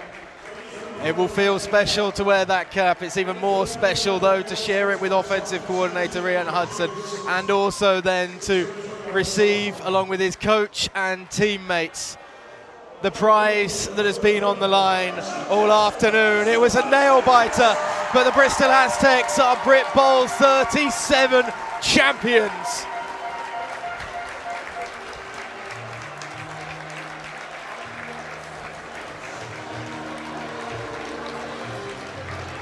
Nothing worth happening is done easily. Absolutely. That's for sure. And it hasn't been an easy ride for the Aztecs when you look over their season, let alone when you look over what's happened today. The 2 losses to the London Warriors, the defeat as well to the London Blitz, giving them that 7-2-1 record, excuse me, the tie in week 10. But then fighting past the Manchester Titans with that 10-point victory, and then fighting the Goliath that is the London Warriors. And this is the thing, inside of that Premiership South, you've got the Blitz, you've got the Warriors, you've got teams that are going to give, there's at least 4 or 5 games every year where it's almost a Britbowl final. The Premiership South is so strong that you're not surprised that for the second time 2 teams have come from there, but you know that the North are going to respond. You've got really strong teams, really strong coaching staffs, so who knows, it might be a repeat of this game next year, or we might see a representative from the North, maybe a return for the Titans, maybe the Coventry Phoenix. They were already talking about that as being a budding rivalry between these two that is starting to certainly blossom after last year and now this year. And I mean, a three-peat of this final would, I think, leave everybody on tenterhooks. It would be like the great heavyweight boxing bouts where you get 3 times 2 great champions after split decisions or maybe shared spoils in the first and second bout, going to find out who is the dominant force. Right now today, though, as the Aztecs plant their flag in the field at Butts Park Arena, it is they who are national champions and have bragging rights across the Premier Division in Britbowl. Yeah, I think it's really interesting. You got Tia Julia there who's flying that flag. That's a name that we called a lot. Here's a guy who won the BAFTA Coach of the Year as a coach for the UWE Bullets. Really important part of their team. And already he's sizing up where that ring's going to go. I'm seeing a few Angel Reese pointing to the ring finger signs coming up from some of the Aztecs. They know there's going to be a championship ring coming in, well, the next few months when they get sorted. The medal and the trophy will be just about enough for all of those players down there right now. And don't forget the coach journey home and the parties that are going to come tonight. I think a few people might have booked a day off work tomorrow just to make sure that they're accommodated. Well, I think everybody wants to hear from some of the Aztecs down there on the field. We will get an opportunity to have a chat with Pete Jones, the architect, the head coach of the Bristol Aztecs. He's talking with Stephen down there on the field. Thank you so much, Ollie. Pete Jones here with us, your 2025 National Championship winning coach. That must sound pretty sweet. Yeah, it sounds sweet. I've been waiting a long time. It's taken an awful lot of hard work. And I guess I kind of never doubted we'd get here eventually. And now it's just kind of happened. It feels a bit surreal. Yeah, and I wanted to ask, this obviously is a very special group, they're national champions, but I know quite a lot of them have been with you for a long time. The way they celebrated you in the huddle just there, chanting your name, just from a personal point of view, that must mean an awful lot. Yeah, I mean, it does, you know, I work hard and I put a lot into it, and I think the guys kind of see that, and, you know, you get different kind of types of head coaches, and I'm just kind of someone who tries to, like, facilitate the team, get the guys involved, try and help the guys out where I can, and just try and kind of put the structure in place, because, like, ultimately they're the guys that go out and win the game, right, you know? They certainly are, and it must be so pleasing as a coach to have both sides of the ball work so well today. Obviously, your MVP at quarterback was incredible, but I wanted to ask you about the defense, because what a performance those guys put on. They put on a show out there. Yeah, and we got a few guys there that were just kind of running on emotion, and, you know, in the first half, you know, well, we kind of struggled at times, right, and we were kind of getting to grips with the game, but, you know, it's hard for that kind of emotion to carry you through on some of those long drives, but we just had 1 or 2 kind of plays near the end of the game where, you know, guys just kind of made big plays, and it was like they were just kind of finding every last little drop of energy they had to kind of make the big plays. And, you know, Traff's been around the team for a long time. He's one of our longest serving players, and he had that fumble return where he, like, ran out of gas on, like, the 1 yard line, but, you know, he got us close enough to get in, you know. He certainly did. I wanted to ask you about the end of the game because it was a crazy ending. It looked like you were in position to seal it. You guys fumble, then you force the fumble right back. Yeah. When they get the ball back with 2 minutes left, 2-minute drill, what's on your mind? I mean, what's on my mind is they've got a really good kicker who can probably ping it over from the halfway line, and that's always kind of on your mind. But, you know, we had the defense had played really well in the fourth quarter, so I was kind of quietly confident we'd be able to get it done and get across the line, you know. Before I let you go, what does it mean to not just you, but this whole group to be crowned national champions, to take out the Warriors in the final, a revenge game, a brilliant standard, and you get the trophy at the end of it? Yeah, I mean, it means loads, right? And, yeah, we've beaten the Warriors today, but, you know, we've had so many fights over the years with, you know, losing semi-finals to the Coventry Jets and losing to the Blitz in the regular season. And there's loads of teams, right, that people will talk about in the sort of top echelon of British American football, and most of those teams have won a Britbowl, and, like, we're, you know, people say, oh, you know, the Aztecs never won one, and now we have, thankfully, now we have. They can never take that off you. Congratulations, Pete, a brilliant performance. And we're going to bring in the MVP here, Ethan Gretzinger. Ethan, come on in. What an unbelievable performance, not just from yourself, but from your whole team today. I mean, how good does this feel? Oh, it feels incredible. Honestly, it feels absolutely insane, and it means the most to me because I know how much work this coaching staff has put in. I know how much work these players have put in for years and years on end. These guys have been here 10, 11 plus years working with the Aztecs. It feels so good for Coach Pete, the trainers, Tomo and Gary, getting me right before games. John, like this whole staff of people, players, everyone included. man, I'm just lucky to be a part of it and lucky we got the job done today. Absolutely, and you just used the word mate, so you're an honorary Brit forever now. I've got to ask though, as good as you were today, I have to ask you about your defense today, because it really was a true team effort, both sides of the ball. They kept putting you in great positions, 2 massive plays to turn the ball over to. They were incredible. Yeah, no, I mean, big shout out to the defense. It's the reason why we won the game today. O-line, right? Special teams, made huge plays on special teams. So, you know, it's a team game, right? You know, you can get a little MVP hat, but that doesn't really mean much, right? You know, that doesn't mean much. It means that we have a ring, right? Bristol Aztecs have a ring. Bristol Aztecs are the best team in BAFA, best team in the country. That means the world to me.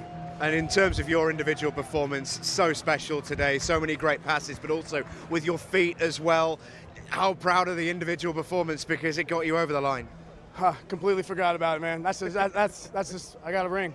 My O-line set me up. My wide receivers caught the ball, set up the run game. Bauer and Poma in the backfield set me up, man. I just had to do my job, go play football. And you did that beautifully. Well played, Ethan. Enjoy the celebrations. Appreciate it. Thank you. Tash, come in. We're going to end our coverage here. Congratulations, Ethan. Congratulations, the Aztecs. What on earth have we just witnessed? That was amazing. It was such a great game. I mean, I was talking to Pete before the game about yesterday's women's final, the NWFL final, and it was so interesting because he was like, yeah, it was such a great end to the game, wasn't it? And I went, yeah, it was. And I was thinking, please don't do that again to us today. And they did exactly that. But that's what we want from a final. We really want something that's going to get people talking, but also that brings a bit of excitement. And those fumbles, I didn't know who was going to take it. It was incredible, the ending. I want to have a word for our London Warriors. Brilliant matchup. It always takes 2 teams to make a final that good. But you could see at the end the levels of disappointment, frustration at not quite getting over the line. You could see how much it meant to them. Yeah, you can, and there were some real standouts for them. We need to mention the likes of Jamal Fredericks, who managed to get that tip on the ball to stop yet another complete pass. And I think that you look at some of their players, and this could be the last game for them, for all we know. And it would be actually really great if they didn't leave. We were just talking to the kicker there, and he was like, not sure, you know, and it's like, yes, you have got another sport, but stay with this one. yeah, absolutely. But it is all about the Aztecs, really, their first ever championship. It's incredible for an organisation that's been around for a long time in this sport. I mean, Coach Pete there, just you can see what it means to him. Final word on how special this is for the Bristol Aztecs. Yeah, to have yet another name on that trophy is just so important, because it truly shows the growth of all of the teams. We really started to see Manchester coming through the ranks and being so dominant. We've always seen it with London Warriors, and now it's actually truly great to see yet another British team's name on that trophy, to really start to spread out the wealth and spread out the amount of players that are around the country doing what they love, but to such a high standard. Yeah, absolutely. It's been an awesome weekend here at Britbowl. It always is. But Britbowl 37 certainly delivered. No mistake about that. 3 magnificent matches over this wonderful weekend. And don't worry, you've still got a couple of hours left to get comfy before the NFL season starts, which I know plenty of you will be very keen to watch. We hope you've enjoyed the coverage. Myself, from Tash, from Ollie, from Andy, from everyone here at Butts Park Arena. We will see you next year, but in the meantime, get ready, because Uniball is coming very, very soon. From us, though, it's goodbye.